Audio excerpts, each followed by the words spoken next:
Chapter 1. At the stage door. Courtlandt sat perfectly straight, his ample shoulders did not touch the back of his chair, and his arms were folded tightly across his chest. The characteristic of his attitude was tenseness. The nostrils were well defined, as in one who sets the upper jaw hard upon the nether. His brown eyes, their gaze directed toward the stage whence came the voice of the prima donna, epitomized the tension, expressed the whole as in a word. Just now the voice was pathetically subdued, yet reached every part of the auditorium, kindling the ear with its singularly mellowing sweetness. To Courtlandt it resembled, as no other sound, the note of a muffled Burmese gong, struck in the dim incensed cavern 0fa temple. A Burmese gong, briefly and magically the stage, the audience, the amazing gleam and scintillation of the opera, faded. He heard only the voice and saw only the purple shadows in the temple at Rangoon, the oriental sunset splashing the golden dome, the wavering lights of the dripping candles, the dead flowers, the kneeling devotees, the yellow-robed priests, the tatters of gold leaf, fresh and old, upon the rows of placid grinning Buddhas. The vision was of short duration. The sigh, which had been so long repressed, escaped, his shoulders sank a little, and the angle of his chin became less resolute, but only for a moment. Tension gave place to an ironical grimness. The brows relaxed, but the lips became firmer. He listened, with this new expression unchanging, to the high note that soared above all others. The French horns blared and the timpani crashed. The curtain sank slowly. The audience nestled, stood up, sought its wraps, and pressed toward the exits and the grand staircase. It was all over. Courtlandt took his leave in leisure. Here and there he saw familiar faces, but these, after the finding glance, he studiously avoided. He wanted to be alone. For while the music was still echoing in his ears, in a subtone, his brain was afire with keen activity, but unfortunately for the going forward of things, this mental state was divided into so many battalions, led by so many generals, indirectly and indecisively, nowhere. This plan had no beginning, that one had no ending, and the other neither beginning nor ending. Outside he lighted a cigar, not because at that moment he possessed a craving for nicotine, but because like all inveterate smokers he believed that tobacco conduced to clarity of thought. And mayhap it did. At least, there presently followed a mental calm that expelled all this confusion. The goal waxed and waned as he gazed down the great avenue with its precise rows of lamps. Far away he could discern the outline of the brooding Louvre. There was not the least hope in the world for him to proceed toward his goal this night. He realized this clearly, now that he was face to face with actualities. It required more than the chaotic impulses that had brought him back from the jungles of the Orient. He must reason out a plan that should be like a straight line, the shortest distance between two given points. How then should he pass the night, since none of his schemes could possibly be put into operation? Return to his hotel and smoke himself headachy? Try to become interested in a novel? Go to bed, to tum and roll till dawn? A wild desire seized him to make a night of it, maxims, the cabarets, riot and wine. Who cared? But the desire burnt itself out between two puffs of his cigar. 10 years ago, perhaps, this particular brand of amusement might have urged him successfully. But not now, he was done with tomfool nights. Indeed, his dissipations had been whimsical rather than banal, and retrospection never aroused a furtive sense of shame. He was young, but not so young as an idle glance might conjecture in passing. To such casual reckoning he appeared to be in the early 20s, but scrutiny, more or less infallible, noting a line here or an angle there, was disposed to add 10 years to the score. There was in the nose and chin a certain decisiveness which in youth is rarely developed. This characteristic arrives only with manhood that has been tried and perhaps buffeted and perchance a little disillusioned. To state that one is young does not necessarily imply youth, for youth is something that is truly green and tender, not rounded out, aimless, light-hinned and desultory, charming and inconsequent. If man regrets his youth, it is not for the passing of these pleasing, though tangled attributes, but rather because there exists between the two periods of progression a series of irremediable mistakes. And the subject of this brief commentary could look back on many a grievous one brought about by pride or carelessness rather than by intent. But what was one to do who had both money and leisure linked to an irresistible desire to leave behind one place or thing in pursuit of another, indeterminately? At one time he wanted to be an anarchist, but his evenly balanced self-criticism had forced him to fling his daubs into the ash heap. They were good daubs in a way, but were laid on without fire, such work as any respectable schoolmarm might have equalled if not surpassed. Then he had gone in for engineering, but precise and intricate mathematics required patience of a quality not at his command. The inherent ambition was to make money, but recognizing the absurdity of adding to his income, which even in his extravagance he could not spend, he gave himself over into the hands of grasping railroad and steamship companies, or their agencies, and became for a time the slave of guide and dragoman and carrier. And then the wanderlust, descended to him from the blood of his roving Dutch ancestors, which had lain dormant in the several generations following, sprang into active life again. He became known in every port of call. He became known also in the wildernesses.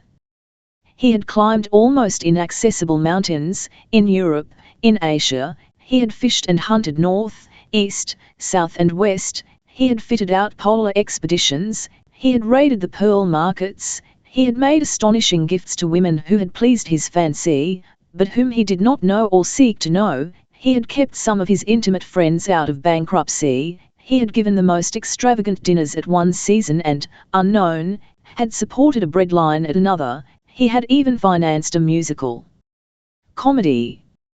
Whatever had for the moment appealed to his fancy, that he had done. That the world, his world, threw up its hands in wonder and despair neither disturbed him nor swerved him in the least. He was alone, absolute master of his millions.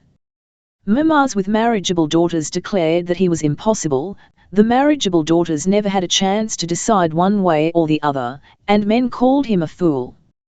He had promoted elephant fights which had stirred the Indian princes out of their melancholy indifference, and tiger hunts which had, by their duration and magnificence, threatened to disrupt the efficiency of the British military service, whimsical excesses, not understandable by his intimate acquaintances who cynically arraigned him as the fool and his money. But, like the villain in the play, his income still pursued him. Certain scandals inevitably followed, scandals he was the last to hear about and the last to deny when he heard them. Many persons, not being able to take into the mind and analyze a character like Courtland's, sought the line of least resistance for their understanding, and built some precious exploits which included dusky island princesses, diaphanous dancers, and comic opera stars. Simply, he was without direction, 1,000 goals surrounded him and none burned with that brightness which draws a man toward his destiny, until one day. Personally, he possessed graces of form and feature, and was keener mentally than most young men who inherit great fortunes and distinguished names. Automobiles of all kinds panted hither and thither. An occasional smart coupe went by as if to prove that prancing horses were still necessary to the dignity of the old aristocracy. Courtlandt made up his mind suddenly. He laughed with bitterness. He knew now that to loiter near the stage entrance had been his real purpose all along, and persistent lying to himself had not prevailed. In due time he took his stand among the gilded youth who were not privileged, like their more prosperous elders, to wait outside the dressing rooms for their particular ballerina. By and by there was a little respectful commotion. Courtlandt's hand went instinctively to his collar, not to ascertain if it were properly adjusted, but rather to relieve the sudden pressure. He was enraged at his weakness. He wanted to tum away, but he could not. A woman issued forth, muffled in silks and light furs. She was followed by another, quite possibly her maid. One may observe very well at times from the corner of the eye, that is, objects at which one is not looking come within the range of vision. The woman paused, her foot upon the step of the modest limousine. She whispered something hurriedly into her companion's ear, something evidently to the puzzlement of the latter, who looked around irresolutely. She obeyed, however, and retreated to the stage entrance. A man, quite as tall as Courtlandt, his face shaded carefully, intentionally perhaps, by one of those soft Bavarian hats that are worn successfully only by genins, stepped out of the gathering to proffer his assistance. Courtlandt pushed him aside calmly, lifted his hat, and smiling ironically closed the door behind the singer. The step which the other man made toward Courtlandt was unequivocal in its meaning. But even as Courtlandt squared himself to meet the coming outburst, the stranger paused, shrugged his shoulders, turned and made off. The lady in the limousine, very pale could any have looked closely into her face, was whirled away into the night. Courtlandt did not stir from the curb. The limousine dwindled, once it flashed under a light, and then vanished. "It is the American," said one of the waiting dandies. "The icicle. The volcano, rather, which fools believe extinct. Probably sent back her maid for her Bible. All, these Americans, they are very amusing. She was in magnificent voice tonight. I wonder why she never sings Carmen. Have I not said that she is too cold? What? Would you see frost grow upon the toreador's mustache? And what a name, what a name! Eleonora da Toscana." Courtlandt was not in the most amiable condition of mind, and a hint of the ribald would have instantly transformed a passive anger into a blind fury. Thus, a scene hung precariously, but its potentialities became as nothing on the appearance of another woman. This woman was richly dressed, too richly. Apparently she had trusted her modist not wisely but too well. There was the strange and unaccountable inherent love of fine feathers and warm colours which is invariably the mute utterance of peasant blood. She was followed by a Russian, huge of body, Jovian of countenance. An expensive car rolled up to the curb. A liveried footman jumped down from beside the chauffeur and opened the door. The diva turned her head this way and that, a thin smile of satisfaction stirring her lips. For Flora de Simone loved the human eye whenever it stared admiration into her own, and she spent half her days setting traps and lures, rather successfully. She and her formidable escort got into the car, which immediately went away with a soft punning sound. There was breeding in the engine, anyhow, thought Courtlandt, who longed to put his strong fingers around that luxurious throat which had, but a second gone, passed him so closely. "We shall never have war with Russia," said someone, "her dukes love Paris too well." Light careless laughter followed this cynical observation. Another time Courtlandt might have smiled. He pushed his way into the passage leading to the dressing rooms, and followed its windings until he met a human barrier. To his inquiry the answer was abrupt and perfectly clear in its meaning. La Signorina da Toscana had given most emphatic orders not to disclose her address to anyone. Monsieur might, if he pleased, make further inquiries of the directors. The answer there would be the same. Presently he found himself gazing down the avenue once more. There were 1,000 places to go to, 1,000 pleasant things to do, yet he doddered, full of ill temper, dissatisfaction, and self-contempt. He was weak, damnably weak, and for years he had admired himself, detachedly, as a man of pride.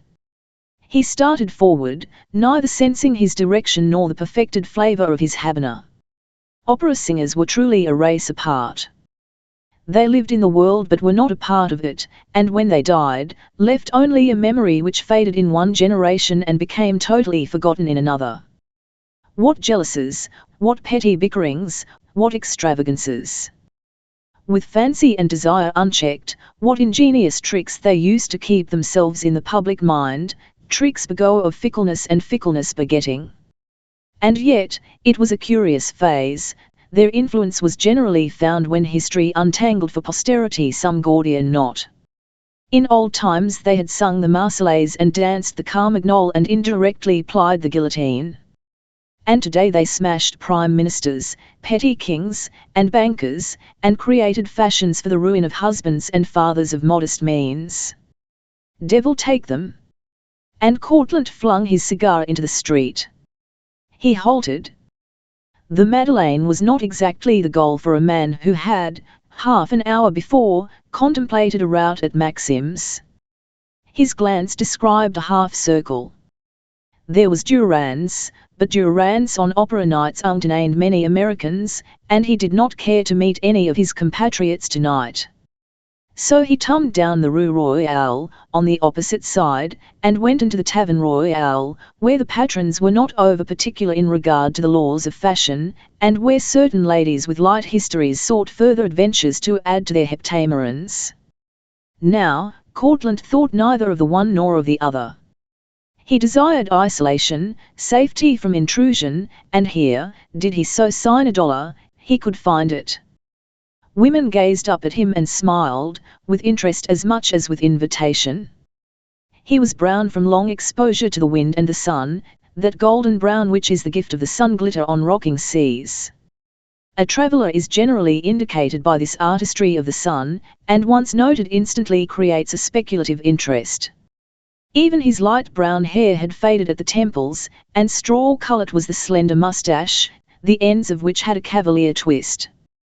He ignored the lips which smiled and the eyes which invited, and nothing more was necessary. One is not importuned at the Tavern Royale. He sat down at a vacant table and ordered a pint of champagne, drinking hastily rather than thirstily. Would monsieur like anything to eat? No, the wine was sufficient. Courtlandt poured out a second glass slowly. The wine bubbled up to the brim and overflowed. He had been looking at the glass with unseeing eyes. He set the bottle down impatiently. Fool! To have gone to Burma, simply to stand in the Golden Temple once more, in vain, to recall that other time, the starving kitten held tenderly in a woman's hands, his own scurry among the booths to find the milk so peremptorily ordered, and the smile of thanks that had been his reward. He had run away when he should have hung on. He should have fought every inch of the way. Monsieur is lonely. A pretty young woman sat down before him in the vacant chair. Chapter 2. There is a woman. Anger, curiosity, interest, these sensations blanketed one another quickly, leaving only interest, which was Courtlandt's normal state of mind when he saw a pretty woman. It did not require very keen scrutiny on his part to arrive swiftly at the conclusion that this one was not quite in the picture. Her cheeks were not red with that redness which has a penancy of tone, neither waxing nor waning, abashed in daylight. Nor had her lips found their scarlet moisture from out the depths of certain little porcelain boxes. Decidedly she was out of place here, yet she evinced no embarrassment, she was cool, at ease. Courtlandt's interest strengthened. "Why do you think I am lonely, mademoiselle?" he asked, without smiling. "Oh, when one talks to one's self, strikes the table, wastes good wine, the inference is but natural. So, monsieur is lonely." Her lips and eyes, as grave and smileless as his own, puzzled him. An adventure? He looked at some of the other women. Those he could understand, but this one, no. At all times he was willing to smile, yet to draw her out he realized that he must preserve his gravity unbroken. The situation was not usual. His gaze came back to her. "Is the comparison favorable to me?" she asked. "It is." "What is loneliness?" he demanded cynically. "All, I could tell you," she answered. "It is the longing to be with the one we love, it is the hate of the wicked things we have done, it is remorse." That echoes of the ambigu comique. He leaned upon his arms. "What are you doing here?" "Yes. You do not talk like the other girls who come here." "Monsieur comes here frequently, then?" "This is the first time in 5 years." I came here tonight because I wanted to be alone, because I did not wish to meet anyone I knew. I have scowled at every girl in the room, and they have wisely left me alone. I haven't scowled at you because I do not know what to make of you. That's frankness. Now, you answer my question. Would you spare me a glass of wine? I am thirsty. He struck his hands together, a bit of Orientalism he had brought back with him. The observant waiter instantly came forward with a glass. The young woman sipped the wine, gazing into the glass as she did so. Perhaps a whim brought me here. But I repeat, Monsieur is lonely. So lonely that I am almost tempted to put you into a taxicab and run away with you. She set down the glass. But I shan't, he added. The spark of eagerness in her eyes was instantly curtained. There is a woman, tentatively. Is there not always a woman? And she has disappointed Monsieur. There was no marked sympathy in the tone. Since Eve, has that not been woman's part in the human comedy? He was almost certain that her lips became firmer. Smile, if you wish.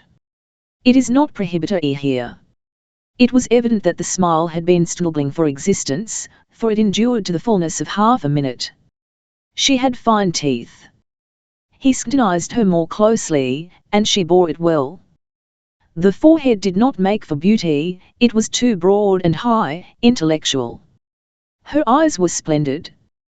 There was nothing at all ordinary about her. His sense of puzzlement renewed itself and deepened. What did she want of him?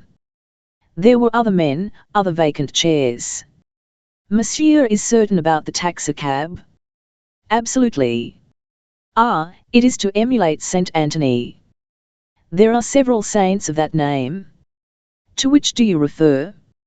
Positively not to him of Padua. Courtlandt laughed. No, I cannot fancy myself being particularly concerned about Bambini. No, my model is Noah. Noah, dubiously. Yes. At the time of the flood there was only one woman in the world. I am afraid that your knowledge of that event is somewhat obscured. Still, I understand. She lifted the wine glass again, and then he noticed her hand. It was large, white and strong. It was not the hand of a woman who dallied, who idled in primrose paths. Tell me, what is it you wish? You interest me, at a moment, too, when I do not want to be interested. Are you really in trouble? Is there anything I can do baiting the taxicab? She twirled the glass, uneasily. I am not in actual need of assistance. But you spoke peculiarly regarding loneliness. Perhaps I like the melodrama. You spoke of the ambigu comique. You are on the stage. Perhaps. The opera. Again perhaps. He laughed once more, and drew his chair closer to the table. Monsieur in other moods must have a pleasant laughter. I haven't laughed from the heart in a very long time, he said, returning to his former gravity, this time unassumed. And I have accomplished this amazing thing? No. You followed me here. But from where? Followed you. The effort to give a mocking accent to her voice was a failure. Yes. The idea just occurred to me. There were other vacant chairs, and there was nothing inviting in my facial expression. Come, let me have the TNLTH. I have a friend who knows Flora de Simone. Ah. As if this information was a direct visitation of kindness from the gods. Then you know where the Calabrian lives? Give me her address. There was a minute wrinkle above the unknown's nose, the shadow of a frown. She is very beautiful. Bah. Did she send you after me? Give me her address. I have come all the way from Burma to see Flora de Simone. To see her. She unguardedly clothed the question with contempt, but she instantly forced a smile to neutralize the effect. Concerned with her own defined conclusions, she lost the fine ironic bitterness that was in the man's voice. Indeed, to see her. Beautiful as Venus, as alluring as Phryne, I want nothing so much as to see her, to look into her eyes, to hear her voice. Is it jealousy? I hear the tragic note. The certainty of her ground became as morass again. In his tum he was puzzling her. Tragedy? I am an American. We do not kill opera singers. We turn them over to the critics. I wish to see the beautiful Flora, to ask her a few questions. If she has sent you after me, her address, my dear young lady, her address. His eyes burned. I'm afraid. And she was so. This wasn't the tone of a man madly in love. It was wild anger. Afraid of what? You. I will give you 100 francs. He watched her closely and shrewdly. Came the little wrinkle again, but this time urged in perplexity. 100 francs, for something I was sent to tell you. And now refuse. It is very generous. She has a heart of flint, monsieur. Well, I know it. Perhaps now I have one of steel. Many sparks do not make a fire. Do you know that your French is very good? I spent my boyhood in Paris, some of it. Her address, if you please. He produced a crisp note for 100 francs. Do you want it? She did not answer at once. Presently she opened her purse, found a stubby pencil and a slip of paper, and wrote. There it is, monsieur. She held out her hand for the banknote which, with a sense of bafflement, he gave her. She folded the note and stowed it away with the pencil. Thank you, said Courtlandt. Odd paper, though. He thumbed it over. I understand. You copy music. Yes, monsieur. This time the nervous flicker of her eyes did not escape him. You are studying for the opera, perhaps. Yes, that is it. The eagerness of the admission convinced him that she was not. Who she was or whence she had come no longer excited his interest. He had the Calabrian's address and he was impatient to be off. Good night. He rose. Monsieur is not gallant. I was in my youth, he replied, putting on his hat. The baldness of his departure did not disturb her. She laughed softly and relievedly. Indeed, there was in the laughter an essence of mischief. However, if he carried away a mystery, he left one behind. As he was hunting for a taxicab, the waiter ran out and told him that he had forgotten to settle for the wine. The lady had refused to do so.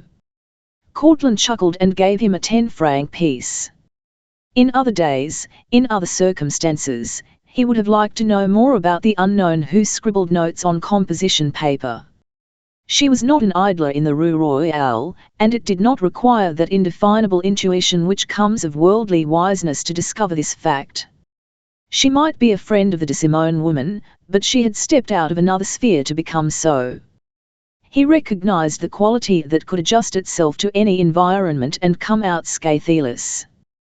This was undeniably an American accomplishment, and yet she was distinctly a Frenchwoman. He dismissed the problem from his mind and bade the driver go as fast as the police would permit.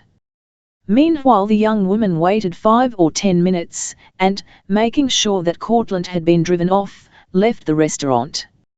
Round the corner she engaged a carriage. So that was Edward Courtlandt.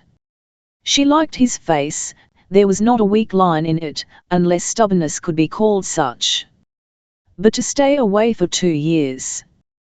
To hide himself in jungles, to be heard of only by his harebrained exploits.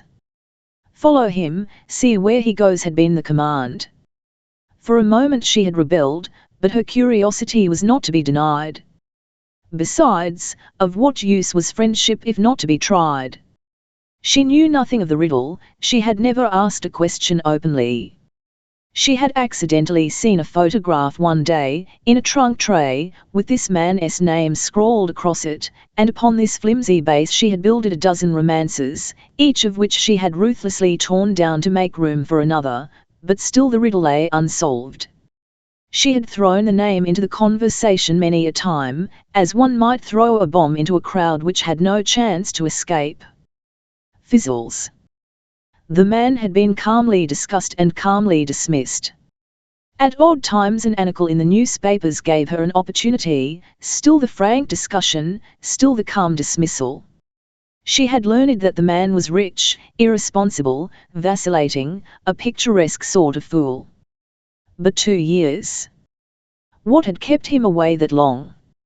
A weak man, in love, would not have made so tame a surrender. Perhaps he had not soon ended, perhaps neither of them had. And yet, he sought the Calabrian. Here was another blind alley out of which she had to retrace her steps. Bother! That Puck of Shakespeare was right, what fools these mortals be. She was glad that she possessed a TME sense of humour, spiced with harmless audacity. What a dreary world it must be to those who did not know how and when to laugh. They talked of their daring of the American woman, who but a French woman would have dared what she had this night.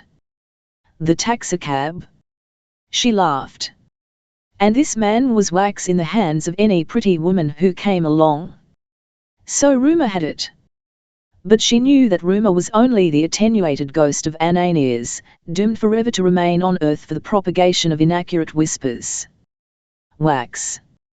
Why, she would have trusted herself in any situation with a man with those eyes and that angle of jaw. It was all very mystifying. Follow him, see where he goes. The frank discussion, then, and the calm dismissal were but a woman's dissimulation. And he had gone to Flora de Simone's. The carriage stopped before a handsome apartment house in the Avenue de Wagram. The unknown got out, gave the driver his fare, and rang the concierge's bell. The sleepy guardian opened the door, touched his gold-braided cap in recognition, and led the way to the small electric lift. The young woman entered and familiarly pushed the button. The apartment in which she lived was on the 2nd floor, and there was luxury everywhere, but luxury subdued and charmed by taste. There were fine old Persian rugs on the floors, exquisite oils and watercolors on the walls, and rare Japanese silk tapestries hung between the doors. In one corner of the living room was a bronze jar filled with artificial chenwai blossoms, in another corner near the door, hung a flat bell-shaped piece of brass, a Burmese gong. There were many photographs ranged along the mantel-top, celebrities, musical, artistic and literary, each accompanied by a liberal expanse of autographic ink. She threw aside her hat and wraps with that manner of inconsequence which distinguishes the artistic temperament from the thrifty one, and passed on into the cosy dining room. The maid had arranged some sandwiches and a bottle of light wine. She ate and drank, while intermittent smiles played across her merry face. Having satisfied her hunger, she opened her purse and extracted the banknote. She smoothed it out and laughed aloud. Oh, if only he had taken me for a ride in the taxicab! She bubbled again with merriment. Suddenly she sprang up, as if inspired, and dashed into another room, a study. She came back with pen and ink, and with a celerity that came of long practice, drew 5 straight lines across the faint violet face of the banknote. Within these lines she made little dots at the top and bottom of stubby perpendicular strokes, and strange interlineal hieroglyphics, and sweeping curves, all of which would have puzzled an Egyptologist if were unused to the ways of musicians. Carefully she dried the composition, and then put the note away. Some day she would confound him by returning it. A little later her fingers were moving softly over the piano keys, melodies in minor, sad and haunting and elusive, melodies that had never been put on paper and would always be her own. In them she might leap from comedy to tragedy, from laughter to tears, and only she would know. The midnight adventure was forgotten, and the hero of it, too. With her eyes closed and her lithe body swaying gently, she let the old weary pain in her heart take hold again. Chapter 3. The Beautiful Tigress. Flora de Simone had been born in a Calabrian peasant's hut, and she had rolled in the dust outside, yelling vigorously at all times. Specialists declare that the reason for all great singers coming from lowly origin is found in this early development of the muscles of the throat. Parents of means employ nurses or sedatives to suppress or at least to smother these infantile protests against being thrust inconsiderately into the turmoil of human beings. Flora yelled or slept, as the case might be. Her parents were equally indifferent. They were too busily concerned with the getting of bread and wine. Moreover, Flora was one among many.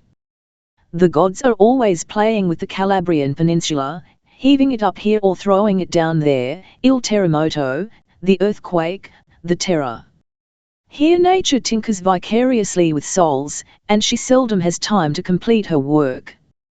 Constant communion with death makes for callosity of feeling, and the Calabrians and the Sicilians are the cruelest among the civilized peoples. Flora was ruthless.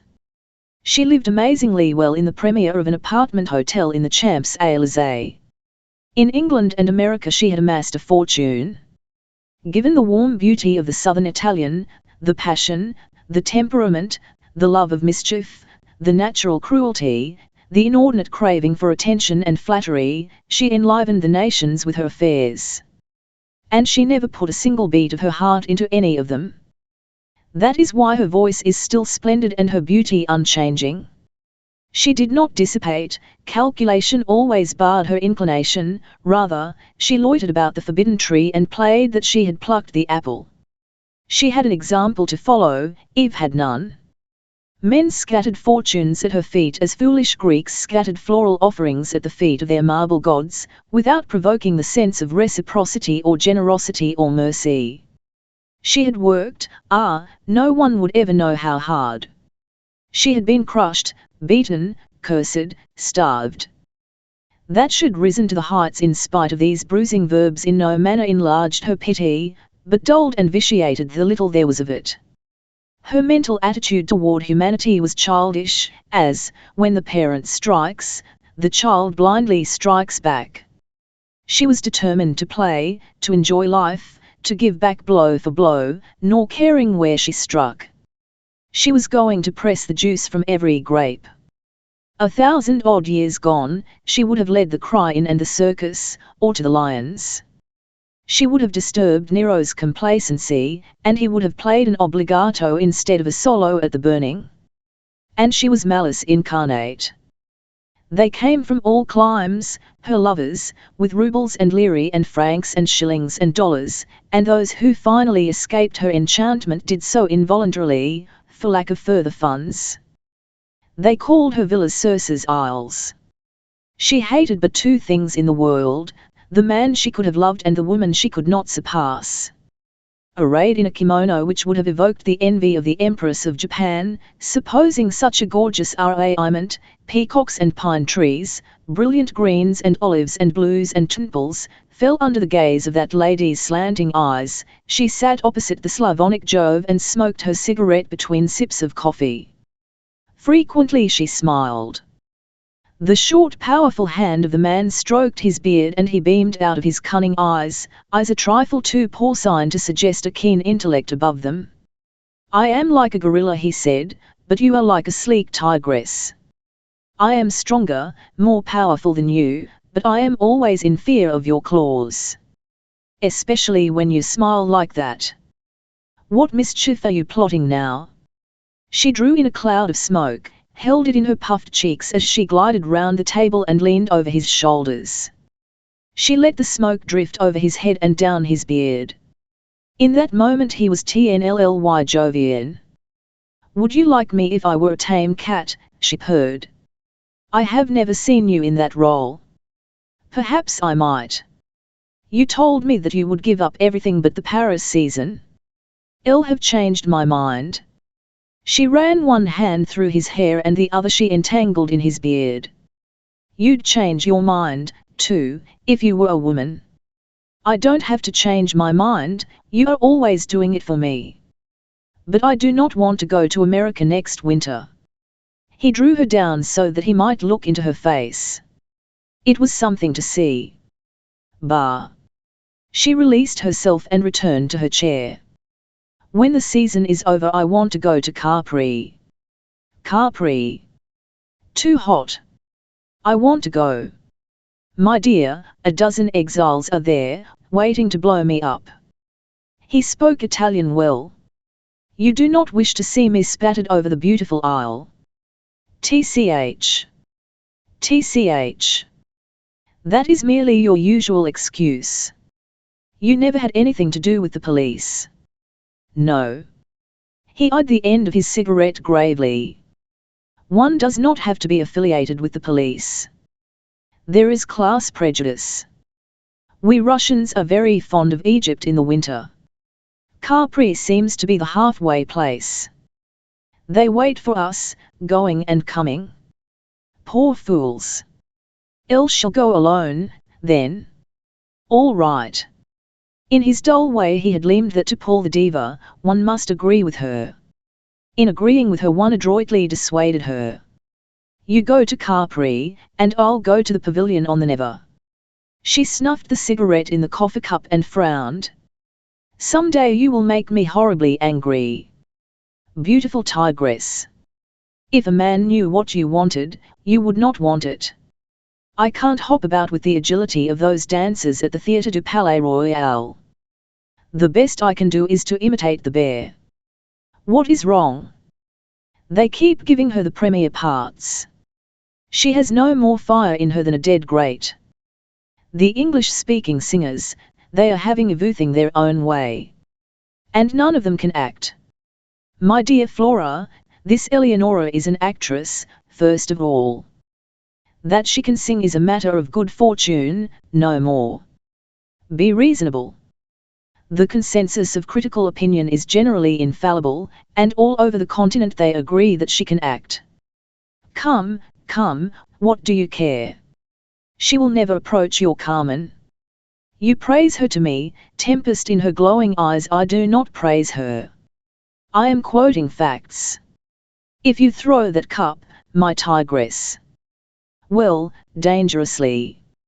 It will spoil the set. Listen. Someone is at the speaking tube. The singer crossed the room impatiently. Ordinarily she would have continued the dispute, whether the bell rang or not. But she was getting the worst of the argument and the bell was a timely diversion. The Duke followed her leisurely to the wall. What is it? Asked Flora in French. The voice below answered with a query in English. Is this the Signorina de Simone? It is the Duchess. The Duchess. Yes. The devil. She turned and stared at the Duke, who shrugged. No, no, she said, the Duchess, not the devil. Pardon me, I was astonished. But on the stage you are still Flora de Simone. Yes. And now that my identity is established, who are you and what do you want at this time of night? The Duke touched her arm to convey that this was not the moment in which to betray her temper. I am Edward Courtlandt. The devil, mimicked the diva. She and the Duke heard a chuckle. I'll beg your pardon again, madam. Well, what is it you wish, amiably? The Duke looked at her perplexedly. It seemed to him that she was always leaving him in the middle of things. Preparing himself for rough roads, he would suddenly find the going smooth. He was never swift enough mentally to follow these flying transitions from enmity to amity. In the present instance, how was he to know that his tigress had found in the man below something to play with? You once did me an ill turn, came up the tube. I'll desire that you make some reparation. Sainted mother! But it has taken you a long time to find out that I have injured you, she mocked. There was no reply to this, so she was determined to stir the fire a little. And I advise you to be careful what you say, the Duke is a very jealous man. That gentleman fingered his beard thoughtfully. I do not care a hang if he is. The Duke coughed loudly close to the tube. Silence. The least you can do, madam, is to give me her address. Her address, repeated the Duke relievedly. He had had certain grave doubts, but these now took wing. Old flames were not in the habit of asking, nay, demanding, other women's addresses. I am speaking to Madam, Your Highness came sharply. We do not speak off the stage, said the singer, pushing the Duke aside. I should like to make that young man's acquaintance, whispered the Duke. She warned him to be silent. Came the voice again, will you give me her address, please? Your messenger gave me your address, inferring that you wish to see me. There was no impeaching her astonishment. Yes, madam. My dear Mr. Courtlandt, you are the last man in all the wide world I wish to see. And I do not quite like the way you are making your request. His Highness does not either. Send him down. That is humour. What is? Remember. You are very strong and much given to fighting. The Duke opened and shut his hands, pleasurably. Here was something he could understand. He was a fighting man himself. Where was this going to end, and what was it all about? Do you not think, madam, that you owe me something? No. What I owe I pay. Think, Mr. Courtlandt, think well. I do not understand impatiently. Ebene, I owe you nothing. Once I heard you say, do not like to see you with the Calabrian, she is, well, you know. I stood behind you at another time when you said that I was a fool. Dame, I do not forget that, that is pure invention. You are mistaken. No. You were. I am no fool. A light laugh drifted down the tube. Madam, I begin to see. You believe what you wish to believe. I think not. Never even noticed you carelessly. Take care, whispered the Duke, who noted the sudden dilation of her nostrils. It is easy to forget, cried the diva, furiously. It is easy for you to forget, but not for me. Dame, I do not forget that you entered my room that night. Your address, bawled the Duke. That statement demands an explanation.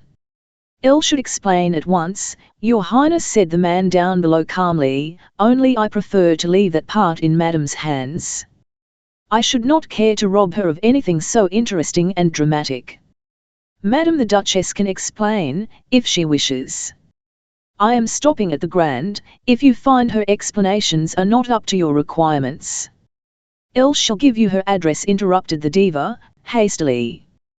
The Duke's bristling beard for one thing and the ice in the other man's tones for another, disquieted her. The play had gone far enough, much as she would have liked to continue it. This was going deeper than she cared to go. She gave the address and added, tonight she sings at the Austrian ambassador's. I give you this information gladly because I know that it will be of no use to you. Then I shall dispense with the formality of thanking you. I add that I wish you twofold the misery you have carelessly and gratuitously cost me. Good night. Click. Went the little covering of the tube. Now, said the Duke, whose knowledge of the English tongue was not so indifferent that he did not gather the substance, if not all the shadings, of this peculiar conversation, now, what the devil is all this about? I hate him. Refused to singe his wings. He has insulted me. I am curious to learn about that night you went to his room. Herbert had a ring in his nose, but she could not always lead him by it. So, without more ado, she spun the tale, laughing at intervals. The stow evidently impressed the Duke, for his face remained sober all through the recital. Did he say that you were a fool?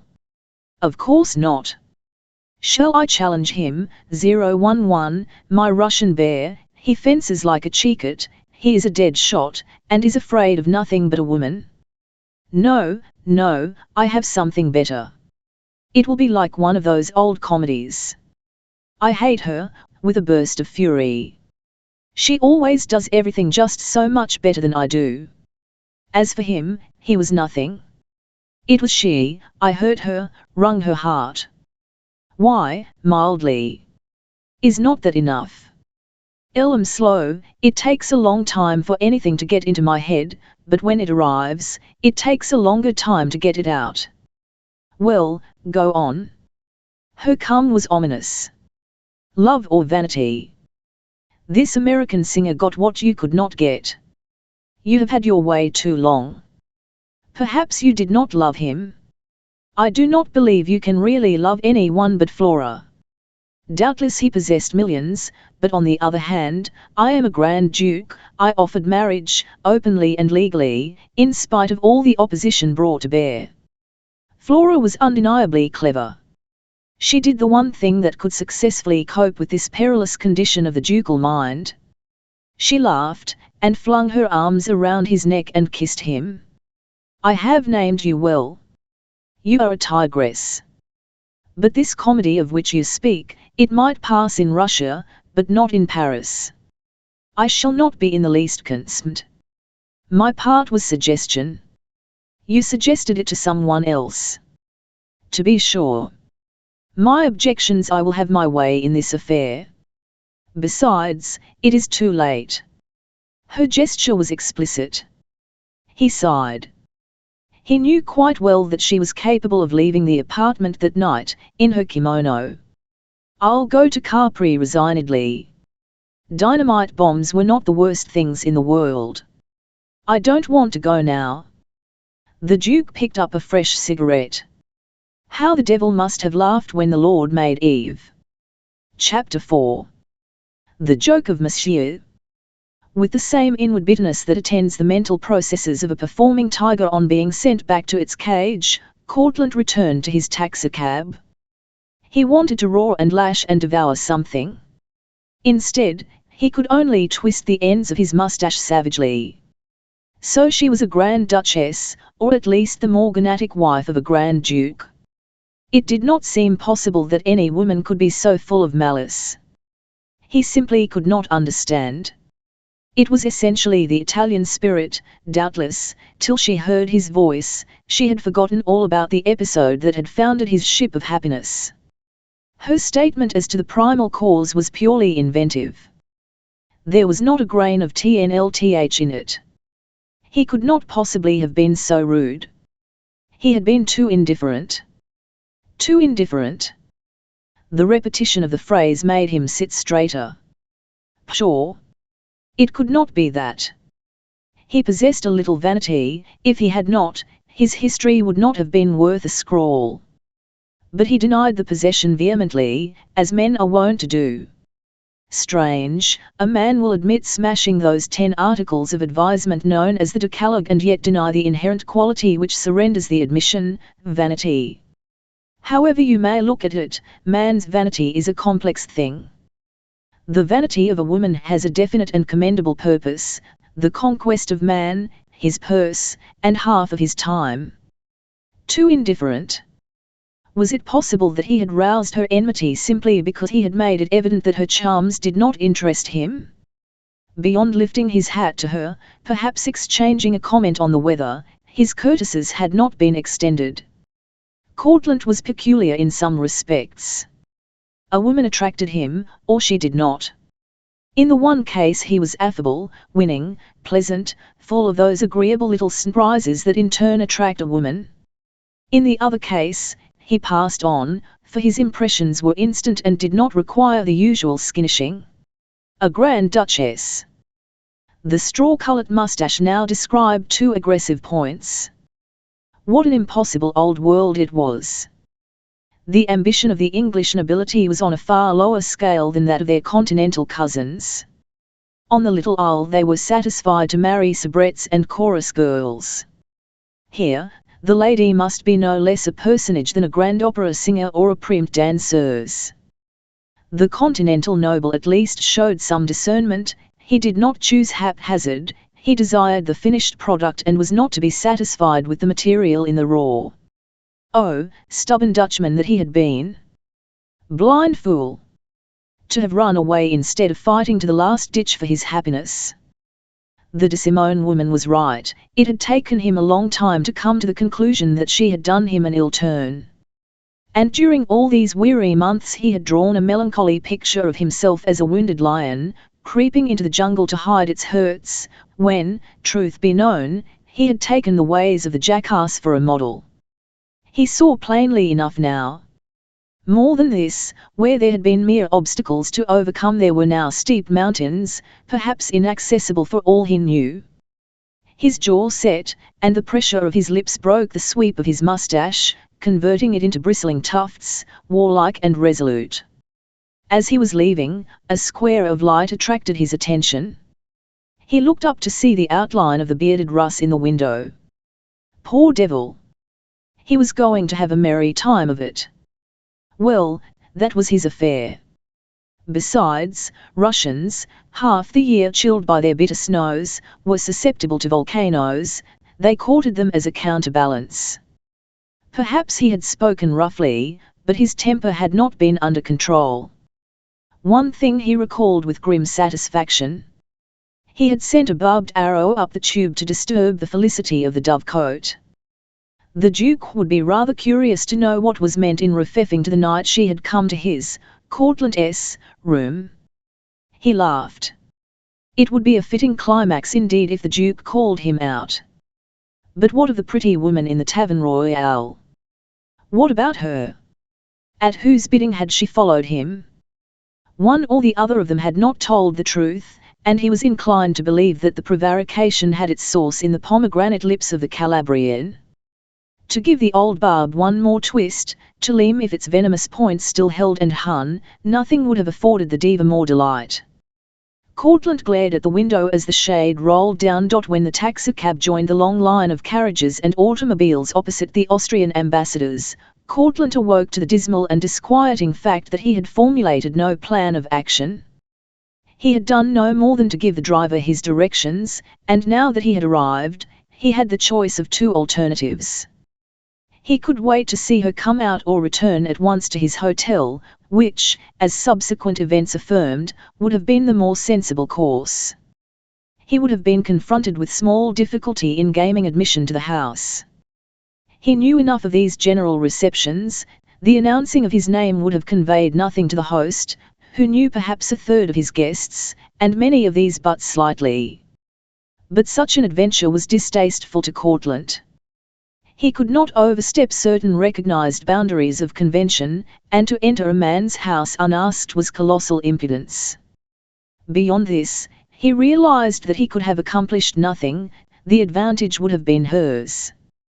Nor could he meet her as she came out, for again the odds would have been largely in her favor. No, the encounter must be when they two were alone. She must be surprised. She must have no time to use her ready wit. He had thought to wait until some reasonable plan offered itself for trial, yet, here he was, with nothing definite or recognizable but the fact that the craving to see her was not to be withstood. The blood began to thunder in his ears. An idea presented itself. It appealed to him at that moment as quite clever and feasible. "Wait," he called to the driver. He dived among the carriages and cars, and presently he found what he limousine. He had taken the number into his mind too keenly to be mistaken. He saw the end of his difficulties, and he went about the affair with his usual directness. It was only at rare times that he ran his head into a cul-de-sac. If her chauffeur was regularly employed in her service, he would have to return to the hotel, but if he came from the garage, there was hope. Every man is said to have his price, and a French chauffeur might prove no notable exception to the rule. "Are you driver for Madame da Toscana?" Courtlandt asked of the man lounging in the forward seat. The chauffeur looked hard at his questioner, and on finding that he satisfied the requirements of a gentleman, bled an affirmative. The limousine was well known in Paris, and he was growing weary of these endless encounters. "Are you in her employ directly, or do you come from the garage?" "I am from the garage, but I drive Mademoiselle's car most of the time, especially at night." "It is not Madame but Mademoiselle, Monsieur." "My mistake." A slight pause. It was rather a difficult moment for Courtlandt. The chauffeur waited wonderingly. "Would you like to make 500 francs?" "How, monsieur?" Courtlandt should have been warned by the tone, which contained no unusual interest or eagerness. "Permit me to remain in Mademoiselle's car till she comes." I wish to ride with her to her apartment. The chauffeur laughed. He stretched his legs. Thanks, monsieur. It is very dull waiting. Monsieur knows a good joke. And to Courtlandt's dismay he realized that his proposal had been accepted as a jest. I am not joking. I am in earnest. 500 francs. On the word of a gentleman, I mean mademoiselle no harm. I am known to her. All she has to do is to appeal to you, and you can stop the car and summon the police. The chauffeur drew in his legs and leaned toward his tempter. Monsieur, if you are not jesting, then you are a madman. Who are you? What do I know about you? I never saw you before, and for 2 seasons I have driven mademoiselle in Paris. She wears beautiful jewels tonight. How do I know that you are not a gentlemanly thief? Ride home with mademoiselle. You are crazy. Make yourself scarce, monsieur, in 1 minute I shall call the police. Blockhead. English of this order the Frenchman perfectly understood. La, LD, he cried, rising to execute his threat. Courtlandt was furious, but his fury was directed at himself as much as at the unworthy young man getting down from the limousine. His eagerness had led him to mistake stupidity for cleverness. He had gone about the affair with all the clumsiness of a boy who was making his first appearance at the stage entrance. It was mightily disconcerting, too, to have found an honest man when he was in desperate need of a dishonest one. He had faced with fine courage all sorts of dangerous wild animals, but at this moment he hadn't the courage to face a policeman and endeavour to explain, in a foreign tongue, a situation at once so delicate and so singularly open to misconstruction. So, for the second time in his life he took to his heels. Of the first time, more anon. He scrambled back to his own car, slammed the door, and told the driver to drop him at the Grand. His undignified retreat caused his face to burn, but discretion would not be denied. However, he did not return to the hotel. Mademoiselle da Toscana's chauffeur scratched his chin in perplexity. In frightening off his tempter he recognized that now he would never be able to find out who he was. He should have played with him until mademoiselle came out. She would have known instantly. That would have been the time for the police. To hide in the car. What the devil? Only a madman would have offered such a proposition. The man had been either an American or an Englishman, for all his accuracy in the tongue. Bah! Perhaps he had heard her sing that night, and had come away from the opera, moonstruck. It was not an isolated case. The fools were always pestering him, but no one had ever offered so uncommon a bribe, 500 francs. Mademoiselle might not believe that pan of the tale. Mademoiselle was clever. There was a standing agreement between them that she would always give him half of whatever was offered him in the way of bribes. It paid. It was easier to sell his loyalty to her for 250 francs than to betray her for 500. She had yet to find him untruthful, and tonight he would be as frank as he had always been. But who was this fellow in the Bavarian hat, who patrolled the sidewalk? He had been watching him when the madman approached. For an hour or more he had walked up and down, never going 20 feet beyond the limousine. He couldn't see the face. The long dark coat had a military cut about the hips and shoulders. From time to time he saw him glance up at the lighted windows. Well, there were other women in the world besides mademoiselle, several others. He had to wait only half an hour for her appearance. He opened the door and saw to it that she was comfortably seated, then he paused by the window, touching his cap. "What is it, Frangois?" "A gentleman offered me 500 francs, mademoiselle, if I would permit him to hide in the car." 500 francs? To hide in the car? Why didn't you call the police? "I started to, mademoiselle, but he ran away." 011. What was he like? The prima donna dropped the bunch of roses on the seat beside her. Oh, he looked well enough. He had the air of a gentleman. He was tall, with light hair and moustache. But as I had never seen him before, and as mademoiselle wore some fine jewels, I bade him be off. Would you know him again? Surely, mademoiselle. The next time anyone bothers you, call the police. You have done well, and I shall remember it. Home. The man in the Bavarian hat hurried back to the third car from the limousine, and followed at a reasonably safe distance. The singer leaned back against the cushions. She was tired. The opera that night had taxed her strength, and but for her promise she would not have sung to the ambassador's guests for double the fee. There was an electric bulb in the car. She rarely turned it on, but she did tonight. She gazed into the little mirror, and utter weariness looked back from out the most beautiful, blue, Irish eyes in the world. She rubbed her fingers carefully up and down the faint perpendicular wrinkle above her nose. It was always there on nights like this.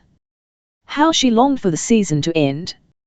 She would fly away to the lakes, the beautiful, heavenly tinted lakes, the bare restful mountains, and the clover lawns spreading under brave old trees. She would walk along the vineyard paths, and loiter under the fig trees, far, far away from the world, its clamour, its fickleness, its rasping jealousies.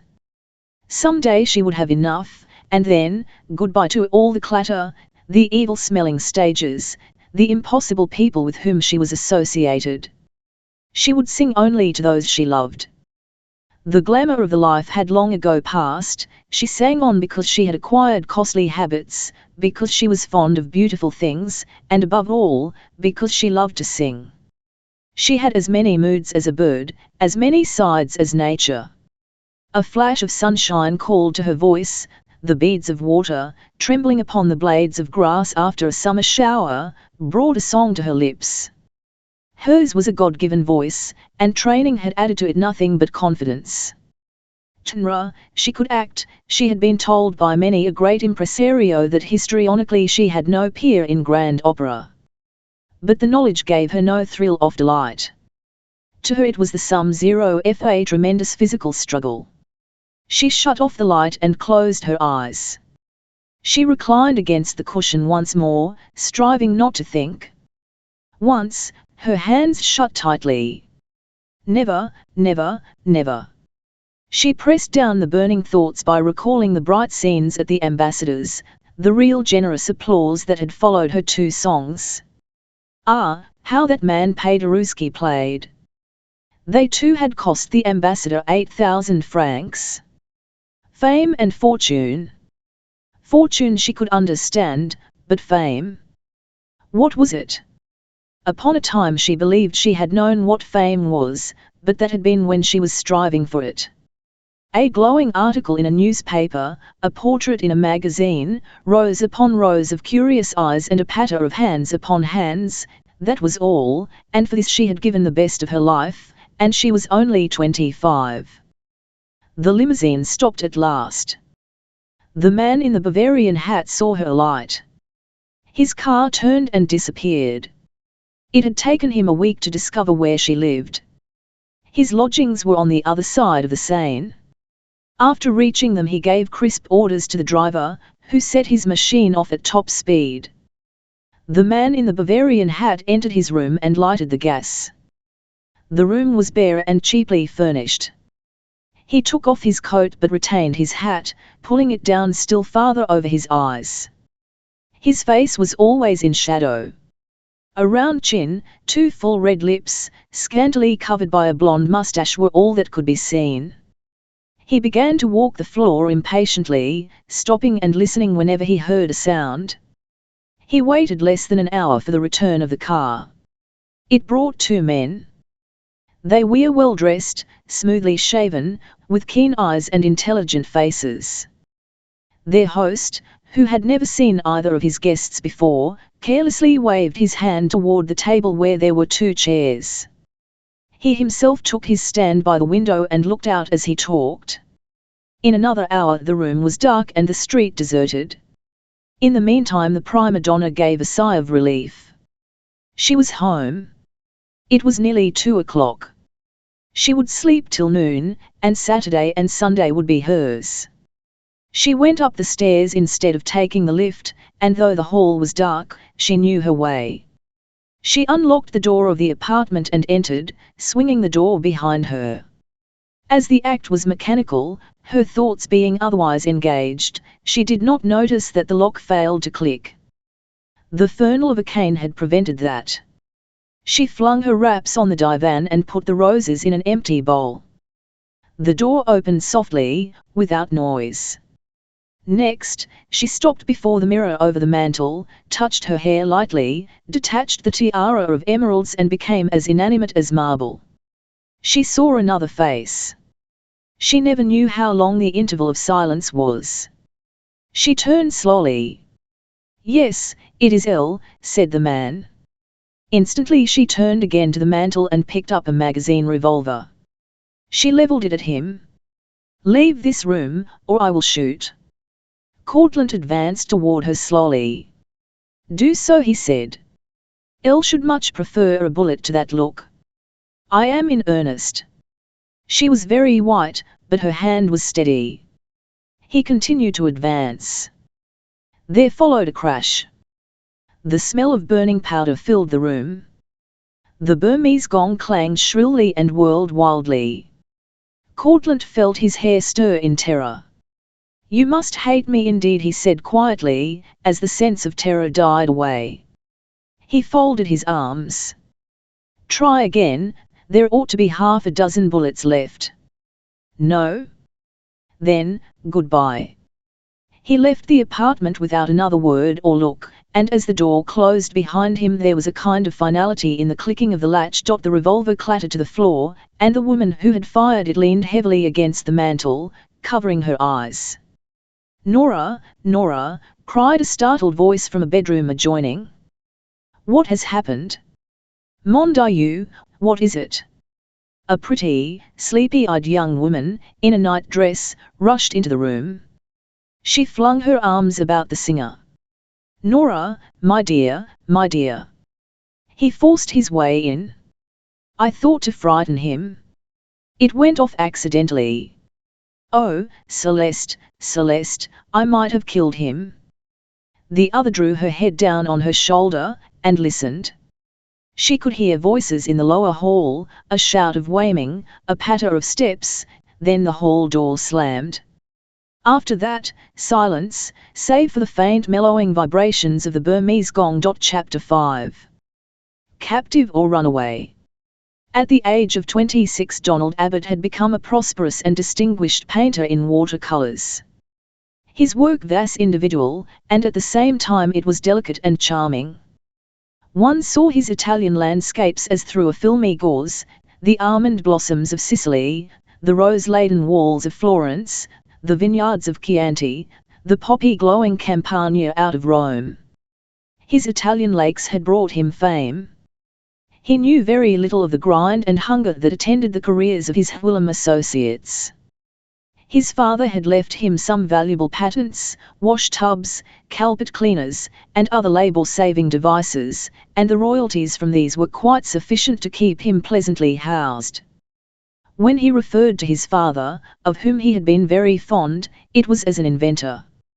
Of what, he rarely told. In America it was all right, but over here, where these inventions were unknown, a wash-tub had a peculiar significance. That a man should be found in his money through its services left persons in doubt as to his genealogical tree, which, as a matter of fact, was a very good one. As a boy his schoolmates had dubbed him the Sweep and Suds, and it was only human that he should wish to forget. His earnings, not inconsiderable, for tourists found much to admire in both the pictures and the amidst, he spent in gratifying his mild extravagances. So there were no lines in his handsome, boyish, beardless face, and his eyes were unusually clear and happy. Perhaps once or twice, since his majority, he had returned to America to prove that he was not an expatriate, though certainly he was one, the only tie existing between him and his native land being the bankers who regularly honored his drafts. And who shall condemn him for preferring Italy to the desolate centre of New York State, where good servants and good weather are as rare as are flawless emeralds? 3:30, on Wednesday afternoon, Abbott stared moodily at the weather-tarnished group boudoir in the Luxembourg Gardens, the triumph of silence. His gaze was deceptive, for the rollicking old bibulous scoundrel had not stirred his critical sense nor impressed the delicate films of thought. He was looking through the bronze, into the faraway things. He sat on his own folding stool, which he had brought along from his winter studio hard by in the old Bolmich. He had arrived early that morning, all the way from Como, to find a thunderbolt driven in at his feet. Across his knees fluttered an open newspaper, the Paris edition of the New York Herald. All that kept it from blowing away was the tense if sprawling fingers of his right hand. His left hung limply at his side. It was not possible. Such things did not happen these unromantic days to musical celebrities. She had written that on Monday night she would sing in La Bohème and on Wednesday, Faust. She had since vanished as completely as though she had taken wings and flown away. It was unreal. She had left the apartment in the Avenue de Wagram on Saturday afternoon, and nothing had been seen or heard of her since. At the last moment they had had to find a substitute for her part in the Puccini opera. The maid testified that her mistress had gone on an errand of mercy. She had not mentioned where, but she had said that she would return in time to dress for dinner, which proved conclusively that something out of the ordinary had befallen her. The automobile that had carried her away had not been her own, and the chauffeur was unknown. None of the directors at the opera had been notified of any change in the singer's plans. She had disappeared, and they were deeply concerned. Singers were generally erratic, full of sudden indispositions, unaccountable whims, but the Signorina da Toscana was one in 1,000. She never broke an engagement.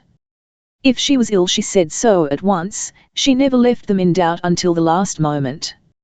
Indecision was not one of her characteristics.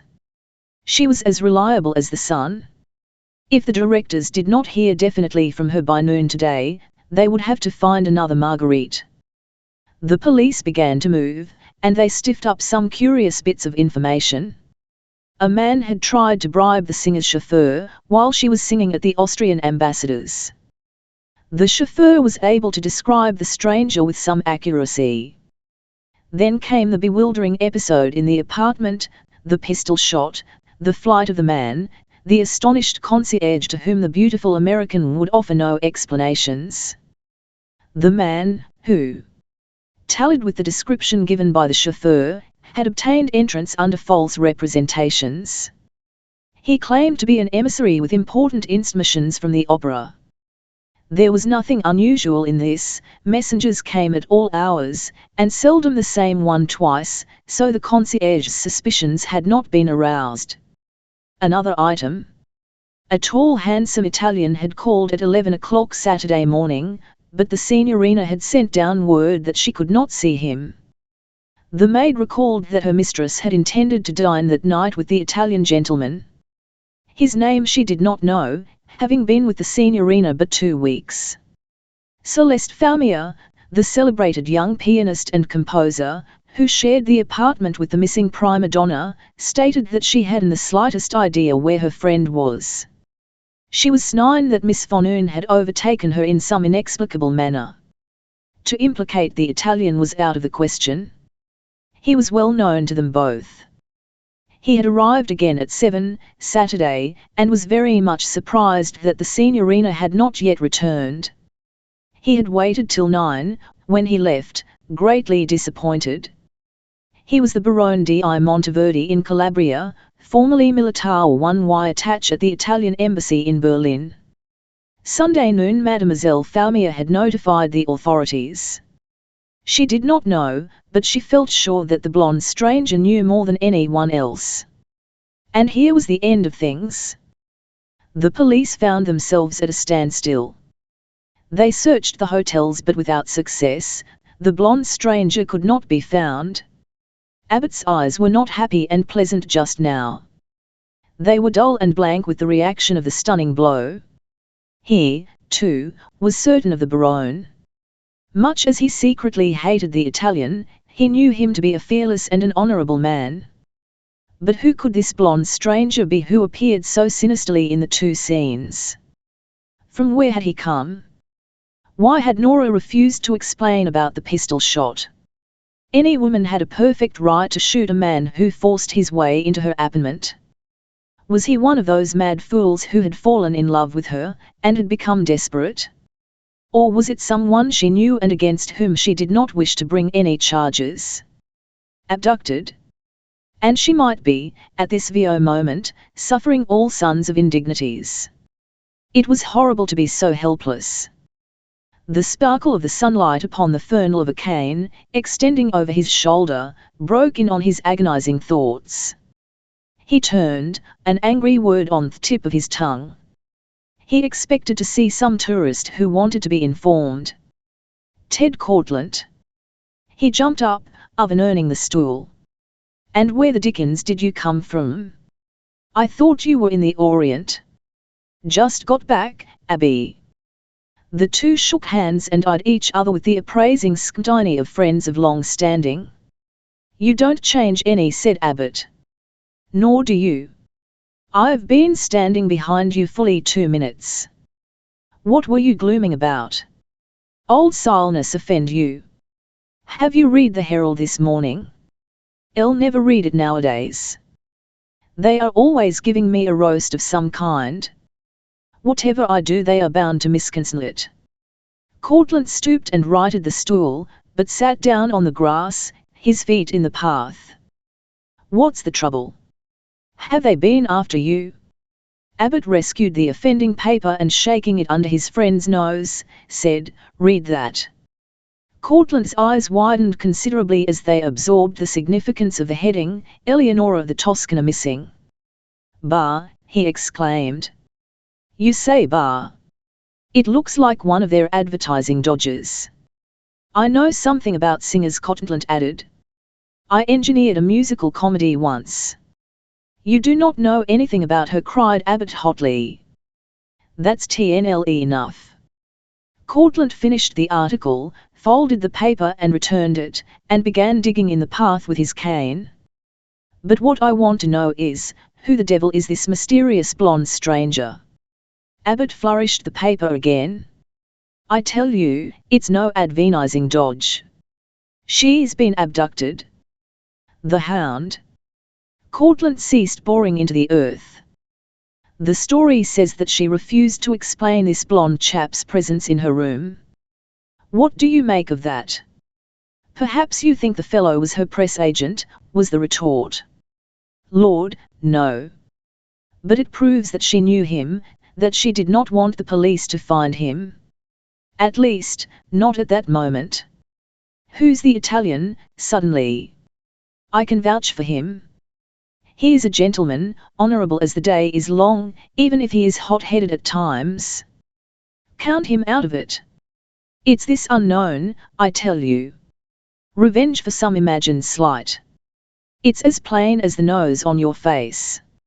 How long have you known her? Asked Courtlandt presently. About 2 years. She's the gem of the whole lot. Gentle, kindly, untouched by flattery. Why, you must have seen and heard her. I have. Courtlandt stared into the hole he had dug. Voice like an angel's, with a face like Bellini's Donna, and Irish all over. But for all that, you will find that her disappearance will turn out to be a diva's whim. Hang it, Suds, I've had some experience with singers. You are a blockhead, exploded the younger man. All right, I am. Courtlandt laughed. Man, she wrote me that she would sing Monday and tonight, and wanted me to hear her. I couldn't get here in time for La Boheme, but I was building on Faust. And when she says a thing, she means it. As you said, she's Irish. And I'm Dutch. And the stubbornest Dutchman I ever met. Why don't you go home and settle down and marry, and keep that fizz of yours out of the newspapers? Sometimes I think you're as crazy as a bug. An opinion shared by many. Maybe I am. I dash in where lunatics fear to tread. Come on over to the soufflet and have a drink with me. I'm not drinking today tersely. There's too much ahead for me to do. Going to start out to find her? Oh, Sir Galahad, ironically. Abby, you used to be a sport. I'll wager 100 against a bottle of pop that tomorrow or next day she'll turn up serenely, with the statement that she was indisposed, sorry not to have notified the directors, and all that. They do it repeatedly every season. But an errand of mercy, the strange automobile which cannot be found. The engagement to dine with the Baronne. Celeste Fournier's statement. You can't get around these things. I tell you, Nora isn't that kind. She's too big in heart and mind to stoop to any such devices vehemently. Nora. That looks pretty serious, Abby. You haven't gone and made a fool of yourself, have you? What do you call making a fool of myself, truculently? You aren't a suitor, are you? An accepted suitor, unruffled, rather kindly. No, but I would to heaven that I were. Abbott jammed the newspaper into his pocket and slung the stool over his arm. Come on over to the studio until I get some money. You are really going to start a search? Really am. I'd start one just as quickly for you, if I heard that you had vanished under mysterious circumstances. Believe you honestly would. You are an old misanthrope. I hope some woman puts the hook into you someday. Where did you pick up the grouch? Some our dusky princesses give you the go-by. You, too, Abby. Oh, rot. Of course I never believed any of that twaddle. Only, I've got a sore head today. If you knew Nora as well as I do, you'd understand. Courtlandt walked on a little ahead of the artist, who looked up and down the athletic form, admiringly. Sometimes he loved the man, sometimes he hated him. He marched through tragedy and comedy and thrilling adventure with no more concern than he evinced in striding through these gardens.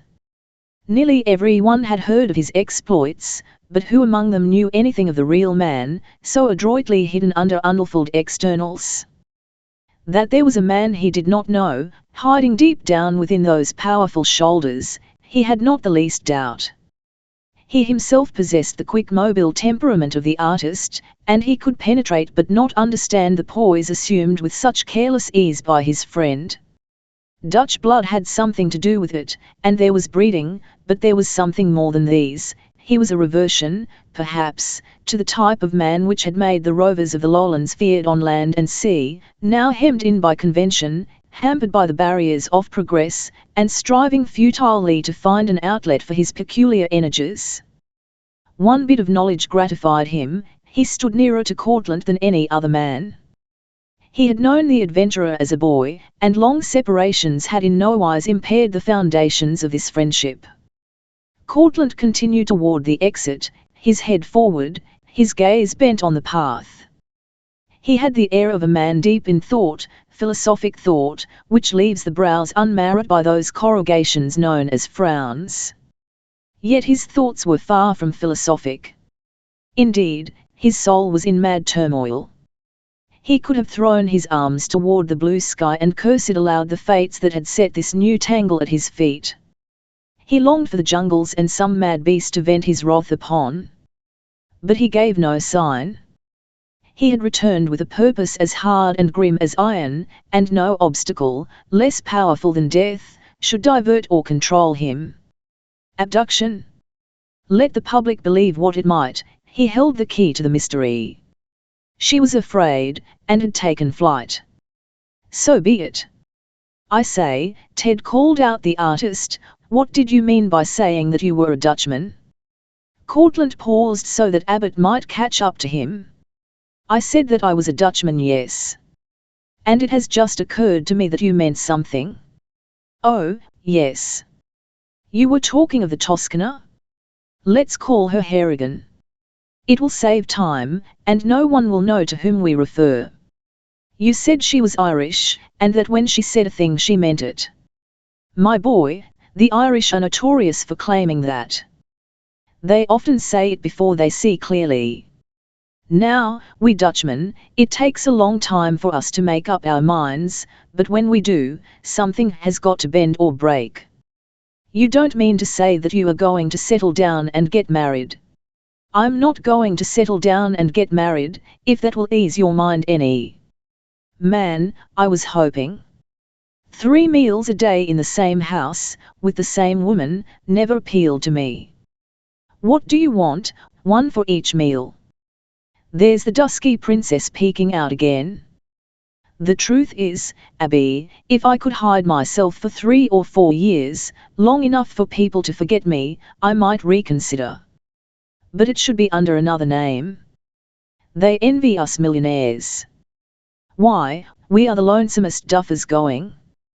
We distrust every one, we fly when a woman approaches, we become monomaniacs, one thing obsesses us, everybody is after our money. We want friends, we want wives, but we want them to be attracted to us and not to our money bags. 01-1, Pshaw. What plans have you made in regard to the search? Gloom settled upon the artist's face. I've got to find out what's happened to her, Ted. This isn't any play. Why, she loves the part of Marguerite as she loves nothing else. She's been kidnapped, and only God knows for what reason. It has knocked me silly. I just came up from Como, where she spends the summers now. I was going to take her and Fournier out to dinner. Who's Fournier? Mademoiselle Fournier, the composer. She goes with Nora on the yearly concert tours. Pretty. Charming. I see thoughtfully. What part of the lake? The Villa d'Este, Cadi Nabia. Bellagio. Oh, it was ripping last summer. She's always singing when she's happy. When she sings out on the terrace, suddenly, without giving anyone warning, her voice is wonderful. No audience ever heard anything like it. I heard her Friday night. I dropped in at the opera without knowing what they were singing. I admit all you say in regard to her voice and looks, but I stick to the whim. But you can't fake that chap with the blonde mustache, retorted Abbott grimly. Lord, I wish I had run into you any day but today. I'm all in. I can telephone to the opera from the studio, and then we shall know for a certainty whether or not she will return for the performance tonight. If not, then I'm going in for a little detective work. Abby, it will turn out to be the sheep of Little Bo Peep. Have your own way about it. When they arrived at the studio, Abbott telephoned promptly. Nothing had been heard. They were substituting another singer.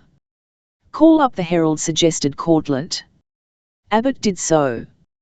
And he had to answer innumerable questions, questions which worked him into a fine rage. Who was he? Where did he live? What did he know? How long had he been in Paris? And could he prove that he had arrived that morning? Abbott wanted to fling the receiver into the mouth of the transmitter, but his patience was presently rewarded. The singer had not yet been found, but the chauffeur of the mysterious car had turned up in a hospital, and perhaps by night they would know everything. The chauffeur had had a bad accident, the car itself was a total wreck, in a ditch, not far from Versailles. There, cried Abbott, slamming the receiver on the hook. What do you say to that? The chauffeur may have left her somewhere, got DNLNK Arfenvad, and plunged into the ditch.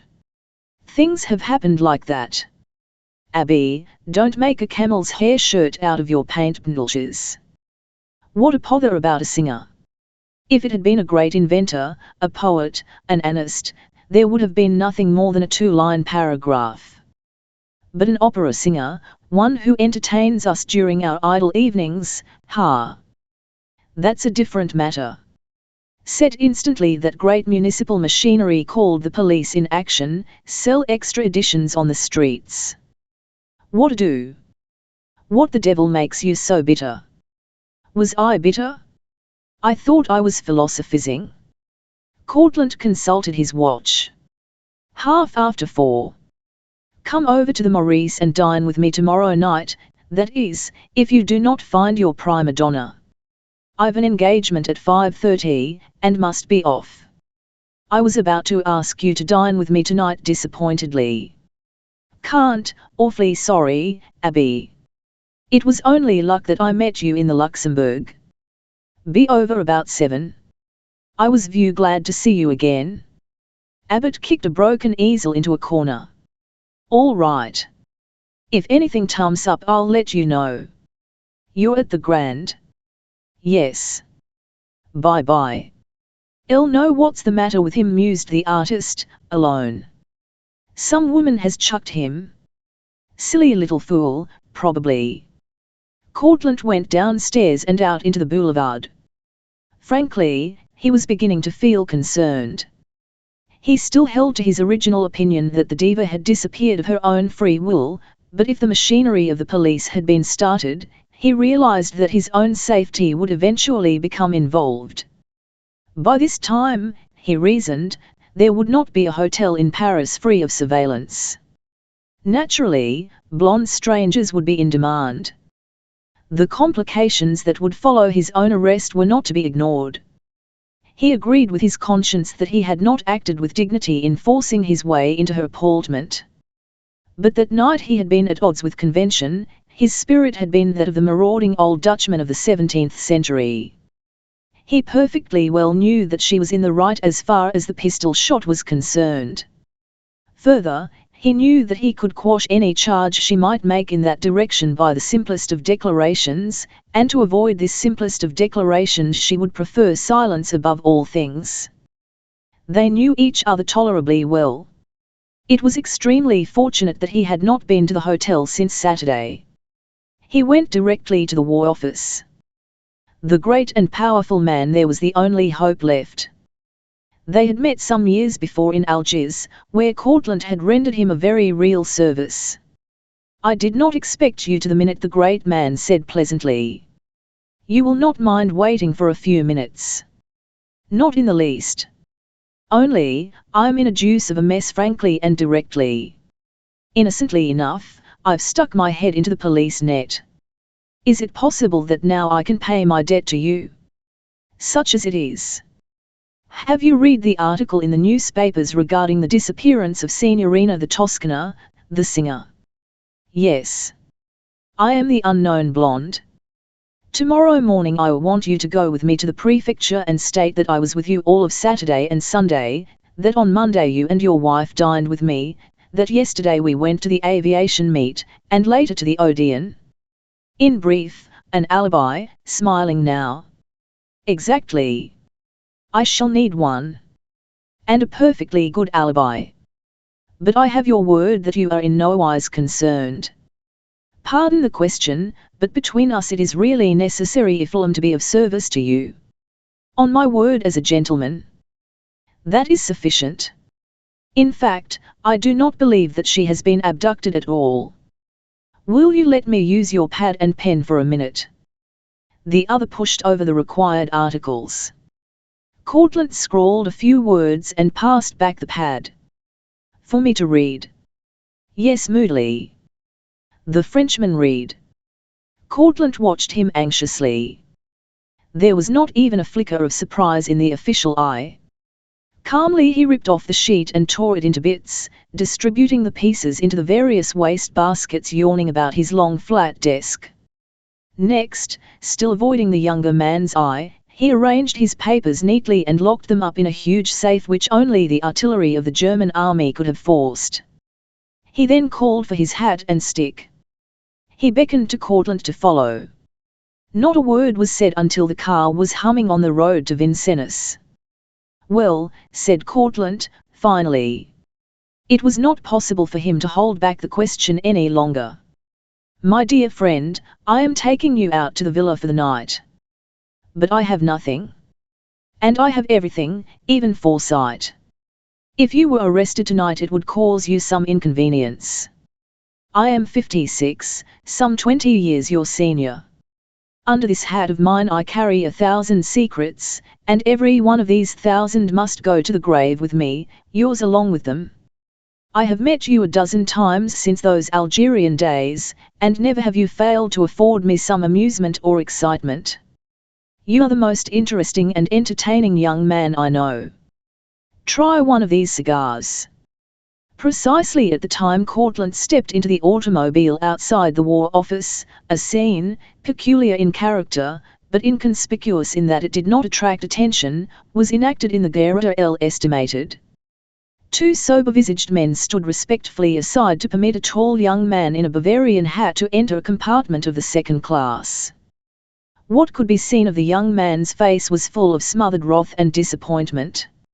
How he hated himself, for his weakness, for his cowardice. He was not all bad.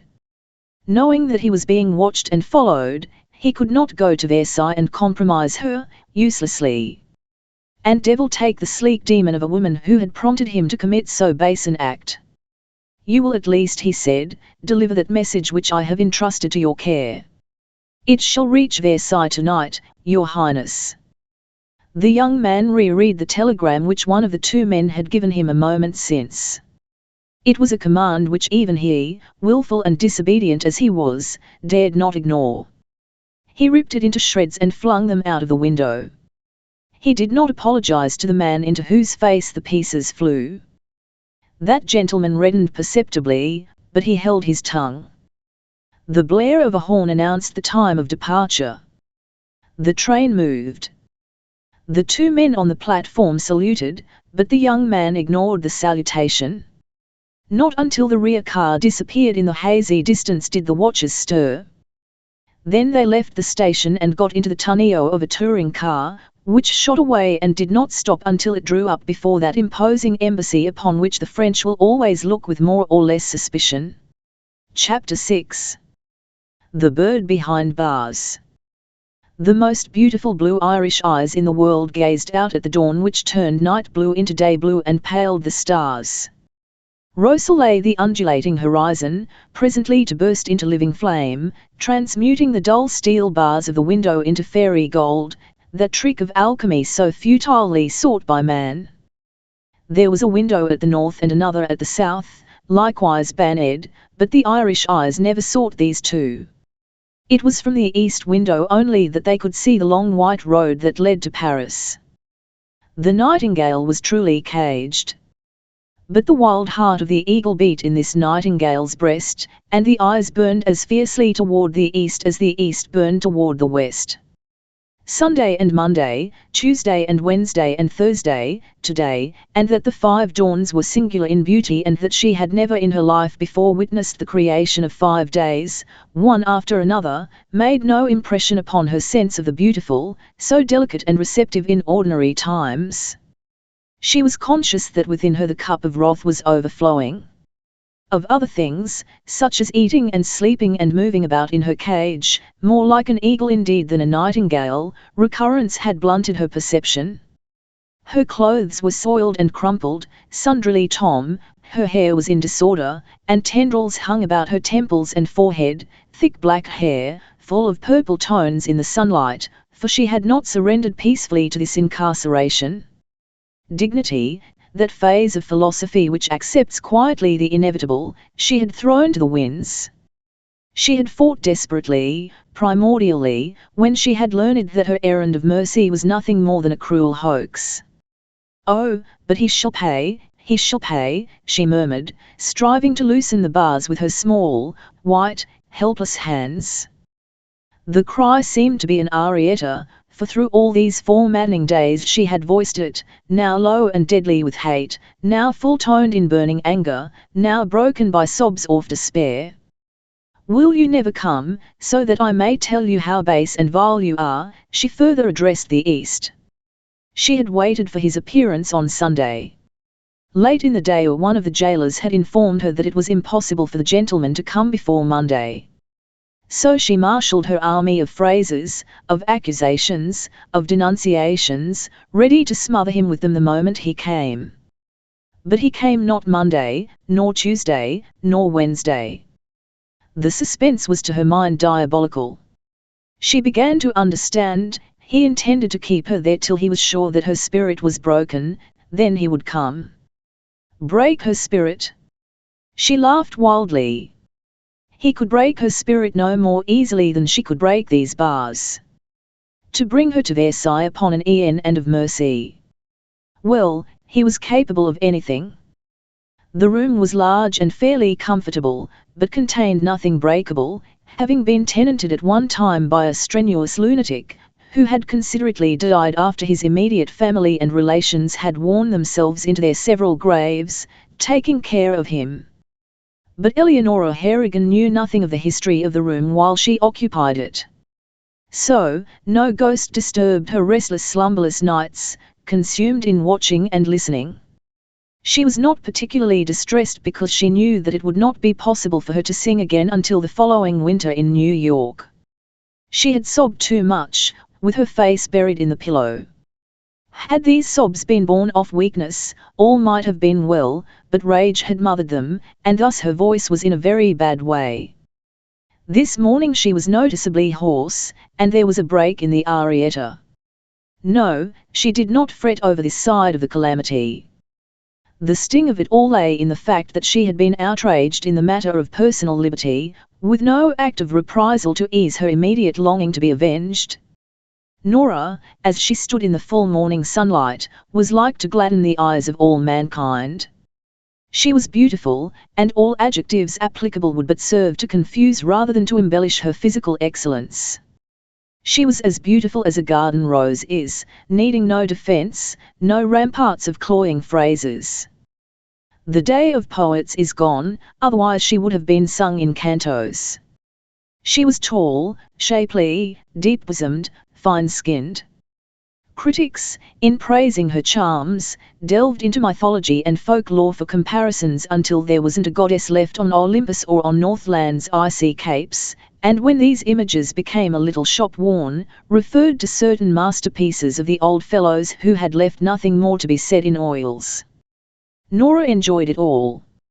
She had not been happy in the selection of her stage name, but she had chosen Eleonora da Toscana because she believed there was good luck in it.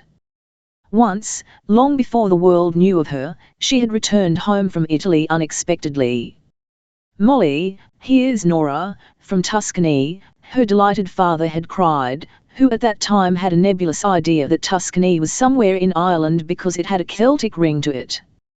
Being filled with love of Italy, its tongue, its history, its physical beauty, she naively translated Nora from Tuscany into Italian, and declared that when she went upon the stage she would be known by that name. There had been some smiling over the pseudonym, but Nora was Irish enough to cling to it. By and by the great music-loving public ceased to concern itself about her name, it was her fresh beauty and her wonderful voice they craved to see and hear. Kings and queens, emperors and empresses, princes and princesses, what is called royalty and nobility in the newspapers freely gave her homage. Quite a rise in the world for a little girl who had once lived in a shabby apartment in New York and run barefooted on the wet asphalts, summer nights. But Nora was not recalling the happy scenes of her childhood, indeed, no, she was still threatening Paris. Once there, she would not lack for reprisals. To have played on her pity. To have made a lure of her tender concern for the unfortunate. Never would she forgive such baseness. And only a little while ago she had been as happy as the nightingale to which they compared her. Never had she wronged anyone, she had been kindness and thoughtfulness to all with whom she had come in contact. But from now on, her fingers tightened round the bars. She might have posed as Dido when she learned that the noble Aeneas was dead. War, war, woe to the moths who fluttered about her head hereafter. Ah, but had she been happy? Her hands slid down the bars. Her expression changed. The mouth drooped, the eagle light in her eyes dimmed. From out the bright morning, somewhere, had come weariness, and with this came weakness, and finally, tears. She heard the key turn in the lock. They had never come so early before. She was astonished to see that her jailer did not close the door as usual. He put down the breakfast tray on the table. There was tea and toast and fillet. "Mademoiselle, "There has been a terrible mistake," said the man humbly. "All. So you have found that out," she cried. "Yes. You are not the person for whom this room was intended." Which was half a TNLTH and perfectly TNLE, paradoxical as it may seem. "Eat your breakfast in peace. You are free, mademoiselle." "Free? You will not hinder me if I walk through that door." "No, mademoiselle. On the contrary, I shall be very glad, and so will my brother, who guards you at night. I repeat, there has been a frightful mistake. Monsieur Champion, Monsieur Champion." Nora was bewildered. She had never heard this name before. "He calls himself," that was the diplomatic answer. All Nora's suspicions took firm ground again. "Will you describe this Monsieur Champion to me?" asked the actress, coming into life. "He is short, dark, and old, mademoiselle." "Rather is he not tall, blonde, and young?" ironically. The jailer concealed what annoyance he felt. In his way he was just as capable an actor as she was. The accuracy of her description startled him, for the affair had been carried out so adroitly that he had been positive that until her real captor appeared she would be totally in the dark regarding his identity.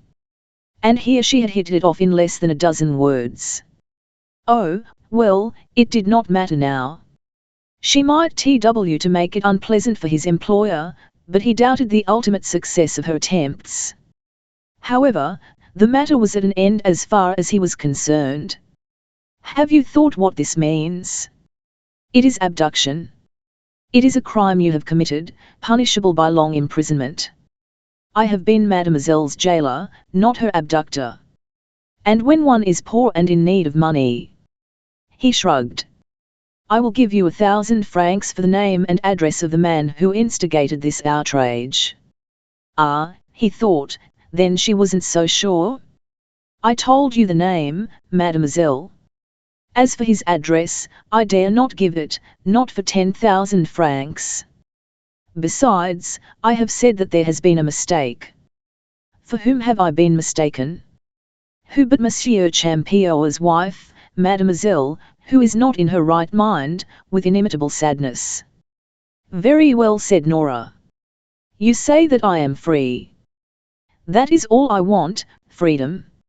In 20 minutes the electric tram leaves for Paris. You will recall, mademoiselle humbly, that we have taken nothing belonging to you. You have your purse and hat and cloak." The struggle was most unfortunate. "But, think, mademoiselle, think, we thought you to be insane."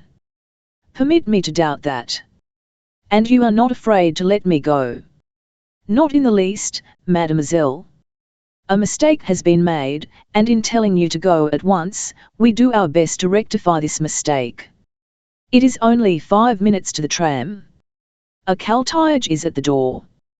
Will mademoiselle be pleased to remember that we have treated her with the utmost courtesy?" "I shall remember everything ominously." "Very good, mademoiselle. You will be in Paris before 9.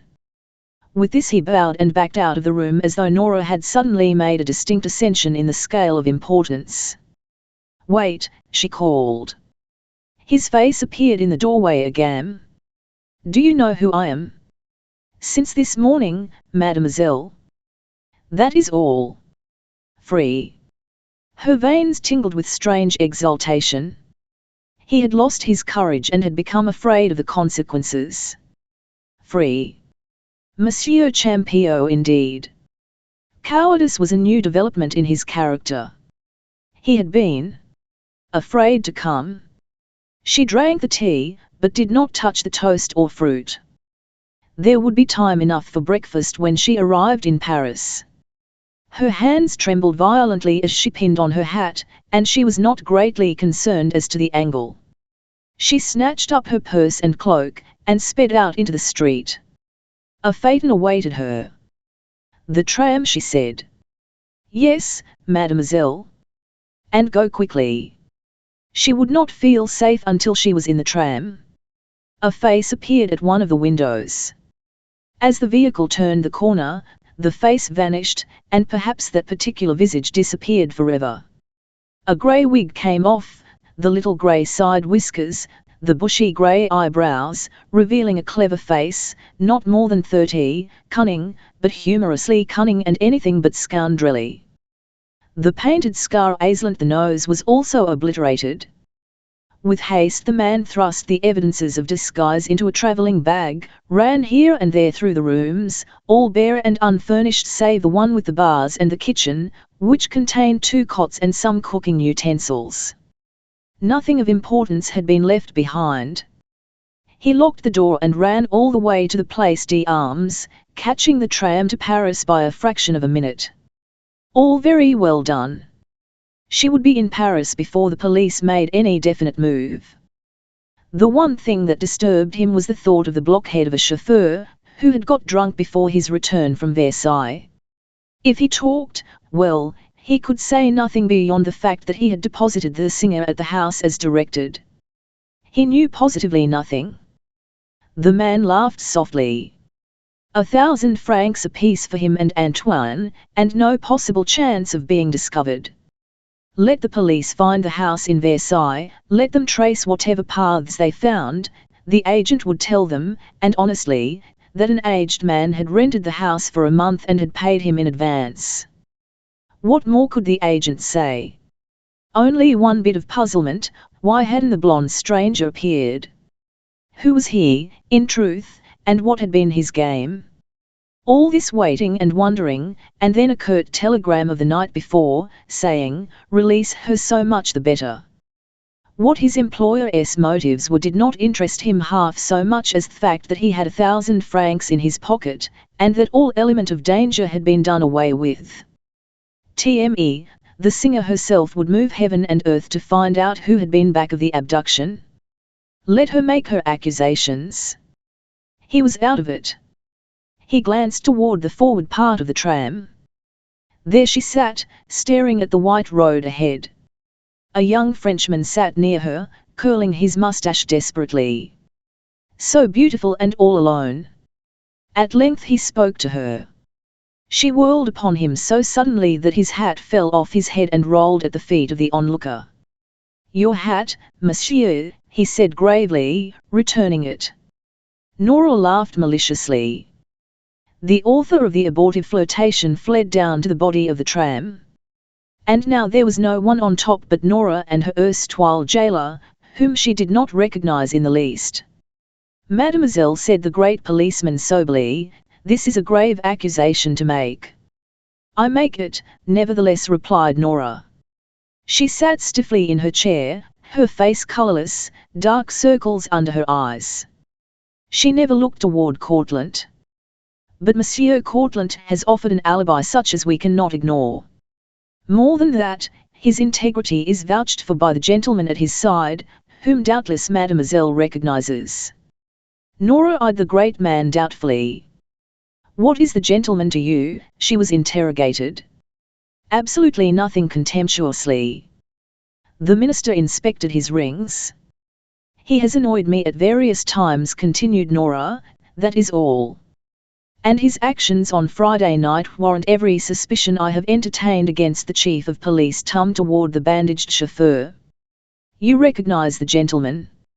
"No, monsieur, I never saw him before. It was an old man who engaged me. He said that Mademoiselle's old teacher was very ill and asked for assistance. I left Mademoiselle at the house and drove away. I was hired from the garage." "That is the TNRTH, monsieur." Nora smiled disbelievingly. Doubtless he had been paid well for that lie. "And you?" asked the chief of Nora's chauffeur. "He is certainly the gentleman, monsieur, who attempted to bribe me." "That is true," said Courtlandt with utmost calmness. "La demoiselle, if Monsieur Courtlandt wished, he could accuse you of attempting to shoot him. It was an accident. His sudden appearance in my apartment frightened me. Besides, I believe a woman who lives comparatively alone has a legal and moral right to protect herself from such unwarrantable intrusions. I wish him no physical injury, but I am determined to be annoyed by him no longer." The minister's eyes sought Courtlandt's face obliquely. Strange young man, he thought. From the expression of his face he might have been a spectator rather than the person most vitally concerned in this little scene. And what a pair they made!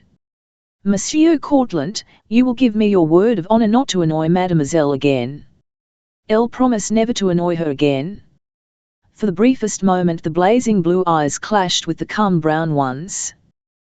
The latter were first to deviate from the line.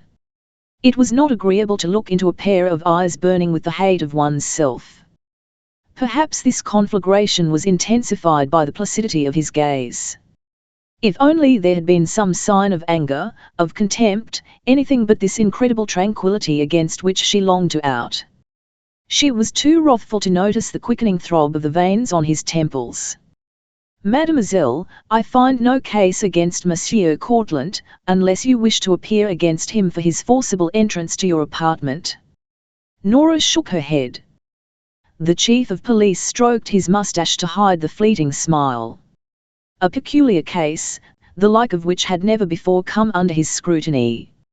Circumstantial evidence, we know, points to him, but we have also an alibi which is incontestable. We must look elsewhere for your abductors. Think, have you not some enemy? Is there no one who might wish you worry and inconvenience? Are your associates all loyal to you? Is there any jealousy? No, none at all, monsieur, quickly and decidedly. In my opinion, then, the whole affair is a hoax, perpetrated to vex and annoy you. The old man who employed this chauffeur may not have been old. I have looked upon all sides of the affair, and it begins to look like a practical joke, mademoiselle. Ah, angrily. And am I to have no redress? Think of the mise one why I have gone through, the suspense. My voice is gone. I shall not be able to sing again for months. Is it your suggestion that I drop the investigation? Yes, mademoiselle, for it does not look as if we could get anywhere with it. If you insist, I will hold Monsieur Courtlandt, but I warn you the magistrate would not hesitate to dismiss the case instantly. Monsieur Courtlandt arrived in Marseilles Thursday morning, he reached Paris Friday morning. Since arriving in Paris he has fully accounted for his time. It is impossible that he could have arranged for the abduction. Still, if you say, I can hold him for entering your apartment. That would be but a farce. Nora rose. Monsieur, permit me to wish you good day. For my part, I shall pursue this matter to the end. I believe this gentleman guilty, and I shall do my best to prove it. I am a woman, and all alone. When a man has powerful friends, it is not difficult to build an alibi. That is a reflection upon my word, mademoiselle, quietly interposed the minister. Monsieur has been imposed upon. Nora walked to the door. Wait a moment, mademoiselle, said the prefect. Why do you insist upon prosecuting him for something of which he is guiltless, when you could have him held for something of which he is really guilty? The one is trivial, the other is a serious outrage. Good morning. The attendant closed the door behind her. A very determined young woman, mused the chief of police. Exceedingly, agreed the minister. Courtlandt got up wearily. But the chief motioned him to be reseated. I do not say that I dare not pursue my investigations, but now that mademoiselle is safely returned, I prefer not to. I ask who made this request, asked Courtlandt. Request? Yes, monsieur, it was a request not to proceed further. From where? As to that, you will have to consult the head of the state. I am not at liberty to make the disclosure. The minister leaned forward eagerly. Then there is a political side to it. There would be if everything had not turned out so fortunately. I'll believe that I understand now, said Courtlandt, his face hardening.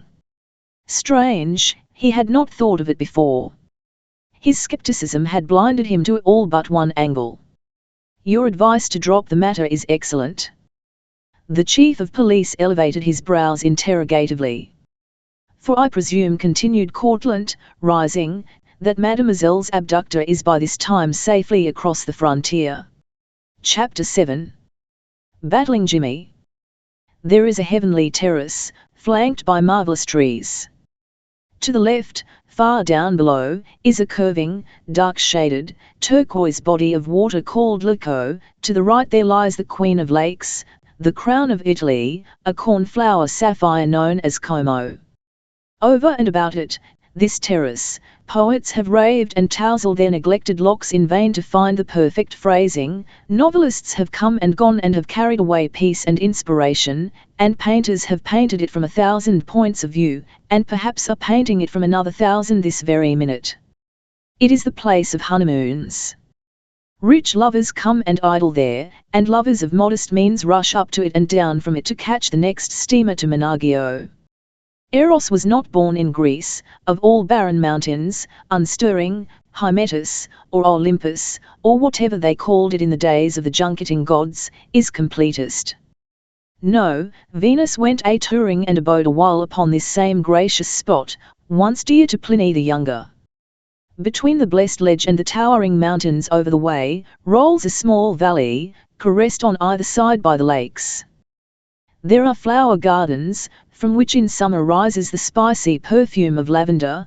There are rows upon rows of great vines, terraced downward.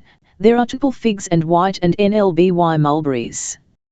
Around and about, rising sheer from the waters, wherever the eye may rove, heaven-touching, salmon-tinted mountains abound, with scarfs of filmy cloud aslant their rugged profiles, and beauty patches of snow.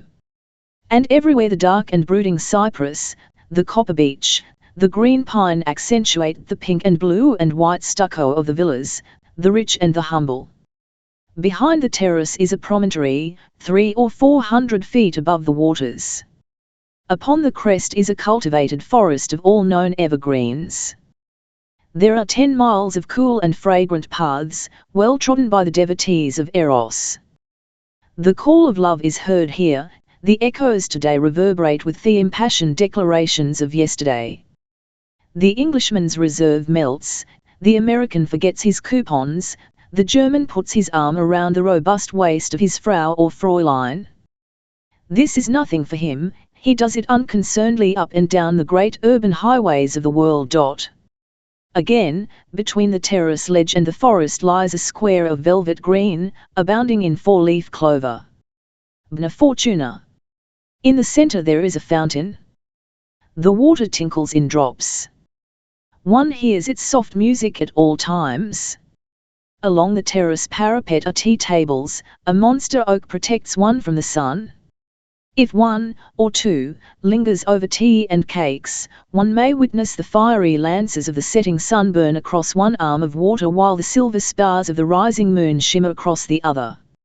Nature is whole-souled here, she gives often and freely and all she has.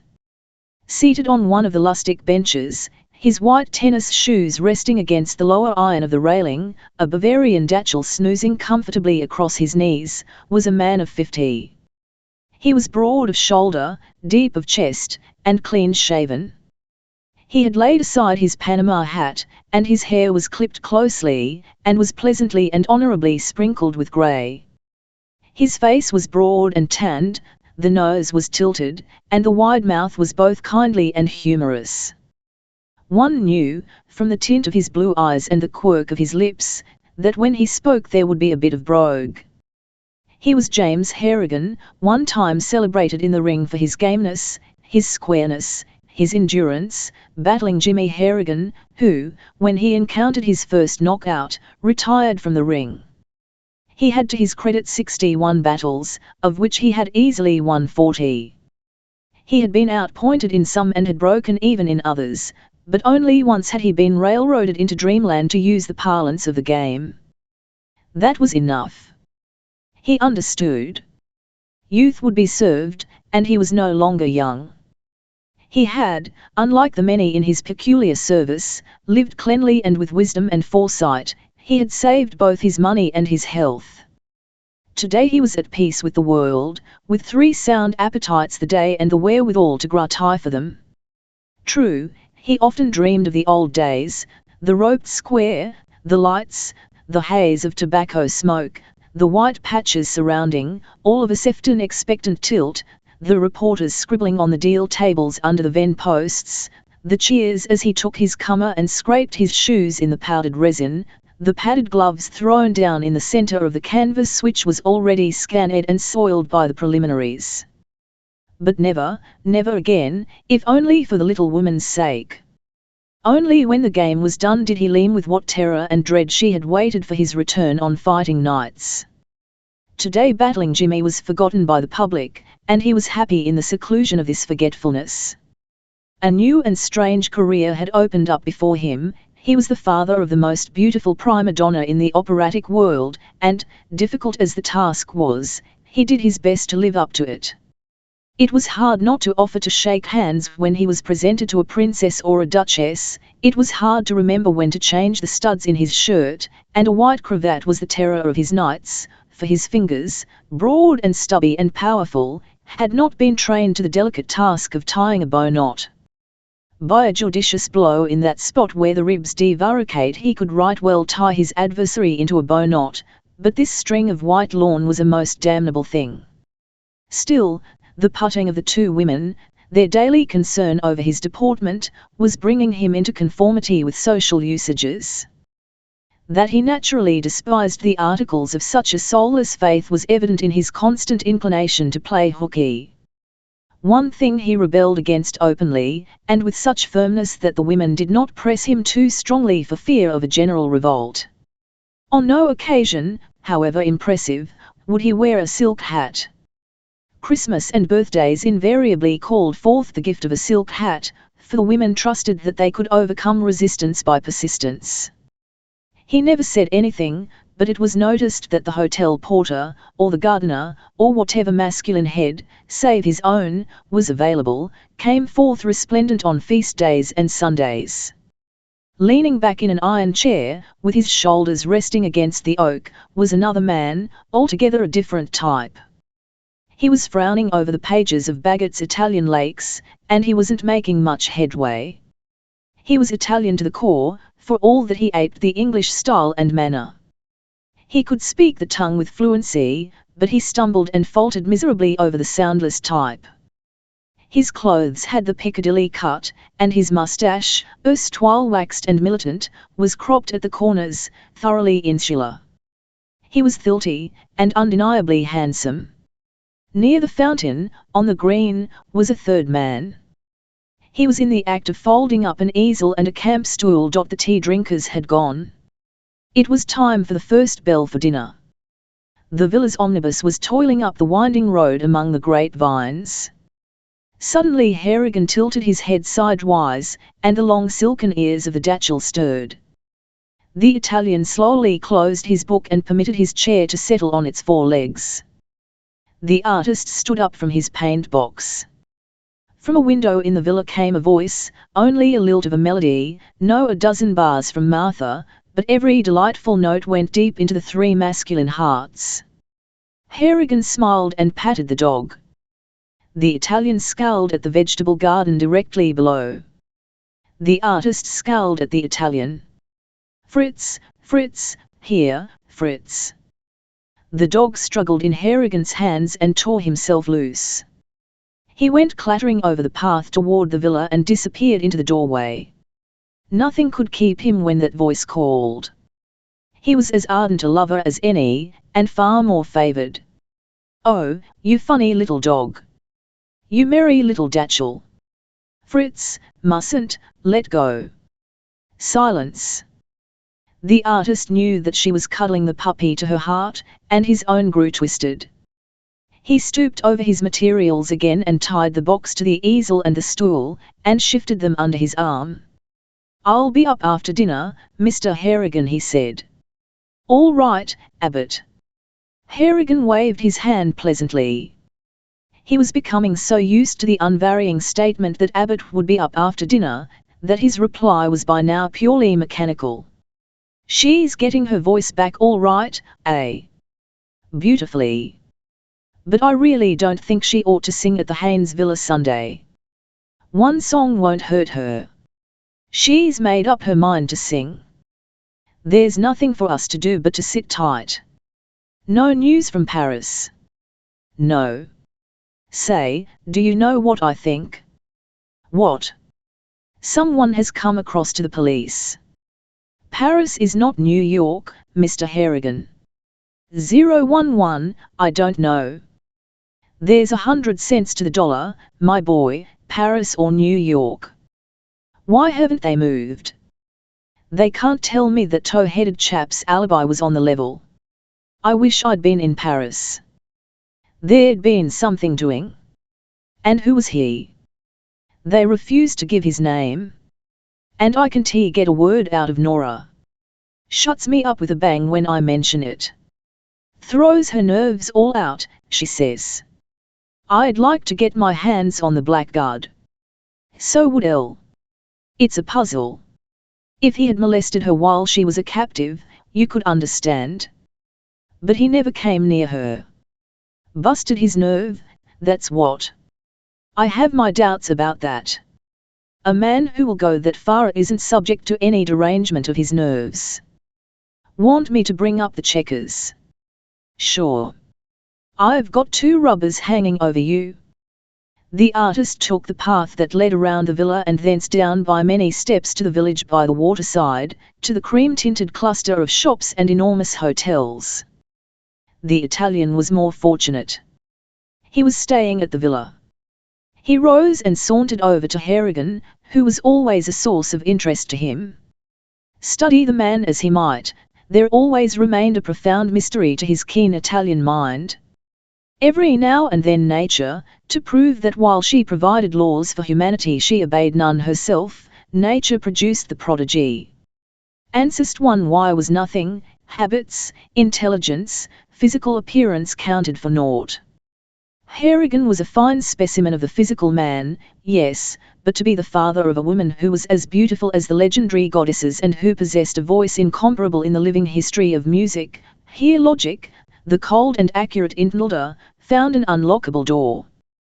He liked the ex-prize fighter, so kindly and wholesome, but he also pitied him. Harrigan reminded him of a seal he had once seen in an aquarium tank, out of his element, but merry-eyed and swimmed round and round as if determined to please everybody.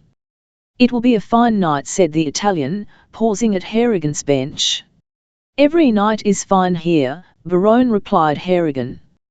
Why, they had me up in Marienbad a few weeks ago, and I'm not over it yet.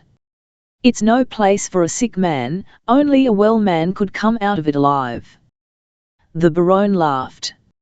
Harrigan had told this tale 6 times, but each time the Barone felt called on to laugh. The man was her father. Do you know, Mr. Harrigan, Miss Harrigan is not herself. She is, what do you? She laughs, but, all, I do not sounds not real. Well, she isn't over that rumpus in Paris yet. Rumpus? The abduction? Ah, yes. Rumpus is another word for abduction? Yes, yes, I see. No, no. Rumpus is just a mix-up, a row, anything that makes a noise, calls in the police. You can make a rumpus on the piano, over a game of cards, anything. The Barone spread his hands. I comprehend hurriedly. He comprehended nothing, but he was too proud to admit it. So Nora is not herself, a case of nerves. And to think that you called there at the apartment the very day. Ah, if I had been there the right time.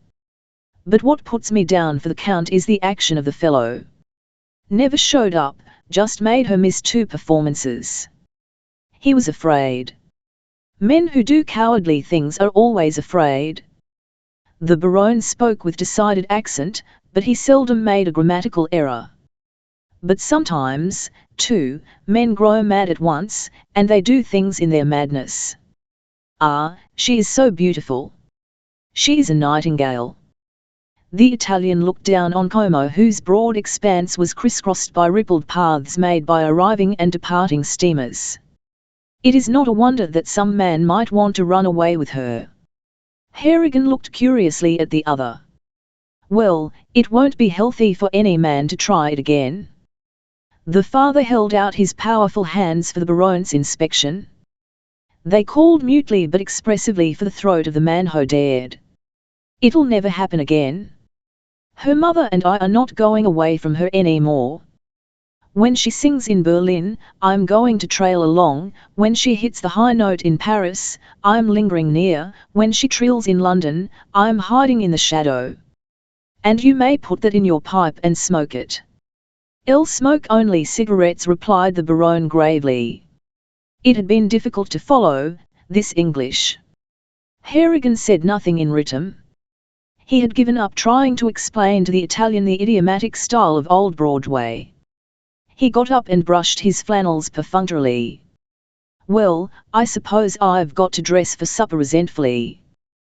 He still called it supper, and, as in the matter of the silk hat, his wife no longer strove to correct him.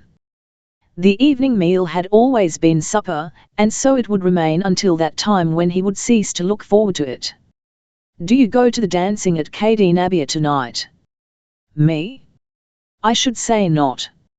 Harrigan laughed. I'd look like a bull in a china shop. Abbott is coming up to play checkers with me. I'll leave the honours to you. The Baron's face lighted considerably. He hated the artist only when he was visible. He was rather confused, however. Abbott had been invited to the dance. Why wasn't he going? Could it be TNLE? Had the artist tried his luck and lost? Ah, if fate were as kind as that. He let Harrigan depart alone. Why not? What did he care? What if the father had been a fighter for prizes? What if the mother was possessed with a misguided desire to shine socially? What mattered it if they had once resided in an obscure tenement in a great city, and that grandfathers were as far back as they could go with any certainty? Was he not his own master? What titled woman of his acquaintance whose forebears had been powerful in the days of the Borgias, was not dimmed in the presence of this wonderful maid to whom all things had been given unreservedly? Her brow was fit for a royal crown, let alone a simple baronial tiara such as he could provide. The mother favoured him a little, of this he was reasonably certain, but the moods of the daughter were difficult to discover or to follow. Tonight. The round moon was rising palely over Lecco, the moon, mistress of love and tides, toward whom all men and maids must look, though only Eros knows why. Evidently there was no answer to the Italian's question, for he faced about and walked moodily toward the entrance. Here he paused, looking up at the empty window. Again a snatch of song, O solo mio che bella cosa. What a beautiful thing indeed. Passionately he longed for the old days, when by his physical prowess alone oft a man won his lady. Diplomacy, torrents of words, sly little tricks, subterfuges, adroitness, stolen glances, careless touches of the hand, by these must a maid be won today. When she was happy she sang, when she was sad, when she was only mischievous. She was just as likely to sing O terra addio when she was happy as O sol mio when she was sad. So, how was a man to know the right approach to her variant moods? Sighing deeply, he went on to his room, to change his Piccadilly suit for another which was supposed to be the last word in the matter of evening dress. Below, in the village, a man entered the Grand Hotel. He was tall, blond, rosy-cheeked. He carried himself like one used to military service, also, like one used to giving peremptory orders. The porter bowed, the director bowed, and the proprietor himself became a living carpenter's square, hinged. The porter and the director recognized a personage, the proprietor recognized the man. It was of no consequence that the new arrival called himself Herr Rosen. He was assigned to a suite of rooms, and on returning to the bureau, the proprietor squinted his eyes abstractedly. He knew every woman of importance at that time residing on the point. Certainly it could be none of these. Himmel. He stntck his hands together. So that was it, the singer. He recalled the hints in certain newspaper paragraphs, the little tales with the names left to the imagination. So that was it. What a woman! Men looked at her and went mad. And not so long ago one had abducted her in Paris. The proprietor drew up his hands in despair. What was going to happen to the peace of this bucolic spot? The youth permitted nothing to stand in his way, and the singer's father was a retired fighter with boxing gloves. Chapter 8. Moonlight and a Prince. When he had fought what he considered 2 rattling rounds, Harrigan conceded that his cravat had once more got the decision over him on points. And the cravat was only a second-rater, too, a black silk affair. He tossed up the sponge and went down to the dining room, the ends of the conqueror straggling like the 4 points of a battered weather vane. His wife and daughter and Mademoiselle Fournier were already at their table by the casement window, from which they could see the changing granite mask of Napoleon across Le Caux. At the villa there were seldom more than 10 or 12 guests, this being quite the capacity of the little hotel. These generally took refuge here in order to escape the noise and confusion of a large hotel, to avoid the necessity of dining in state every night. Few of the men wore evening dress, save on occasions when they were entertaining. The villa wasn't at all fashionable, and the run of American tourists fought shy of it, preferring the music and dancing and card-playing of the famous hostelries along the waterfront.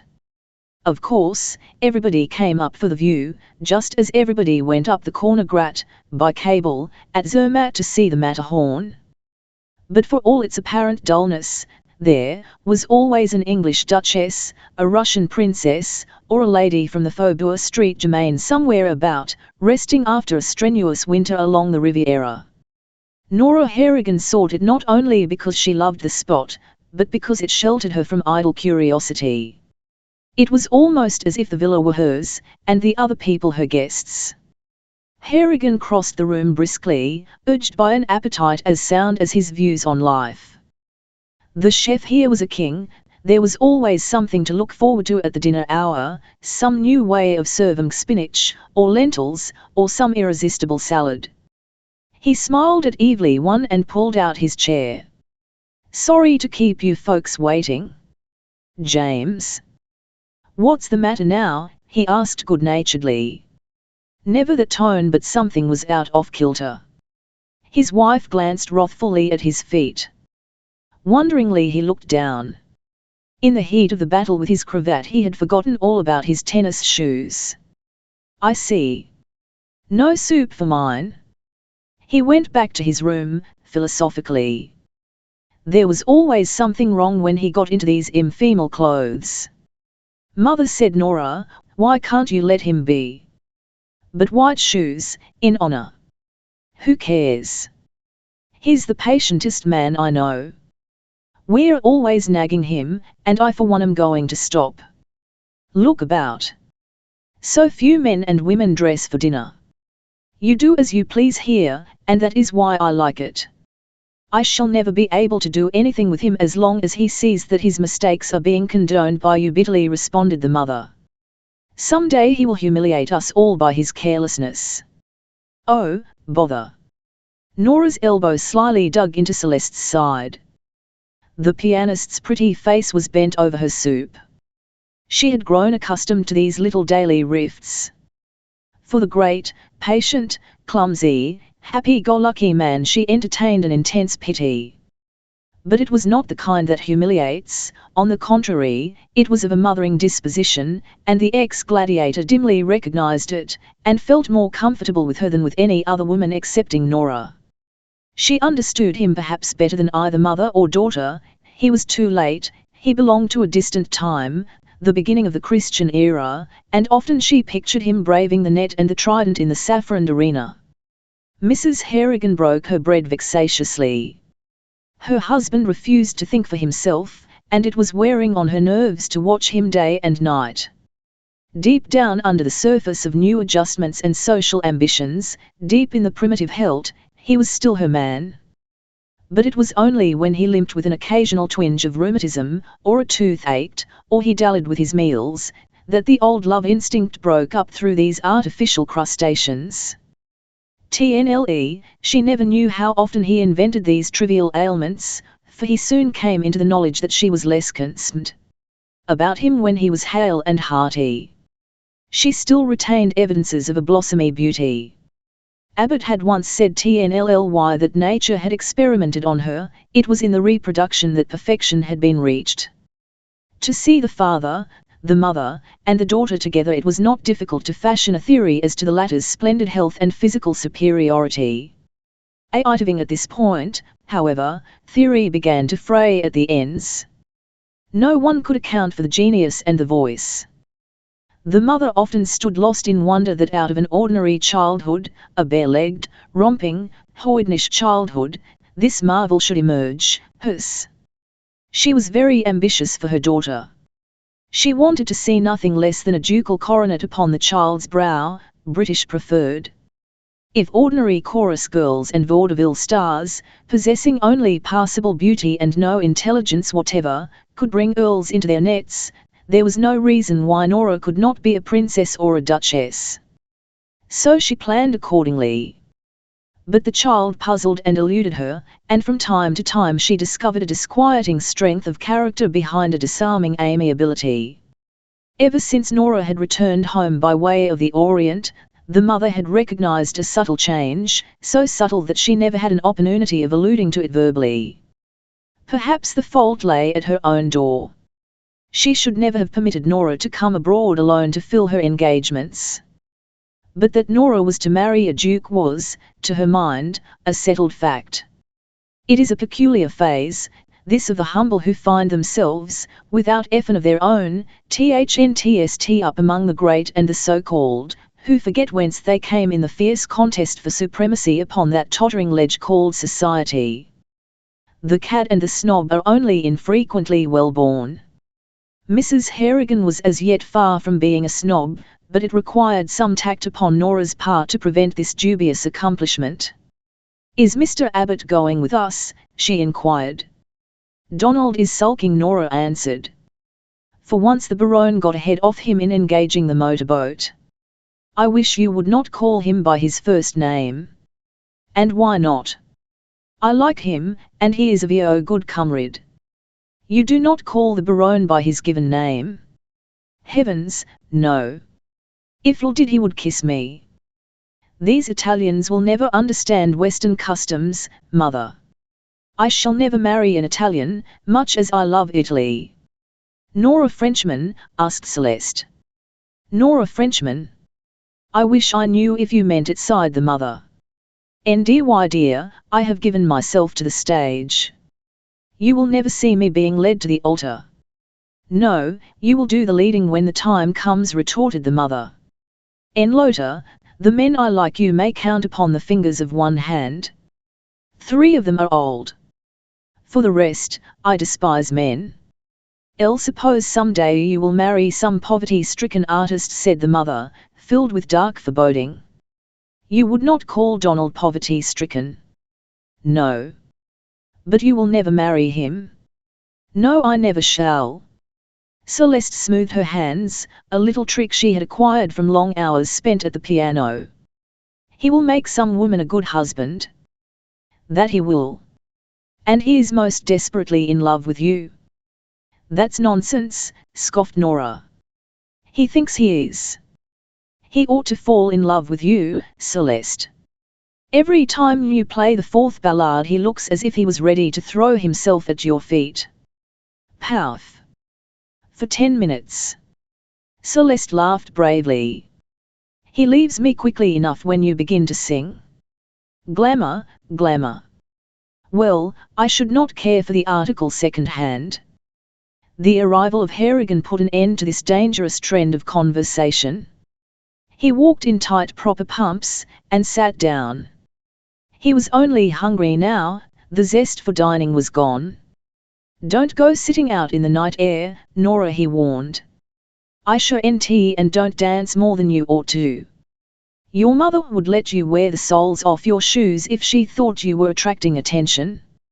Don't do it." "James, that is not true," the mother protested. "Well, Molly, you do like to hear em talk." I wish they knew how to cook a good club steak. "El brought up a book from the village for you today," said Mrs. Harrigan, sternly. "I'll bet $1 it's on how to keep the creases in a fellow's pants." Trousers. Pants, helping himself to the last of the romaine. "What time do you go over?" "At 9. "We must be getting ready now," said Nora. "Don't wait up for us." "And only one cigar," added the mother. "Say, Molly, you keep closing in on me. Tobacco won't hurt me any, and I get a good deal of comfort out of it these days." "Too," smiled Nora. "But his heart. And what in mercy's name is the matter with his heart?" The doctor at Marienbad said that father was the soundest man of his age he had ever met. Nora looked quizzically at her father. He grinned. Out of his own mouth he had been nicely trapped. That morning he had complained of a little twinge in his heart, a childish subterfuge to take Mrs. Harrigan's attention away from the eternal society page of the Herald. It had succeeded. He had even been cuddled. "James, you told me, 011, Molly, I only wanted to talk to you. To do so it isn't necessary to frighten me to death," reproachfully. "One cigar, and no more. Molly, what ails you?" as they left the dining room. "Nora's right. That Sawbones said I was made of iron. I'm only smoking native cigars, and it takes a bunch of 'em to get the taste of tobacco. All right, in a few months you'll have me with the stuffed canary under the glass top." "What's the name of that book?" diplomatically. "Social Usages. Breakaway." Nora laughed. "But, Dad, you really must read it carefully. It will tell you how to talk to a duchess, if you chance to meet one when I am not around. It has all the names of the forks and knives and spoons, and it tells you never to use sugar on your lettuce." And then she threw her arm around her mother's waist. "Honey, when you buy books for father, be sure they are by Dumas or Haggard or Doyle. Otherwise he will never read a line. And I try so hard." Tears came into Mrs. Harrigan's eyes. There, Molly, old girl," soothed the outlaw. "I'll read the book. I know I'm a stupid old stumbling block, but it's hard to teach an old dog new tricks, that is, at the ring of the gong. Run along to your party. And don't break any more hearts than you need, Nora." Nora promised in good faith. But once in the ballroom, that little son of Satan called Malasafort took possession of her, and there was havoc. If a certain American countess had not patronized her, if certain lorgnettes, implements of tenure used by said son of Satan, had not been leveled in her direction, if certain fans had not been suggestively spread between pairs of feminine, would have been as harmless as a playful kitten. From door to door of the ballroom her mother fluttered like a hen with a duckling. Even Celeste was disturbed, for she saw that Nora's conduct was not due to any light-hearted fun. There was something bitter and ironic cloaked by those smiles, that tinkle of laughter. In fact, Nora from Tuscany flirted outrageously. The Baron sulked and tore at his moustache. He committed any number of murders, by eye and by wish. When his time came to dance with the mischief-maker, he whirled her around savagely, and never said a word, and once done with, he sternly returned her to her mother, which he deemed the wisest course to pursue. "Nora, you are behaving abominably," whispered her mother, pale with indignation. "Well, I am having a good time your dance." "Thank you." And a tender young American led her through the mazes of the waltz, as some poet who knew what he was about phrased it. It is not an exaggeration to say that there was not a woman in the ballroom to compare with her, and some of them were marvelously gowned and complexioned, too. She overshadowed them not only by sheer beauty, but by exuberance of spirit. And they followed her with hating eyes and whispered scandalous things behind their fans and wondered what had possessed the Marchesa to invite the bold thing. So does mediocrity pay homage to beauty and genius. As for the men, though madness lay that way, eagerly as of old they sought it.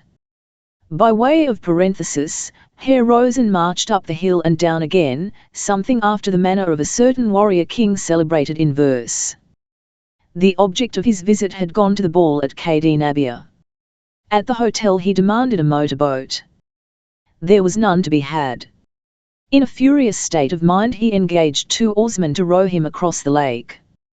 And so it came to pass that when Nora, suddenly grown weary of the play, full of bitterness and distaste, hating herself and everyone else in the world, stole out to the quay to commune with the moon, she saw him jump from the boat to the landing, scorning the steps. Instantly she drew her lace mantle closely about her face. It was useless. In the man the hunter's instinct was much too keen. "So I have found you." One would say that I had been in hiding, coldly. From me, always. I have left everything, duty, obligations, to seek you. From any other man that might be a compliment. "I am a prince," he said proudly. She faced him with that quick resolution, that swift forming of purpose, which has made the Irish so difficult in argument and persuasion. "Will you marry me? Will you make me your wife legally? Before all the world? Will you surrender, for the sake of this love you profess, your right to a great inheritance? Will you risk the anger and the iron hand of your father for my sake?" Hare got. "I am mad." He covered his eyes. "That expression proves that your Highness is sane again. Have you realized the annoyances, the embarrassments, you have thrust upon me by your pursuit? Have you not read the scandalous innuendos in the newspapers? Your Highness, I was not born on the continent, so I look upon my work from a point of view not common to those of your caste. I am proud of it, and I look upon it with honor. I am a woman, but I am not wholly defenseless. There was a time when I thought I might number among my friends a prince, but you have made that impossible. Come," he said hoarsely, "let us go and find a priest. You are right. I love you, I will give up everything." For a moment she was dumb. This absolute surrender appalled her.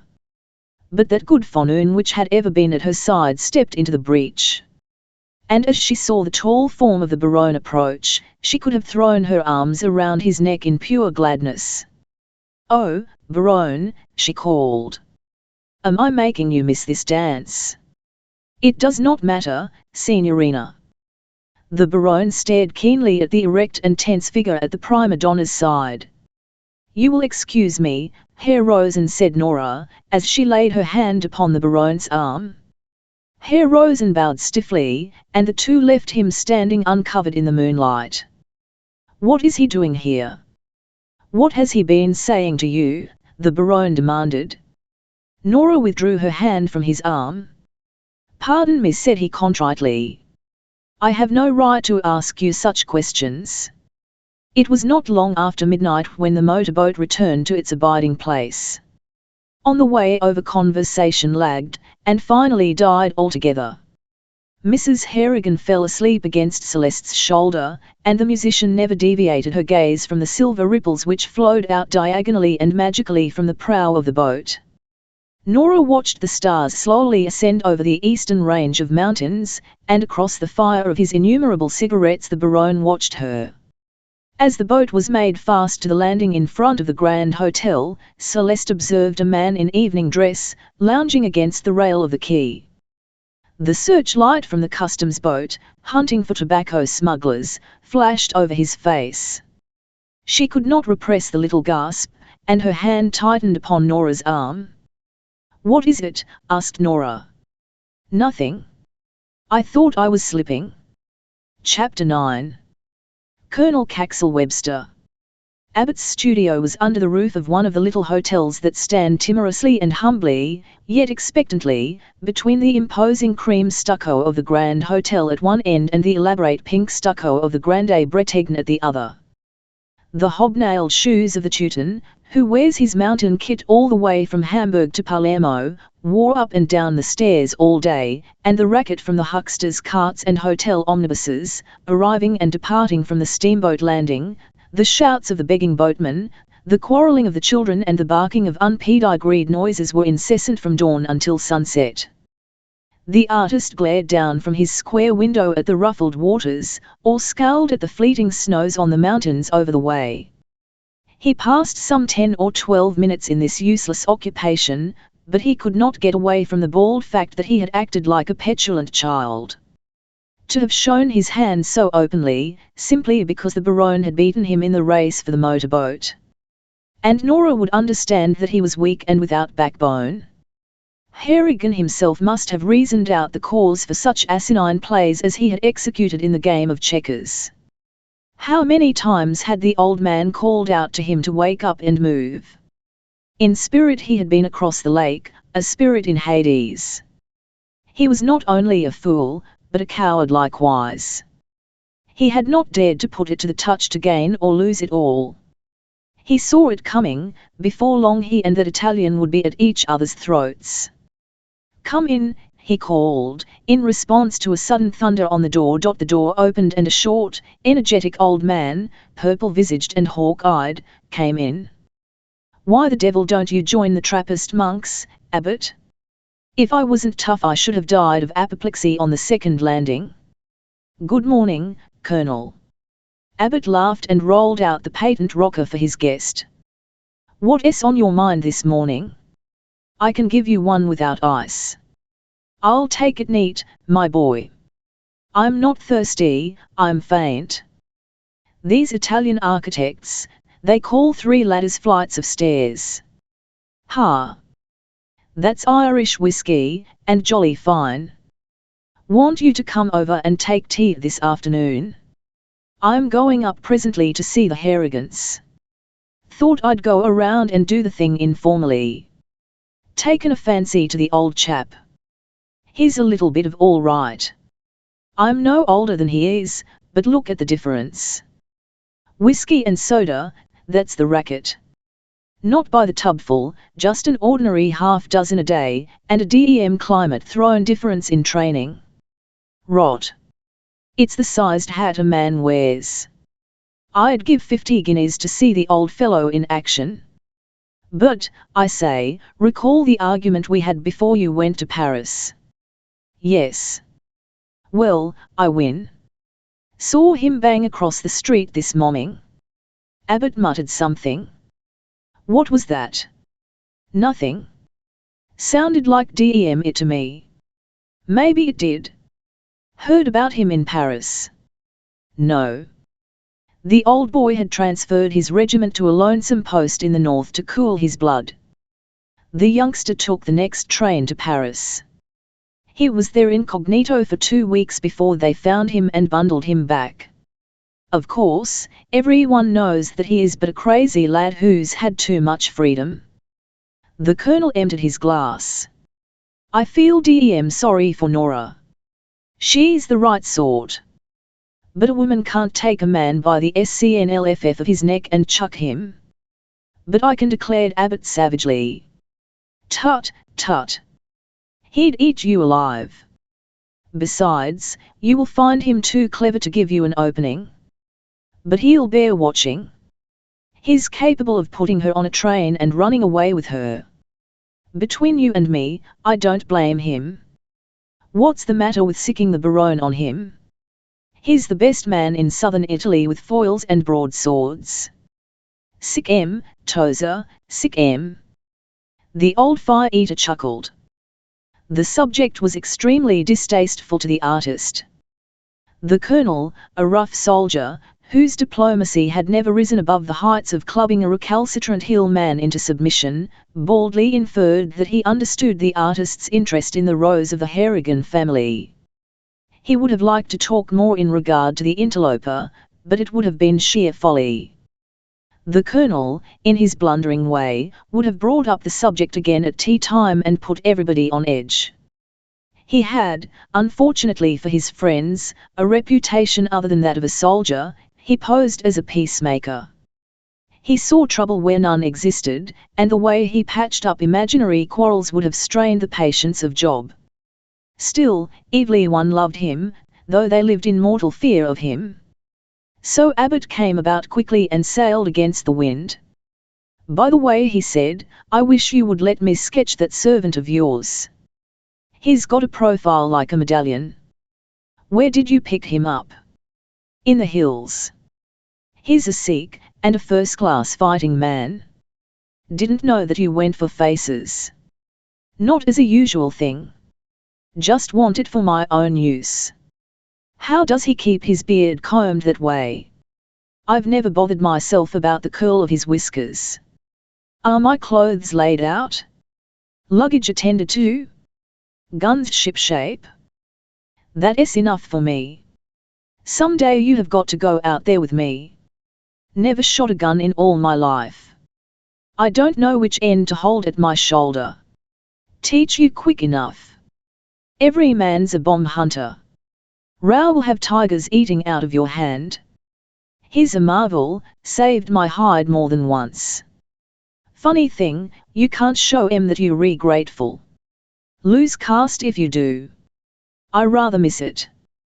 Get the East in your blood and you'll never get it out. Fascinating. But my liver turned over once too many times. Ha! Someone coming up to buy a picture. The step outside was firm and unwearied by the climb. The door opened unceremoniously, and Courtlandt came in. He stared at the Colonel and the Colonel returned the stare. Caxel Webster. Well, I say, this globe goes on shrinking every day, cried Courtlandt. The two pumped hands energetically, sizing each other up critically. Then they sat down and shot questions, while Abbott looked on bewildered. Elephants and tigers and cheetahs and wild boar and quail running and strange guttural names, weltering nights in the jungles, freezing mornings in the hills, stupendous card games, and what had become of so-and-so, who always drank his whiskey neat, and what's his name, who invented cures for snake bites. Abbott deliberately pushed over an oak bench. Am I host here or not? Abby, old man, how are you, said Courtlandt, smiling warmly and holding out his hand. Apologies, but the Colonel and I never expected to see each other again. And I find him talking with you up here under this roof. It's marvelous. It's a wonder you wouldn't drop a fellow a line, said Abbott, in a fault-finding tone, as he righted the bench. When did you come? Last night. Came up from Como. Going to stay long? That depends. I am really on my way to Zermatt. I've a hankering to have another try at the Matterhorn. Think of that, exclaimed the Colonel.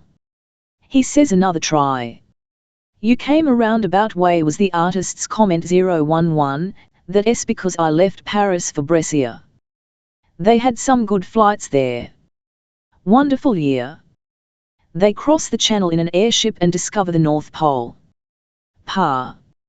Neither will be of any use to humanity, merely a fine sporting proposition. The Colonel dug into his pocket for his pipe. But what do you think of Germany? Fine country, answered Courtlandt, rising and going to a window. Fine people, too. Why? Do they could whip us? On land, yes. The devil. On water, no. Thanks. In other words, you believe our chances equal. So equal that all this vast scare is piffle. But I rather like to see you English get up in the air occasionally. It will do you good. You've an idea because you walloped Napoleon that you re the same race you were then, and you are not. The English-speaking races, as the first soldiers, have ceased to be. Well, IBDEM, gasped the Colonel. It's the TNLTH. Take the American, he thinks there is nothing in the world but money. Take the Britisher, to him caste is everything. Take the money out of one man's mind and the importance of being well born out of the other. He tummed from the window and smiled at the artist and the empurpling Anglo-Indian. Abbott growled, the soldier, that man will someday drive me amok. What do you think? One night, on a tiger hunt, he got me into an argument like this. A BNLTE of a beast jumped into the middle of it. Courtlandt shot him on the second bound, and turned to me with, "Well, as I was saying, I don't know to this day whether it was nerve or what you Americans call gall." "Divided by two," grinned Abbott. "Ha, I see, half nerve and half gall. I'll remember that."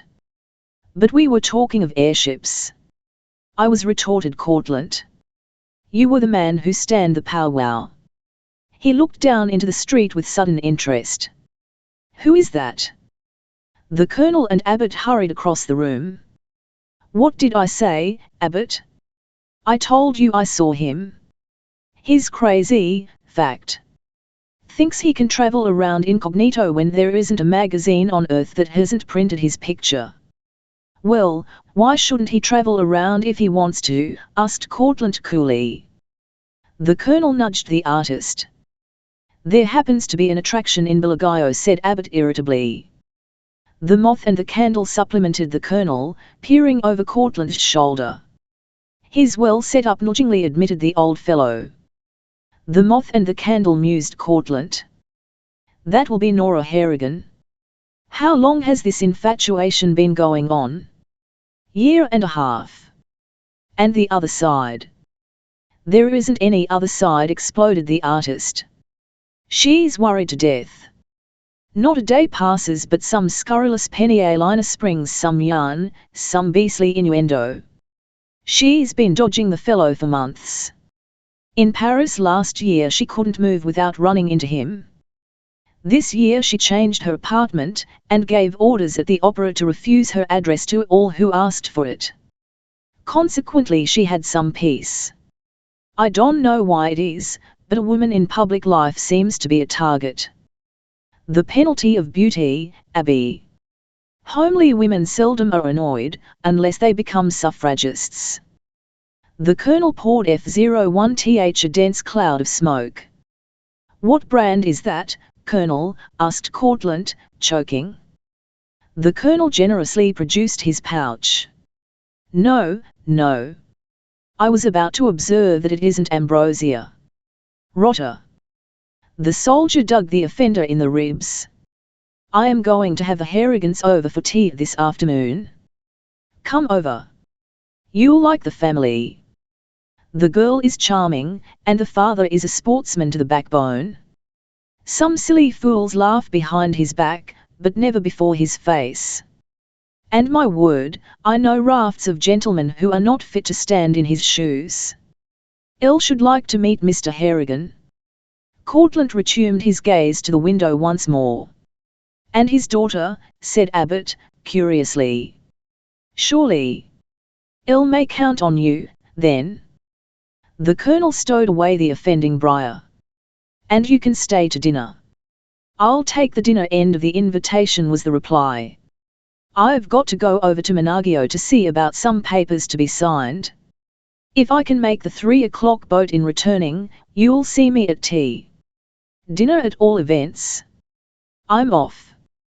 "Do you mean to stand there and tell me that you have important business?" jeered Abbott. "NDY boy, the reason I'm on trains and boats, year in and year out, is in the vain endeavour to escape important business. Now and then I am rounded up." "Were you ever hunted by money?" humorously. "No," answered the Englishman sadly. "But I know one thing, I'd throw the race at the starting post. Millions, Abbott, and to be obliged to away from them. If the Dessons hadn't dried up all my tears, I should weep. Why don't you hire a private secretary to handle your affairs? And have him following at my heels?" Courtlandt gazed at his lean brown hands. "When these begin to shake, I'll do so." "Well, I shall see you both at dinner, whatever happens." "That's Courtlandt," said Abbott, when his friend was gone. "You think he's in Singapore?" The door opens and in he walks, never any letter or announcement. "He anives, that's all." "Strikes me," returned the other, polishing his glass, holding it up to the light, and then screwing it into his eye, "strikes me, he wasn't over anxious to have that dish of tea. Afraid of women? Afraid of women? Why, man, He backed 2 musical shows in the States a few years ago. Musical comedies. The glass dropped from the Colonel's eye. That's going Tigers one better. 40 women, all waiting to be stars, and solemn Courtlandt wandering among them as the god of amity. Afraid of them? Of course he is. Who wouldn't be, after such an experience? The Colonel laughed. Never had any serious affair. Never heard of one. There was some tommy rot about a Mohammedan princess in the newspapers, but I knew there was no truth in that. Queer fellow. He wouldn't take the trouble to deny it. Never showed any signs of being a woman-hater. No, not the least in the world. But too shy at meeting Nora Harrigan. There you have it, the privilege of the gods. Perhaps he really has business in Menagio. What'll we do with the other beggar? Knock his head off, if he bothers her. Better turn the job over to Courtlandt, then. You're in the lightweight class, and Courtlandt is the best amateur for his weight I ever saw. What, boxers? A tough UN? I had a corporal who beat anyone in non-hem India. Courtlandt put on the gloves with him and had him begging in the 3rd round. I never knew that before. He's as full of surprises as an luggage bag. Courtlandt walked up the street leisurely, idly pausing now and then before the shop windows. Apparently he had neither object nor destination, yet his mind was busy, so busy in fact that he looked at the various curios without TNLLY seeing them at all. A delicate situation, which needed the lightest handling, confronted him. He must wait for an overt act, then he might proceed as he pleased. How really helpless he was. He could not force her hand because she held all the cards and he none. Yet he was determined this time to play the game to the end, even if the task was equal to all those of Hercules rolled into one, and none of the gods on his side. At the hotel he asked for his mail, and was given a formidable packet which, with a sigh of discontent, he slipped into a pocket, strolled out into the garden by the water, and sat down to read. To his surprise there was a note, without stamp or postmark. He opened it, mildly curious to learn who it was that had discovered his presence in Belagio so quickly. The envelope contained nothing more than a neatly folded banknote for 100 francs. He eyed it stupidly. What might this mean? He unfolded it and smoothed it out across his knee, and the haze of puzzlement drifted away. 3 bars from La Boheme? He laughed. So the little lady of the Tavern Royale was in Belagio, Chapter 10. Marguerites and emeralds. From where he sat Courtlandt could see down the main thoroughfare of the pretty village. There were other streets, to be sure, but courtesy and good nature alone permitted this misapplication of title. They were merely a series of tortuous enervating stairways of stone, up and down which noisy wooden sandals clattered all the day long. Over the entrances to the shops the proprietors were dropping the white and brown awnings for the day. Very few people shopped after luncheon. There were pleasanter pastimes, even for the women, contradictory as this may seem. By 11 o'clock Courtlandt had finished the reading of his mail, and was now ready to hunt for the little lady of the Tavern Royale. It was necessary to find her. The whereabouts of Flora de Simone was of vital importance. If she had not yet arrived, the presence of her friend presaged her ultimate arrival. The Duke was a negligible quantity. It would have surprised Courtlandt could he have foreseen the drawing together of the ends of the circle and the relative concernment of the Duke in knotting those ends. The labours of Hercules had never entailed the subjugation of 2 temperamental women. He rose and proceeded on his quest. Before the photographer's shop he saw a dachshund wrathfully challenging a cat on the balcony of the adjoining building. The cat knew, and so did the puppy, that it was all bunkum on the puppy's part, the usual European war scare, in which one of the belligerent parties refused to come down because it wouldn't have been worthwhile, there being the usual powers ready to intervene. Courtlandt did not bother about the cat, the puppy claimed his attention. He was very fond of dogs. So he reached down suddenly and put an end to the sharp challenge. The Dachshund struggled valiantly, for this breed of dog does not make friends easily. "I say, you little Dutchman, what's the row? I'm not going to hurt you. Funny little codger. To whom do you belong?" He turned the collar around, read the inscription, and gently put the puppy on the ground. "Nora Harrigan." His immediate impulse was to walk on, but somehow this impulse refused to act on his sense of locomotion. He waited, dully wondering what was going to happen when she came out. He had left her room that night in Paris, vowing that he would never intrude on her again. With the recollection of that bullet whizzing past his ear, he had been convinced that the play was done. True, she had testified that it had been accidental, but never would he forget the 100K in her eyes. It was not pleasant to remember. And still, as the needle is drawn by the magnet, here he was, in Bellagio. He cursed his weakness.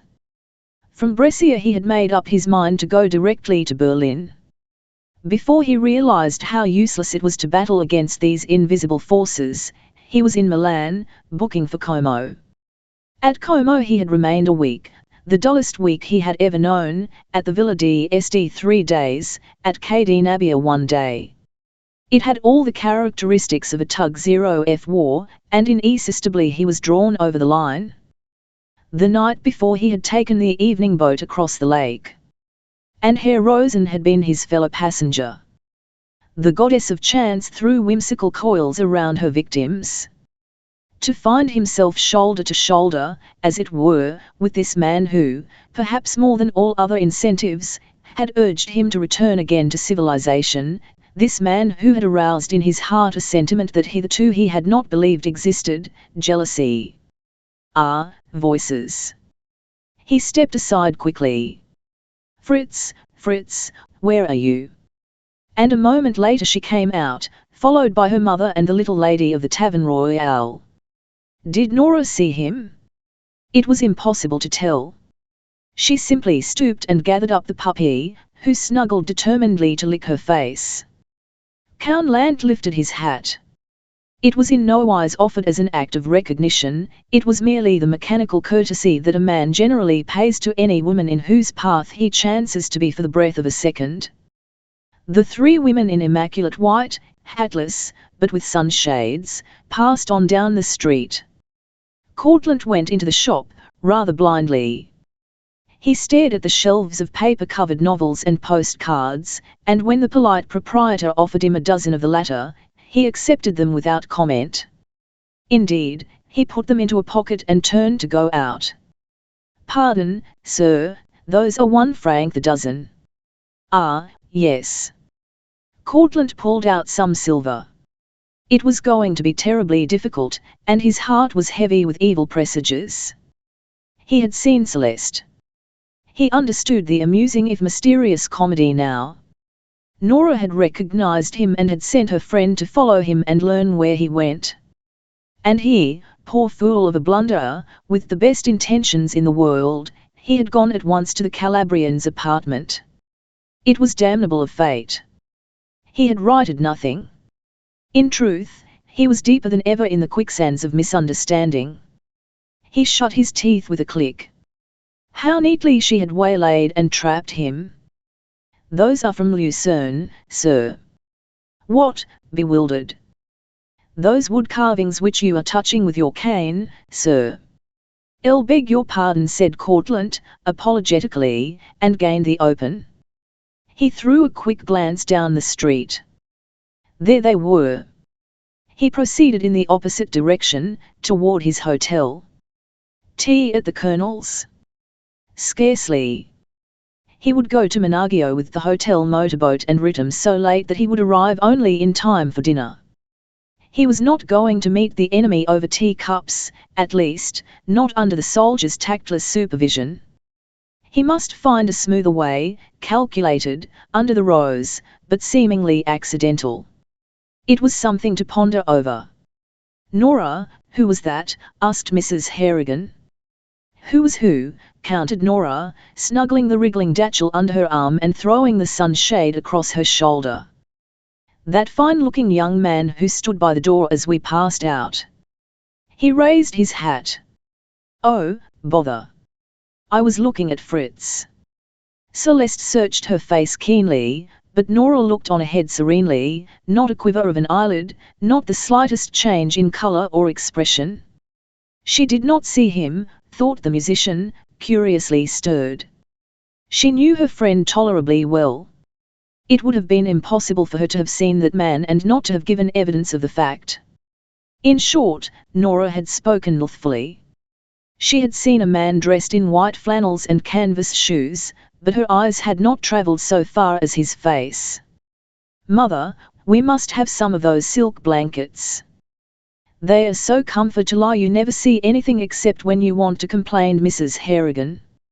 "It saves a deal of trouble. I don't want to go to the Colonel's this afternoon. He always has some frump to pour tea and ask fool questions." The frump, as you call her, is usually a countess or a duchess with asperity. Fiddlesticks. Nobility makes a specialty of femme, it is one of the species of caste. That's why I shall never marry a title. I wish neither to visit nor to entertain frumps. Word calls up the exact picture, frump and fatuity. Oh, I'll go, but I'd rather stay on my balcony and read a good book, dear, patiently. The Colonel is one of the social laws on Como. His sister is the wife of an earl. You must not offend him. His Sundays are the most exclusive on the lake. The word exclusive should be properly applied to those in jail. The social ladder, the social ladder. Don't you know, mother mine, that every rung is sawn by envy and greed, and that those who climb highest fall farthest? You are quoting the Padre. The Padre could give lessons in kindness and shrewdness to any other man I know. If he hadn't chosen the gun he would have been a poet. I love the Padre, with his snow-white hair and his withered leathery face. He was with the old king all through the freeing of Italy. And had a fine time explaining to the Vatican, sniffed the mother. Some day I am going to confess to him. Confess what? Asked Celeste. That I have wished the Calabrian's voice would fail her some night in Carmen, that I am wearing shoes a size too small for me, that I should like to be rich without labour, that I am sometimes ashamed of my calling, that I should have liked to see father win a prize fight, oh, and 1,000 other horrid, hateful things. Ill wish to gracious that you would fall violently in love. Spiteful.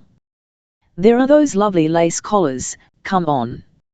You are hopeless, was the mother's conviction. In some things, yes, gravely. Some day, said Celeste, who was a privileged person in the Harrigan family, some day I am going to teach you two how to play at foils. It would be splendid. And then you could always settle your differences with bouts. Better than that, retorted Nora. I'll ask father to lend us his old set of gloves. He carries them around as if they were a fetish. I believe they are in the bottom of one of my steamer trunks. Mrs. Harrigan was not pleased with this jest. Any reference to the past was distasteful to her ears. She, too, went regularly to confession, but up to the present time had omitted the sin of being ashamed of her former poverty and environment. She had taken it for granted that upon her shoulders rested the future good fortune of the Harrigans. They had money, all that was required was social recognition. She found it a battle within a battle. The good-natured reluctance of her husband and the careless indifference of her daughter were as hard to combat as the icy aloofness of those stars into whose orbit she was pluckily striving to steer the family bark. It never entered her scheming head that the reluctance of the father and the indifference of the daughter were the very conditions that drew society neatward, for the simple novelty of finding two persons who did not care in the least whether they were recognized or not. The trio invaded the lace shop, and Nora and her mother agreed to bury the war hatchet in their mutual love of Venetian and Florentine fineries. Celeste pretended to be interested, but in TNLTH she was endeavouring to piece together the few facts she had been able to extract from the rubbish of conjecture.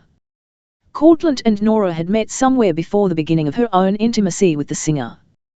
They certainly must have formed an extraordinary friendship, for Nora's subsequent vindictiveness could not possibly have arisen out of the ruins of an indifferent acquaintance. Nora could not be moved from the belief that Courtlandt had abducted her, but Celeste was now positive that he had had nothing to do with it.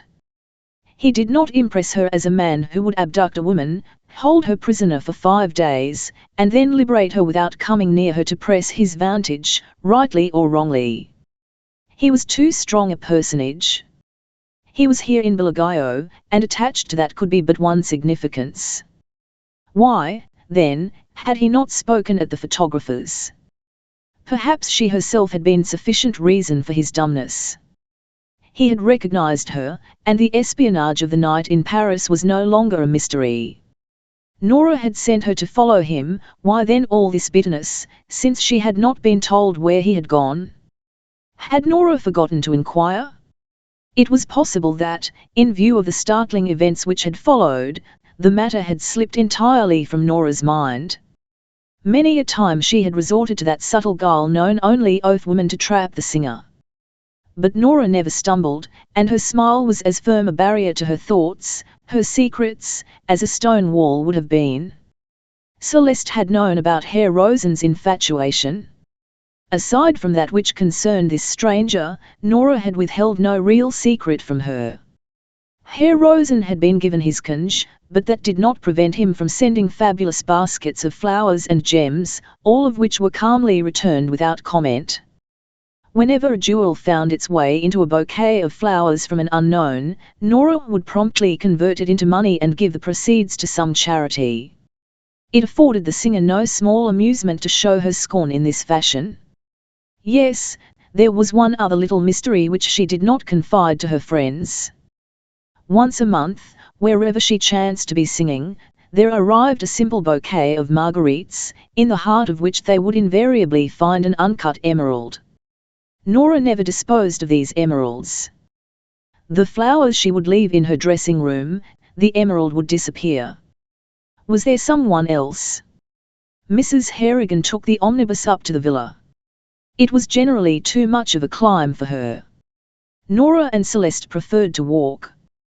"What am I going to do, Celeste? He's here, and over at Cadine Abbey last night I had a tenable scene with him. In heaven's name, why can't they let me be? Herr Rosen? Yes. Why not speak to your father? And have a fisticuff which would appear in every newspaper in the world? No, thank you. There is enough scandalous stuff being printed as it is, and I am helpless to prevent it." As the climb stands off stiffly, there wasn't much inclination in either to talk. Celeste had come to one decision, and that was that Nora should find out Courtlandt's presence here in Bellagio herself. When they arrived at the villa gates, Celeste offered a suggestion. "You could easily stop all this rumour and annoyance." "And, pray, how?" "Marry. I prefer the lummer and annoyance. I hate men. Most oft hem are beasts. You are prejudiced." If Celeste expected Nora to reply that she had reason, she was disappointed. Nora quickened her pace, that was all. At luncheon Harrigan innocently threw a bomb into camp by inquiring, "Say, Nora, who's this chump Herr Rosen? He was up here last night and again this morning. I was going to offer him the cot on the balcony, but I thought I'd consult you first." "Herr Rosen," exclaimed Mrs. Harrigan, a flutter in her throat. "Why, that's a charming young man who wishes me to sign a contract to sing to him in perpetuity," interrupted Nora, pressing her mother's foot warningly. "Well, why don't you marry him?" laughed Harrigan. "There's worse things than frankfurters and sauerkraut." "Not that I can think of just now," returned Nora. Chapter 11. At the crater's edge. Harrigan declared that he would not go over to Caxel Webster's to tea. "But I've promised for you," expostulated his wife. "And he admires you, Bosh. You women can gad about as much as you please, but I'm in wrong when it comes to eating sponge cake and knuckling my knees under a dinky willow table. And then he always has some frump." "Frump," repeated Nora, delighted. From inspecting me through a pair of eyeglasses as if I was a new kind of an animal. It's all right, Molly, when there's a big push. They don't notice me much then. But these 6x8 parties have me covering. Very well, Dad, agreed Nora, who saw the storm gathering in her mother's eyes.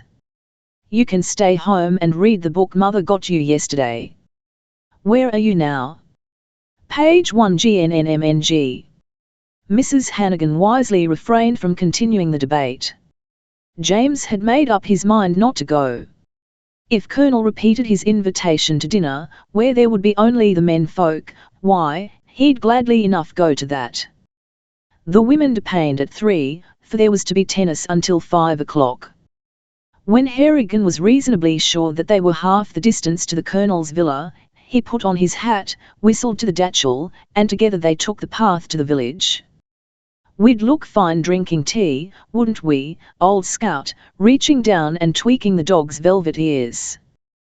They don't understand, and it's no use trying to make em.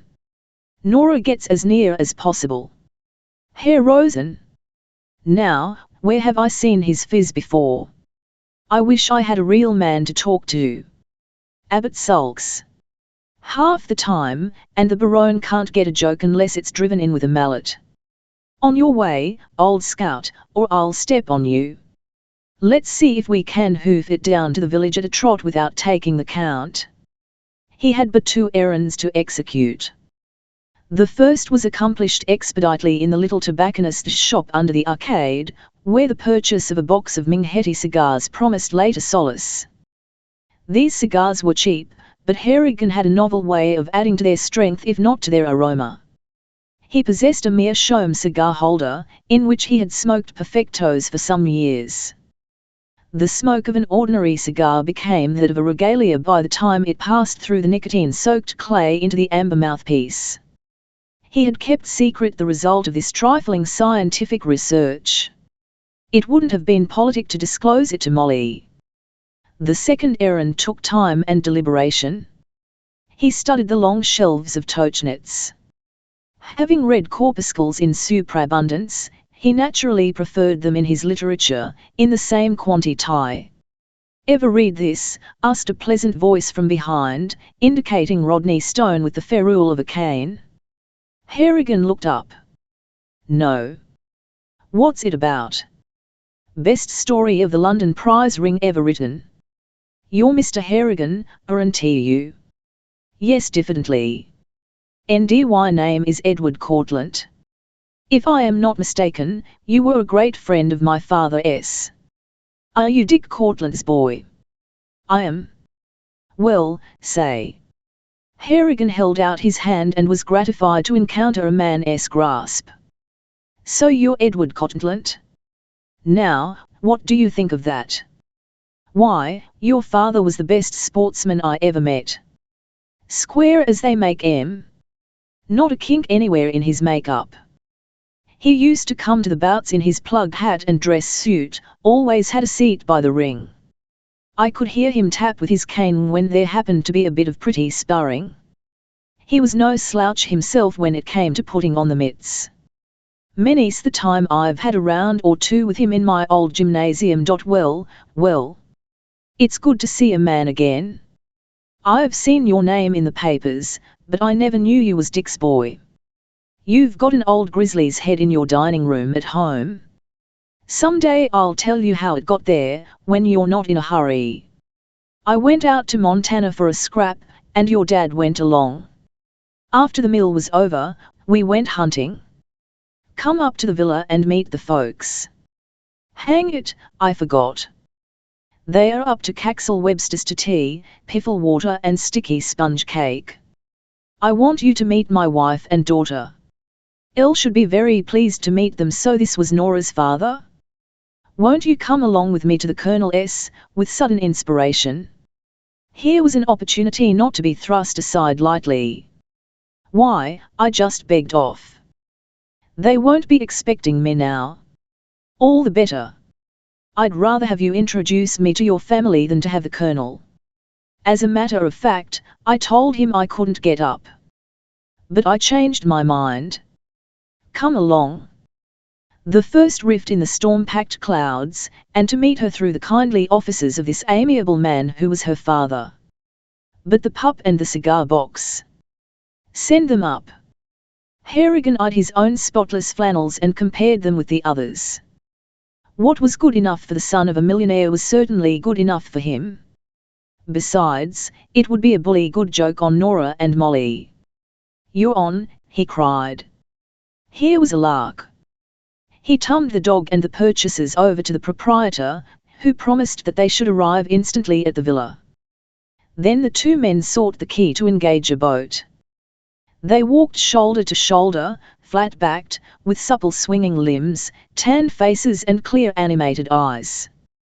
Perhaps Harrigan was 10 or 15 pounds heavier, but the difference would have been noticeable only upon the scales. "Padre, my shoe pinches," said Nora with a pucker between her eyes. "My child," replied the padre, "never carry your vanity into a shoemaker's shop.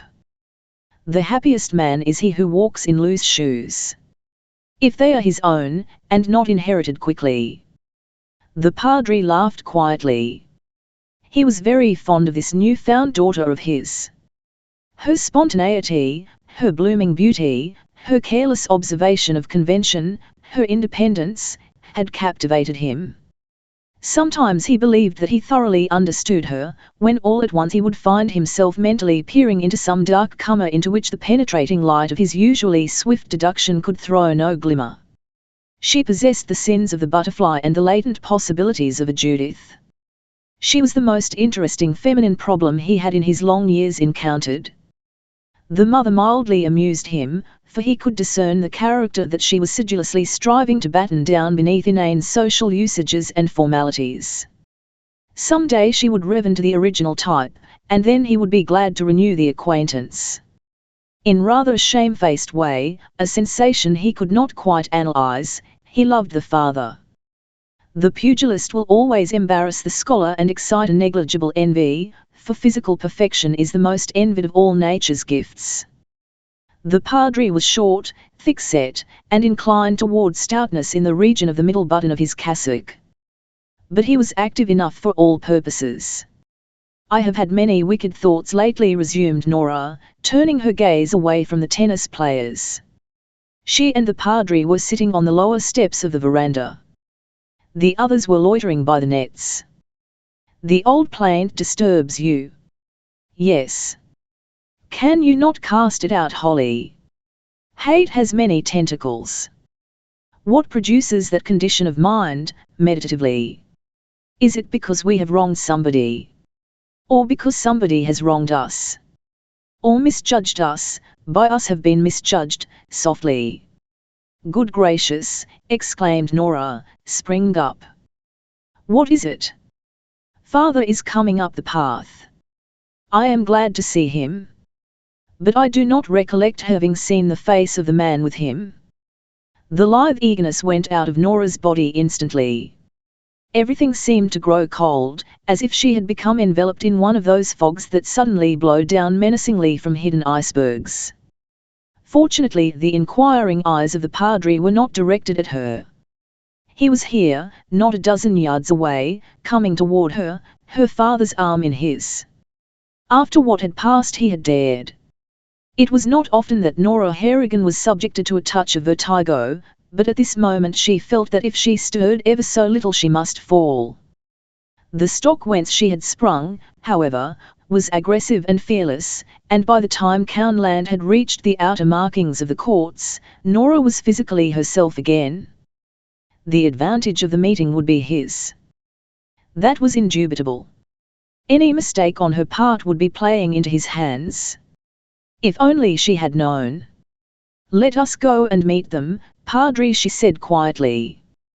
With her father, her mother and the others, the inevitable introduction would be shorn of its danger. What Celeste might think was of no great importance, Celeste had been tried and her loyalty proven. Where had her father met him, and what diabolical stroke of fate had made him bring this man up here? Nora. It was her mother calling. She put her arm through the Padre's, and they went forward leisurely. "Why, father, I thought you weren't coming," said Nora. Her voice was without a tremor. The padre hadn't the least idea that a volcano might at any moment open up at his side. He smiled benignly.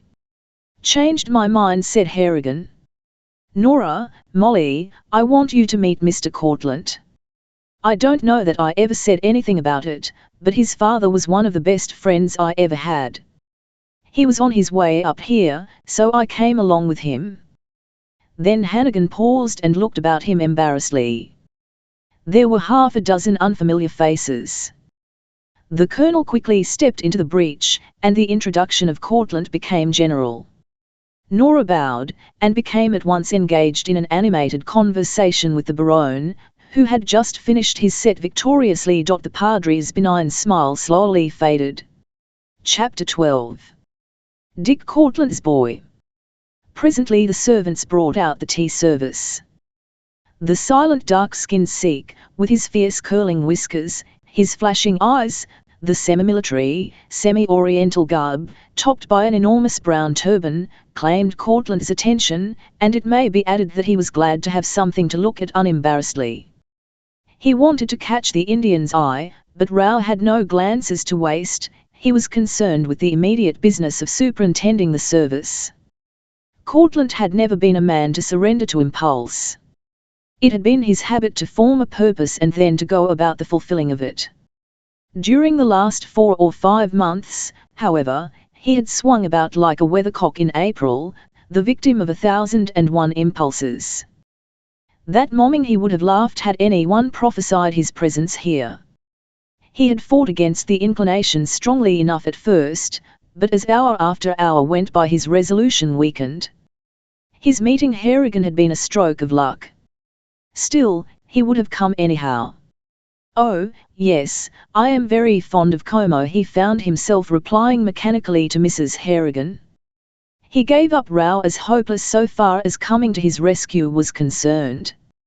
He began, despite his repugnance, to watch Nora. "It is always a little cold in the higher Alps. I am fond of climbing myself." Nora was laughing and jesting with one of the English tennis players. Not for nothing had she been called a great actress, he thought. It was not humanly possible that her heart was under better control than his own, and yet his was pounding against his ribs in a manner extremely disquieting. Never must he be left alone with her, always must it be under circumstances like this, with people about, and the more closely about the better. A game like this was far more exciting than tiger hunting. It was going to assume the characteristics of a duel in which he, being the more advantageously placed, would succeed eventually in wearing down her guard. Hereafter, wherever she went, there must he also go, St. Petersburg or New York or London. And by the reporters would hear of it, and there would be rumours which he would neither deny nor affirm. Sport. He smiled, and the blood seemed to recede from his throat and his heartbeats to grow normal. And all the while Mrs. Harrigan was talking and he was replying, and she thought him charming, whereas he had not formed any opinion of her at all, nor later could remember a word of the conversation. T-balled the colonel. The verb had its distinct uses, and one generally applied it to the colonel's outbursts without being depressed by the feeling of inelegance. There is invariably some slight hesitation in the selection of chairs around a tea table in the open. Nora scored the first point of this singular battle by seizing the padre on one side and her father on the other and pulling them down on the bench. It was adroit in 2 ways. It put Courtlandt at a safe distance and in no wise offended the younger men, who could find no cause for alarm in the close proximity of her 2 fathers, the spiritual and the physical. A few moments later Courtlandt saw a smile of malice part her lips, for he found himself between Celeste and the inevitable Fimp. "Touched," he murmured, for he was a thorough sportsman and appreciated a good point even when taken by his opponent. "I never saw anything like it," whispered Mrs. Harrigan into the colonel's ear.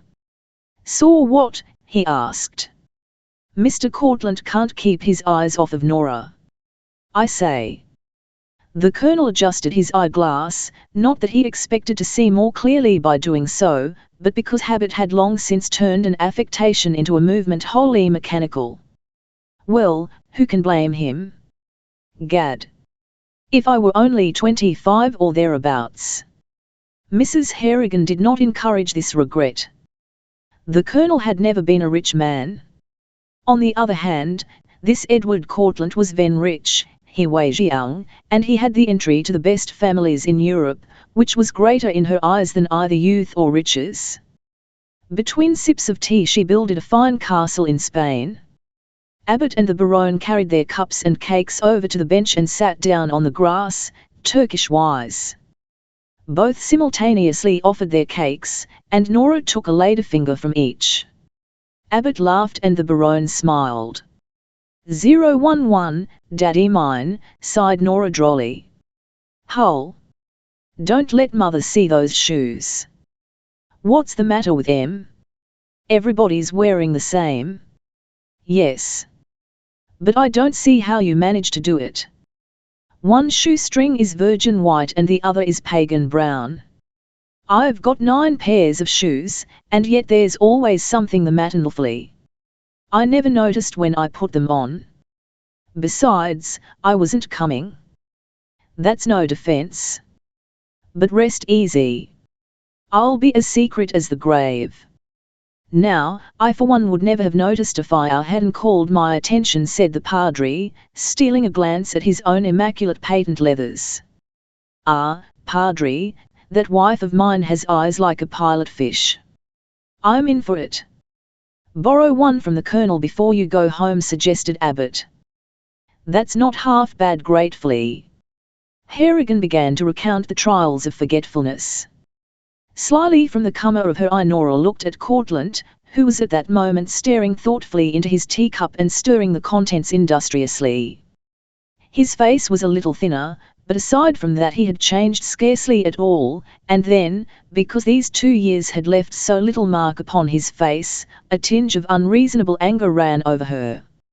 Men have died and worms have eaten them, she thought cynically. Perhaps the air between them was sufficiently charged with electricity to convey the impression across the intervening space, for his eyes came up quickly, but not quickly enough to catch her. She dropped her glance to Abbot, transferred it to the Baronne, and finally let it rest on her father's face. 4 handsomer men she had never seen. You never told me you knew Courtlandt, said Harrigan, speaking to Abbot. Just happened that way. We went to school together. When I was little they used to make me wear curls and wide collars. Many's the time Courtlandt walloped the school bullies for mussing me up. I don't see him much these days. Once in a while he walks in. That's all. Always seems to know where his friends are, but none ever knows where he is. Abbot proceeded to elaborate some of his friend's exploits. Nora heard, as if from afar. Vaguely she caught a glimmer of what the contest was going to be. She could see only a little way, still, she was optimistically confident of the result. She was ready. Indeed, now that the shock of the meeting was past, she found herself not at all averse to a conflict. It would be something to let go the pent-up wrath of 2 years. Never would she speak to him directly, never would she permit him to be alone with her, never would she miss a chance to twist his heart, to humiliate him, to snub him. From her point of view, whatever game he chose to play would be a losing one. She was genuinely some rees to learn how eager she was for the game to begin so that she might gauge his strength. So I have heard, she was dimly conscious of saying. Didn't know you knew, said Abbot. Knew what? Rousing herself. That Courtlandt nearly lost his life in the 80s. In the 80s, dismayed at her slip. Latitudes. Polar expedition. Heavens. I was miles away. The Padre took her hand in his own and began to pat it softly. It was the nearest he dared approach in the way of suggesting caution. He alone of them all knew. I believe I read something about it in the newspapers. 5 years ago. Abbot set down his teacup. He is the bravest man I know. He's rather a friendless man, besides. Horror of money. Thinks everyone is after him for that. Tries to throw it away, but the income piles up too quickly. See that Indian, passing the cakes? Wouldn't think it, would you, that Courtlandt carried him on his back for 5 miles. The Indian had fallen for a wounded tiger, and the beaters were miles off. I've been watching. They haven't even spoken to each other. Courtlandt's probably forgotten all about the incident, and the Indian would die rather than embarrass his saviour before strangers. Your friend, then, is quite a hero. What was the matter with Nora's voice? Abbott looked at her wonderingly. The tone was hard and unmusical. He couldn't be anything else, being Dick Courtlandt's boy, volunteered Harrigan, with enthusiasm. It runs in the family. It seems strange, observed Nora, that I never heard you mention that you knew a Mr. Courtlandt. Why, Nora, there's a lot of things nobody mentions unless chance brings them up. Courtlandt, the one I knew, has been dead these 16 years. If I knew he had had a son, I'd forgotten all about it. The only graveyard isn't on the hillside, there's one under everybody's thatch. The padre nodded approvingly. Nora was not particularly pleased with this phase in the play. Courtlandt would find a valiant champion in her father, who would blunder in when some fine passes were being exchanged. And she could not tell him, she would have cut out her tongue rather. It was true that she held the principal cards in the game, but she could not table them and claim the tricks as in bridge. She must patiently wait for him to lead, and he, as she very well knew, would lead a card at a time, and then only after mature deliberation. From the exhilaration which attended the prospect of battle she passed into a state of depression, which lasted the rest of the afternoon. "Will you forgive me?" asked Celeste of Courtlandt. Never had she felt more ill at ease. For a full 10 minutes he chatted pleasantly, with never the slightest hint regarding the episode in Paris. She could stand it no longer. "Will you forgive me?" "For what?" "That night in Paris. Do not permit that to bother you in the least." "I was never going to recall it." "Was it so unpleasant?" "On the contrary, I was much amused." "Elle did not tell you the truth." "So I have found out." "I do not believe that it was you impulsively." "Thanks. I had nothing to do with Miss Harrigan's imprisonment." "Do you feel that you could make a confidant of me?" He smiled. "My dear Miss Fournier, I have come to the place where I distrust even myself. Forgive my curiosity." Courtlandt held out his cup to Rao. "I am glad to see you again." "All, Sahib." The little Frenchwoman was torn with curiosity and repression. She wanted to know what causes had produced this unusual drama which was unfolding before her eyes. To be presented with effects which had no apparent causes was maddening. It was not dissimilar to being taken to the second act of a modern problem play and being forced to leave before the curtain rose upon the third act. She had laid all the traps her intelligent mind could invent, and Nora had calmly walked over them or around. Nora's mind was Celtic, French in its adroitness and Irish in its watchfulness and tenacity. And now she had set her arts of persuasion in motion, aided by a piquant beauty, to lift a comer of the veil from this man's heart. "Checkmate." "I should like to help you," she said, truthfully. "In what way?" It was useless, but she continued, "She does not know that you went to Flora de Simone's that night. And yet she sent you to watch me. But so many things happened afterward that she evidently forgot." "That is possible. I was asleep when the pistol went off." "Oh, you must believe that it was purely accidental." "She was in a terrible state until morning." "What if she had killed you? What if she had killed you?" She seemed to hark upon that phrase. Courtlandt turned a sober face toward her. She might be sincere, and then again she might be playing the first game over again, in a different guise. It would have been embarrassing if the bullet had found its mark. He met her eyes squarely, and she saw that his were totally free from surprise or agitation or interest. "Do you play chess?" she asked, divertingly. "Chess? I am very fond of that game." "So I should judge dryly. I suppose you look upon me as a meddler." "Perhaps I am, but I have nothing but goodwill toward you, and Nora would be very angry if she knew that I was discussing her affairs with you. But I love her and want to make her happy. That seems to be the ambition of all the young men, at any rate." Jealousy? But the smile baffled her. "Will you be here long?" "It depends." Upon Nora, persistently. "The weather." "You are hopeless." "No, on the contrary, I am the most optimistic man in the world." She looked into this reply very carefully. If he had hopes of winning Nora Harrigan, optimistic he certainly must be. Perhaps it was not optimism. Rather might it not be a purpose made of steel, bendable but not breakable, reinforced by a knowledge of conditions which she would have given worlds to learn. Is she not beautiful? I am not a poet. Wait a moment, her eyes widening. I believe you know who did commit that outrage. For the first time he frowned. Very well, I promise not to ask any more questions.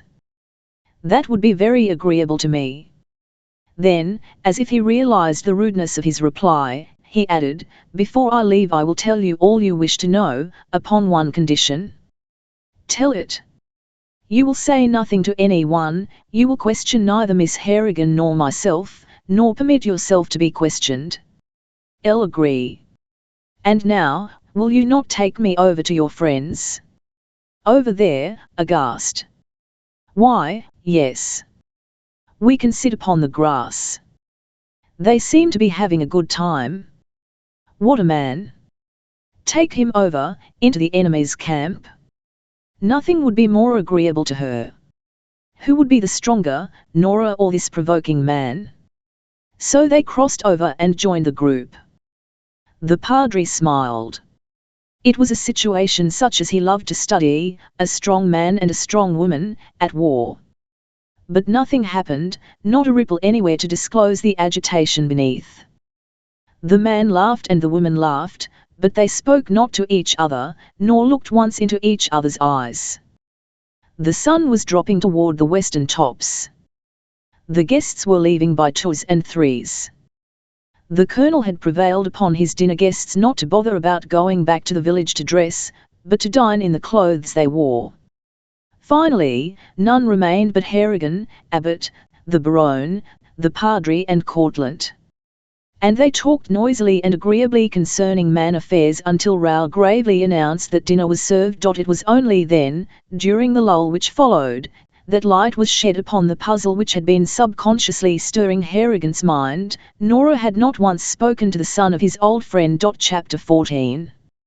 Everything but the truth.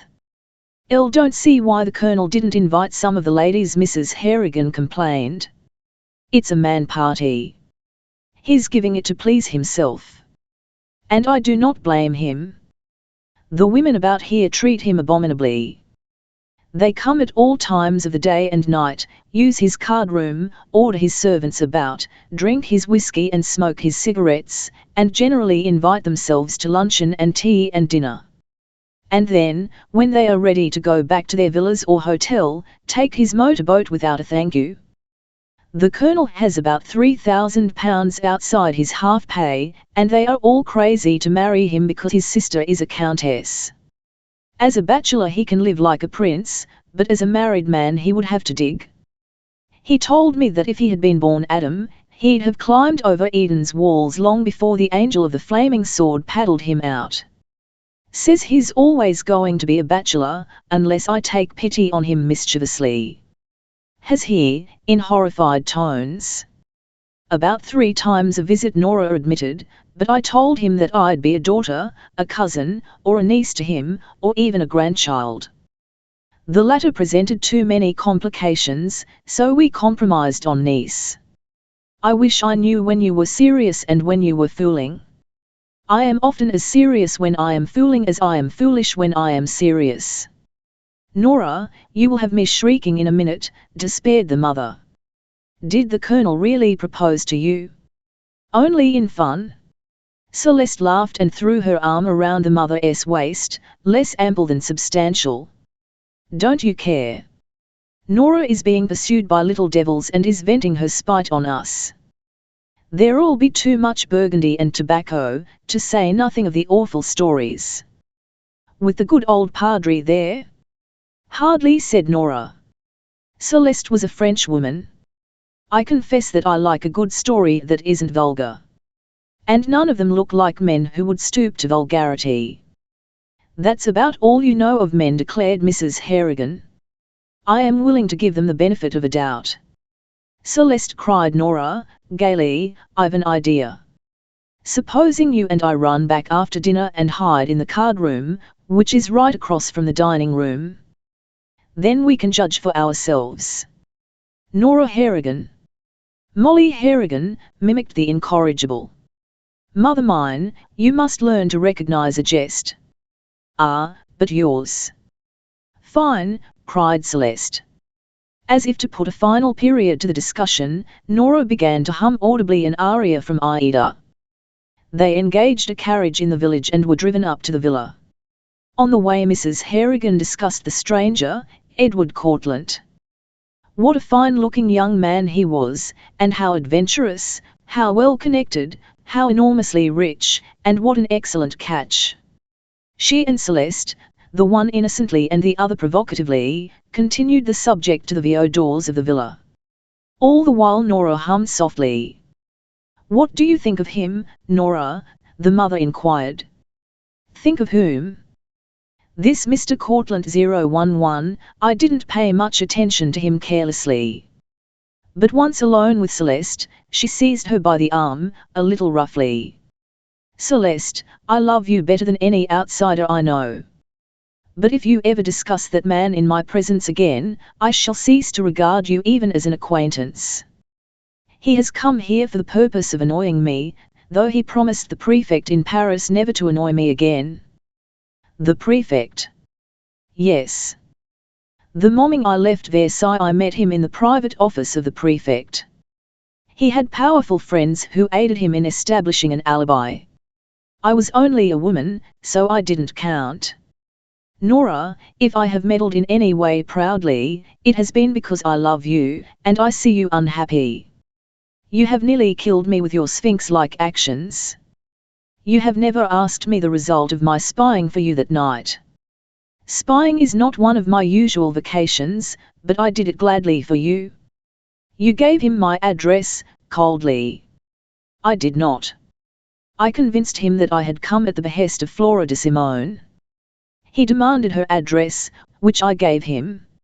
If ever there was a man in a fine rage, it was he, as he left me to go there. If he found out where we lived, the Calabrian assisted him. I spoke to him rather plainly at tea. He said that he had had nothing whatever to do with the abduction, and I believe him. I am positive that he is not the kind of man to go that far and not proceed to the end. And now, will you please tell Carlos to bring my dinner to my room? The impulsive Irish heart was not to be resisted. Nora wanted to remain firm, but instead she swept Celeste into her arms. Celeste, don't be angry. I am very, very unhappy. If the Irish heart was impulsive, the French one was no less so. Celeste wanted to see Ly out that she was unhappy, too. Don't bother to dress. Just give your hair a pat or two. We'll all three dine on the balcony. Celeste flew to her room. Nora went over to the casement window and stared at the darkening mountains. When she turned toward the dresser she was astonished to find two bouquets. One was an enormous bunch of violets. The other was of simple marguerites. She picked up the violets. There was a card without a name, but the phrase scribbled across the face of it was sufficient. She flung the violets far down into the great vines below. The action was without anger, excited rather by a contemptuous indifference. As for the simple marguerites, she took them up gingerly. The arc these described through the air was even greater than that performed by the violets. "I'm a silly fool, I suppose," she murmured, turning back into the room again. It was 10 o'clock when the Colonel bade his guests good night as they tumbled out of his motorboat. They were in more or less exuberant spirits, for the Colonel knew how to do two things particularly well: order a dinner, and avoid the many traps set for him by scheming mammas and eligible widows. Abbott, the Baronne and Harrigan, arm in arm, marched on ahead, whistling one tune in 3 different keys, while Courtlandt set the pace for the Padre. All through the dinner the Padre had watched and listened. Faces were generally books to him, and he read in this young man's face many things that pleased him. This was no night rover, a fool over wine and women, a spendthrift. He straightened out the lines and angles in a man's face as a skilled mathematician elucidates an intricate geometrical problem. He had arrived at the basic knowledge that men who live mostly out of doors are not volatile and irresponsible, but are more inclined to reserve, to reticence, to a philosophy which is broad and comprehensive and generous. They are generally men who are accomplishing things, and who let other people tell about it. Thus, the Padre liked Courtlandt's voice, his engaging smile, his frank unwavering eyes, and he liked the leanness about the jaws, which was indicative of strength of character.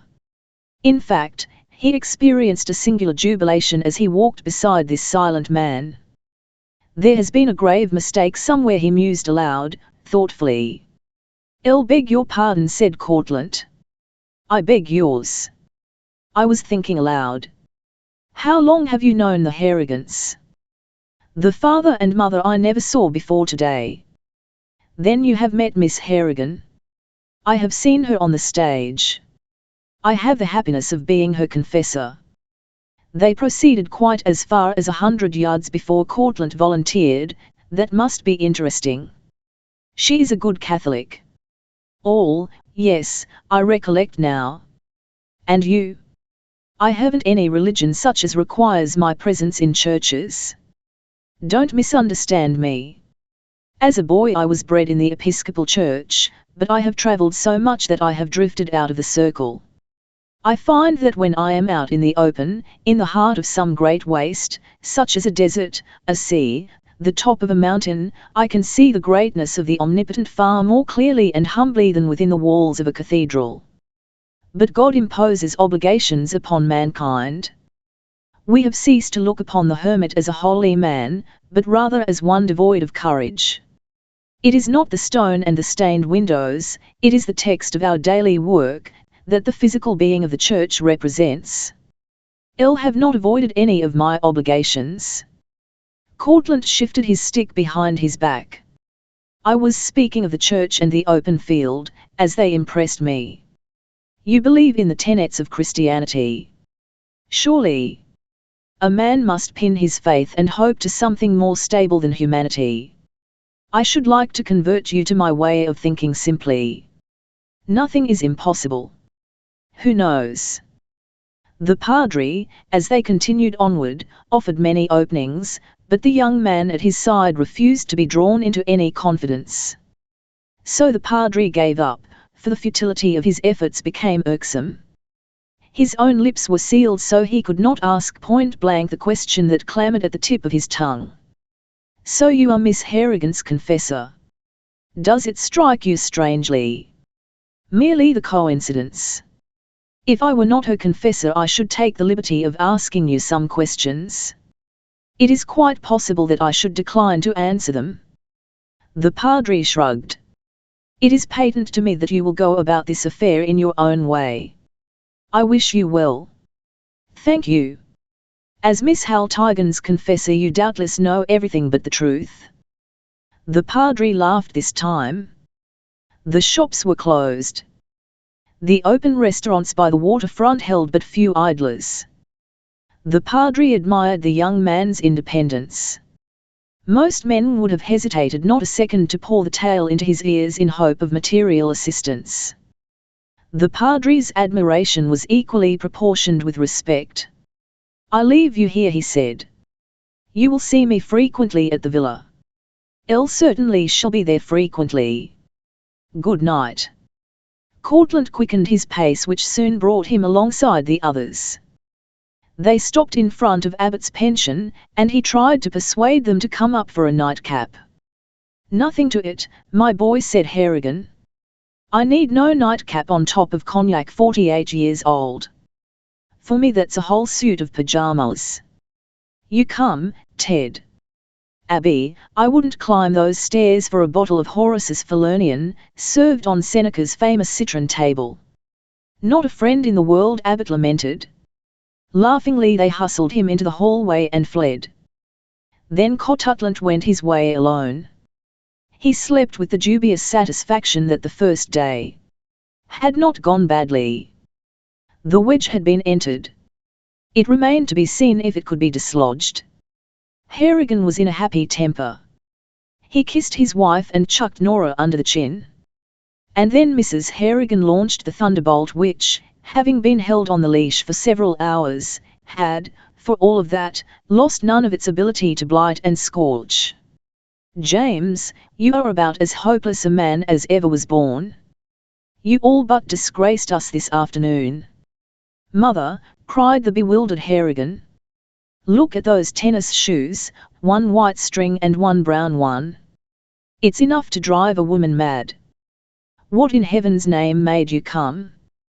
Perhaps it was the after effect of a good dinner, that dwindling away of pleasant emotions, perhaps it was the very triviality of the offence for which he was thus suddenly arraigned. At any rate, he lost his temper, and he was rather formidable when that occurred. Damn it, Molly, I wasn't going, but Courtlandt asked me to go with him, and I never thought of my shoes. You are always finding fault with me these days. I don't drink, I don't gamble, I don't run around after other women, I never did. But since you've got this social bug in your bonnet, you keep me on hooks all the while. Nobody noticed the shoestrings, and they would have looked upon it as a joke if they had. After all, I'm the boss of this ranch. If I want to wear a white string and a black one, I'll do it. Here. He caught up the book on social usages and drew it out of the window. Don't ever shove a thing like that under my nose again. If you do, I'll hike back to little old New York and start the gym again. He rammed one of the Colonel's perfectos, which he had been saving for the morrow, between his teeth, and stalked into the garden. Nora was heartless enough to laugh. He hasn't talked like that to me in years. Mrs. Harrigan did not know what to him or weep. She took the middle course, and went to bed. Nora turned out the lights and sat out on the little balcony. The moonshine was glorious. So dense was the earth blackness that the few lights twinkling here and there were more like fallen stars. Presently she heard a sound. It was her father, returning as silently as he could. She heard him fumble among the knickknacks on the mantel, and then go away again. By and by she saw a spot of white light move hither and thither among the grape arbors. For 5 or 6 minutes she watched it dance. Suddenly all became dark again. She laid her head upon the railing and conned over the day's events. These were not at all satisfactory to her. Then her thoughts travelled many miles away. 6 months of happiness, of romance, of play, and then misery and blackness. Nora, are you there? Yes. Over here on the balcony. What were you doing down there? Oh, Nora, I'm sorry I lost my temper. But Molly's begun to nag me lately, and I can't stand it. I went after that book. Did you throw some flowers out of the window? Yes. A bunch of daisies. Marguerites, she corrected. All the same to me. I picked up the bunch, and look at what I found inside. He extended his palm, flooding it with the light of his pocket lamp. Nora's heart tightened. What she saw was a beautiful uncut emerald. Chapter 15. A comedy with music. The Harrigans occupied the suite in the east wing of the villa. This consisted of a large drawing room and 2 ample bedchambers, with window balconies and a private veranda in the rear, looking off toward the green of the pines and the metal-like luster of the copper beeches. Always the suite was referred to by the management as having once been tenanted by the Empress of Germany. Indeed, tourists were generally and respectively and impressively shown the suite, provided it was not at the moment inhabited, and were permitted to peer eagerly about for some sign of the vanished august presence. But royalty in passing, as with the most humble of us, leaves nothing behind save the memory of a tip, generous or otherwise. It was raining, a fine, soft, blurring alpine rain, and a blue-grey monotone prevailed upon the face of the waters and defied all save the keenest scrutiny to discern where the mountain tops ended and the sky began. It was a day for indoors, for dreams, good books, and good fellows. The old-fashioned photographer would have admired and striven to perpetuate the group in the drawing-room. In the old days it was quite the proper thing to snap the family group while they were engaged in some pleasant pastime, such as spinning, or painting china, or playing the piano, or reading a volume of poems. No one ever seemed to bother about the incongruence of the eyes, which were invariably focused at the camera lens. Here they all were. Mrs. Harrigan was deep in the intricate maze of the Amelia Ars of Bologna, which, as the initiated know, is a wonderful lace. By one of the windows sat Nora, winding interminable yards of lace hemming from off the willing if aching digits of the Baronne, who was speculating as to what his Neapolitan club friends would say could they see, by some trick of crystal gazing, his present occupation. Celeste was at the piano, playing, pianissimo, snatches from the operas, while Abbot looked on, his elbows propped upon his knees, his chin in his palms, and a quality of ecstatic content in his eyes. He was in his working clothes, picturesque if paint-daubed. The morning had been pleasant enough, but just before luncheon the rain clouds had gathered and settled down with that suddenness known only in high altitudes. The ex-gladiator sat on one of those slender mockeries, composed of gold leaf and parabolic curves and faded brocade, such as one sees at the Trianon or upon the stage or in the new home of a new millionaire, and which, if the true facts be known, the ingenious Louis invented for the discomfort of his favourites and the folly of future collectors. It creaked whenever Harrigan sighed, which was often, for he was deeply immersed, and no better word could be selected to fit his mental condition, in the baneful book which he had hurled out of the window the night before, only to retrieve like the good dog that he was. Today his shoes offered no loophole to criticism, he had very well attended to that. His tie harmonized with his shirt and stockings, his suit was of grey tweed, in fact, he was the glass of fashion and the mould of form, at least for the present. Say, Molly, I don't see what difference it makes. Difference what makes, James? Mrs. Harrigan raised her eyes from her work.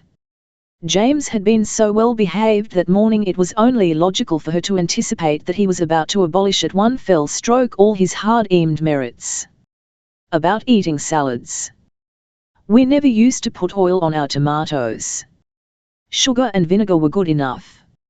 Sugar and vinegar are not nourishing, olive oil is. We seemed to hike along all right before we learned that. His guardian angel was alert this time, and he returned to his delving without further comment. By and by he got up. Pshaw! He dropped the wearisome volume on the reading table, took up a paper-covered novel, and tummed to the last fight of the blacksmith in Rodney Stone. Here was something that made the invention of type excusable, even commendable. Play the fourth ballade, urged Abbot. Celeste was really a great artist. As an interpreter of Chopin she had no rival among women, and only one man was her equal. She had fire, tenderness, passion, strength. She had beyond all these, soul, which is worth more in UE expression than the most marvelous technique. She had chosen Chopin for his brilliance, as some will chose Turner in preference to Corot, riots of colour, barbaric and tingling. She was as great a genius in her way as Nora was in hers. There was something of the elfin child in her spirit. Whenever she played to Abbot, there was a quality in the expression that awakened a wonderment in Nora's heart. As Celeste began the andante, Nora signified to the Baron to drop his work. She let her own hands fall. Harrigan gently closed his book, for in that rough kindly soul of his lay a mighty love of music. He himself was without expression of any sort, and somehow music seemed to stir the dim and not quite understandable longing for utterance. Mrs. Harrigan alone went on with her work. She could work and listen at the same time. After the magnificent finale, nothing in the room stirred but her needle. "Bravo!" cried the Baron, breaking the spell. "You never played that better," declared Nora. Celeste, to escape the keen inquiry of her friend and to cover up her embarrassment, dashed into one of the lighter compositions, a waltz. It was a favorite of Nora's. She rose and went over to the piano and rested a hand upon Celeste's shoulder. And presently her voice took up the melody. Mrs. Harrigan dropped her needle. It was not that she was particularly fond of music, but there was something in Nora's singing that cast a temporary spell of enchantment over her, rendering her speechless and motionless. She was not of an analytical turn of mind, thus, the noth escaped her. She was really lost in admiration of herself. She had produced this marvelous being. "That's some." Harrigan beat his hands together thunderously. "Great stuff, eh, Baron?" The Baron raised his hands as if to express his utter inability to describe his sensations. His elation was that ascribed to those fortunate mortals whom the gods lifted to Olympus. At his feet lay the lace hemming, hopelessly snarled. "Father, father," remonstrated Nora, "you will wake up all the old ladies who are having their siesta." "Bah! I'll bet a donut their ears are glued to their doors." "What ho! Somebody's at the portcullis." "Probably the Padre, come up for tea." He was at the door instantly. He flung it open heartily. It was characteristic of the man to open everything widely, his heart, his mind, his hate or his affection. Come in, come in. Just in time for the matinee concert." The Padre was not alone. Courtlandt followed him in. "Courtlandt followed him in. We have been standing in the corridor for 10 minutes, affirmed the Padre, sending a winning smile around the room. "Mr. Courtlandt was for going down to the bureau and sending up our cards. But I would not hear of such formality. I am a privileged person." "Sure, yes. Molly, ring for tea, and tell em to make it hot. How about a little peg, as the Colonel says?" The two men declined. How easily and nonchalantly the man stood there by the door as Harrigan took his hat. Celeste was aquiver with excitement. She was thoroughly a woman. She wanted something to happen, dramatically, romantically. But her want was a vain one. The man smiled quizzically at Nora, who acknowledged the salutation by a curtsy which would have frightened away the banshees of her childhood. Nora hated scenes, and Courtlandt had the advantage of her in his knowledge of this.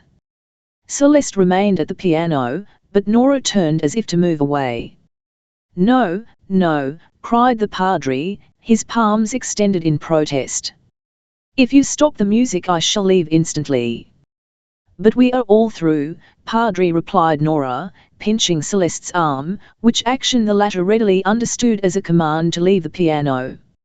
Celeste, however, had a perverse streak in her today. Instead of rising as Nora expected she would, she wheeled on the stool and began Morning Mood from Pier Gynt, because the Padre preferred Grieg or Beethoven to Chopin. Nora frowned at the pretty head below her. She stooped. "I shan't forgive you for this trick," she whispered. Celeste shnlgged, and her fingers did not falter.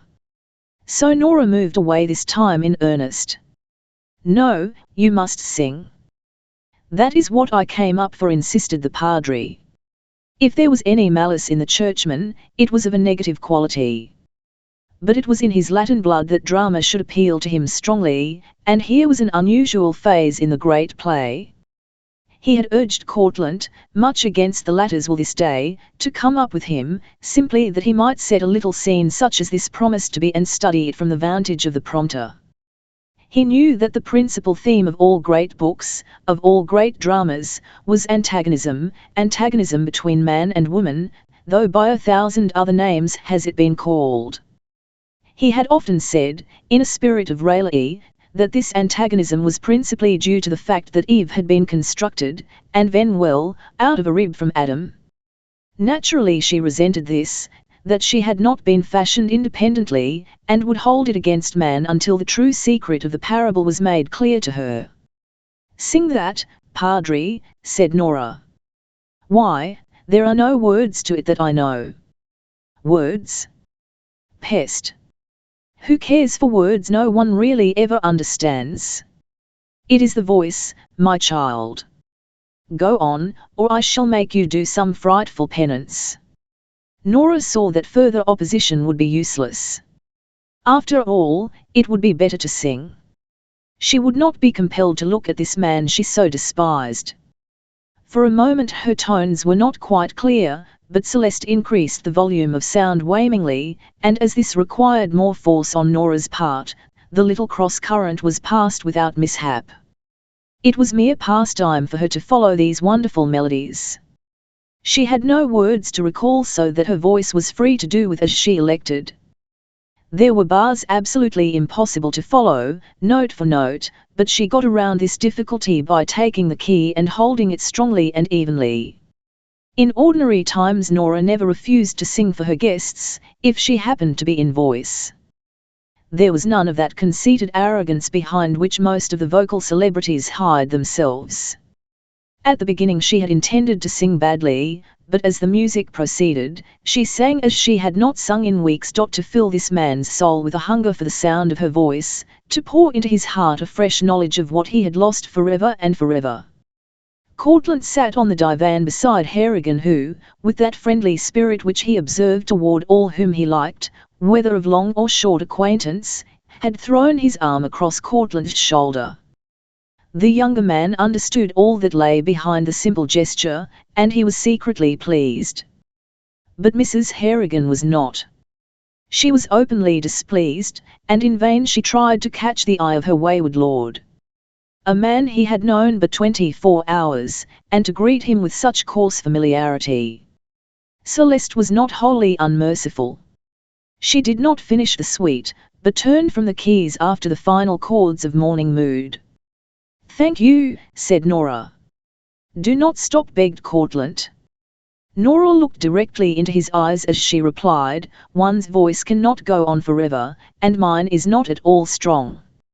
And thus, without having originally the least intent to do so, they broke the mutual contract on which they had separately and secretly agreed, never to speak directly to each other. Nora was first to realize what she had done, and she was furiously angry with herself. She left the piano. As if her mind had opened suddenly like a book, Courtlandt sprang from the divan and reached for the fat ball of lace hemming. He sat down in Nora's chair and nodded significantly to the Baronne, who blushed. To hold the delicate material for Nora's unwinding was a privilege of the gods, but to hold it for this man for whom he held a dim feeling of antagonism was altogether a different matter. "It is horribly tangled," he admitted, hoping thus to escape. "No matter.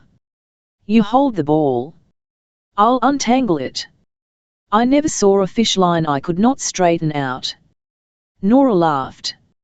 It was not possible for her to repress the sound. Her sense of humor was too strong in this case to be denied its release in laughter. It was free of the subtle emotions, frank merriment, no more, no less. And possessing the hunter's extraordinarily keen ear, Courtlandt recognized the quality, and the weight of 1,000 worlds lightened its pressure upon his hearing. And the Baronne laughed, too. So there they were, the three of them. But Nora's ineffectual battle for repression had driven her near to hysteria. To escape this dire calamity, she flung open a casement window and stood within it, breathing in the heavy fragrance of the rain-laden air. This little comedy had the effect of relaxing them all, and the laughter became general. Abbott's smile faded soonest. He stared at his friend in wonder not wholly free from a sense of evil fortune. Never had he known Courtlandt to aspire to be a squire of dames. To see the Baronne hold the ball as if it were hot shot was amusing, but the cool imperturbable manner with which Courtlandt proceeded to untangle the snarl was disturbing. Why the deuce wasn't he himself big and strong, silent and purposeful, instead of being a dawdling fool of an artist? No answer came to his inquiry, but there was a knock at the door. The managing director handed Harrigan a card. "Herr Rosen," he read aloud. "Send him up. Some friend of yours, Nora, Herr Rosen. I told Mr. Gilly to send him up." The padre drew his feet under his cassock, a sign of perturbation. Courtlandt continued to unwind. The Baronne glanced fiercely at Nora, who smiled enigmatically. Chapter 15. Herr Rosen's regrets. Herr Rosen. There was no outward reason why the name should have set a chill on them all, turned them into expectant statues. Yet, all semblance of good fellowship was instantly gone. To Mrs. Harrigan alone did the name convey a sense of responsibility, a flutter of apprehension not unmixed with delight. She put her own work behind the piano lid, swooped down upon the two men and snatched away the lace hemming, to the infinite relief of the one and the surprise of the other. Courtlandt would have liked nothing better than to hold the lace in his lap, for it was possible that Herr Rosen might wish to shake hands, however disinclined he might be within to perform such greeting. The lace disappeared. Mrs. Harrigan smoothed out the wrinkles in her dress. From the others there had been little movement and no sound to speak of. Harrigan still waited by the door, seriously contemplating the bit of pasteboard in his hand. Nora did not want to look, but curiosity drew her eyes imperiously toward Courtlandt. He had not risen. Did he know? Did he understand? Was his attitude pretense or innocence? Ah, if she could but look behind that impenetrable mask! How she hated him! The effrontery of it all! And she could do nothing, say nothing, dared not tell them then and there what he TNLLY was, a despicable scoundrel. The son of her father's dearest friend, what mockery! A friend of the family! It was maddening. Herr Rosen BNLSHED passed Harrigan unceremoniously, without pausing, and went straight over to Nora, who was thereupon seized by an uncontrollable spirit of devilment. She hated Herr Rosen, but she was going to be as pleasant and as ingenuine as she knew how to be. She did not care if he misinterpreted her mood. She welcomed him with a hand. He went on to Mrs. Hannigan, who coloured pleasurably. He was then introduced, and he acknowledged each introduction with a careless nod. He was there to see Nora, and he did not propose to put himself to any inconvenience on account of the others. The temporary restraint which had settled upon the others at the announcement of Herr Rosen's arrival passed away. Courtlandt, who had remained seated during the initial formalities, a fact which bewildered Abbott, who knew how punctilious his friend was in matters of this kind, got up and took a third of the divan. Harrigan dropped down beside him. It was his habit to watch his daughter's face when any guest arrived. He formed his impression on what he believed to be hers. That she was a consummate actress never entered into his calculations. The welcoming smile dissipated any doubts. No matter where we are, they keep coming. She has as many friends as Tr. I never bother to keep track of M. It would be rather difficult, assented Courtlandt. You ought to see the flowers. Loads of M. And say, what do you think? Every jewel that comes she turns into money and gives to charity. Can you beat it? Fine joke on the Johnnies. Of course, I mean stones that turn up anonymously. Those that have cards go back by fast mail. It's a good thing I don't chance across the senders. Now, boy, I want you to feel at home here in this family. I want you to come up when you want to and at any old time of day. I kind of want to pay back to you all the kind things your dad did for me. And I don't want any opshoring. Get me? Whatever you say. If my dad did you any favors, it was because he liked and admired you, not with any idea of having you discharge the debt in the future by way of inconveniencing yourself on my account. Just let me be a friend of the family, like Abbott here. That would be quite enough honor for me. You're on. Say, that blacksmith yarn was a corker. He was a game old codger. That was scrapping, no hall full of tobacco smoke, no palm fans, lemonade, peanuts and popcorn, just right out on the turf, and may the best man win. I know. I went through that. No frame-ups, all square and on the level. A fellow had to fight those days, no sparring, no pretty footwork. Sometimes I've a hankering to get back and exchange a wallop or two. Nothing to it, though. My wife won't let me, as the song goes. Courtlandt chuckled. I suppose it's the monotony. A man who has been active hates to sit down and twiddle his thumbs. You exercise. Walk a lot. Climb any. Don't know that game? It's great sport. I'll break you in some day, if you say. You'll like it. The mountains around here are not dangerous. We can go up and down in a day. I'll go you. But, say, last night Nora chucked a bunch of daisies out of the window, and as I was nosing around in the vineyard, I came across it. You know how a chap will absently pick a bunch of flowers apart. What do you think I found? A note. This. Harrigan exhibited the emerald. Who sent it? Where the dickens did it come from? Courtlandt took the stone and examined it carefully. That's not a bad stone.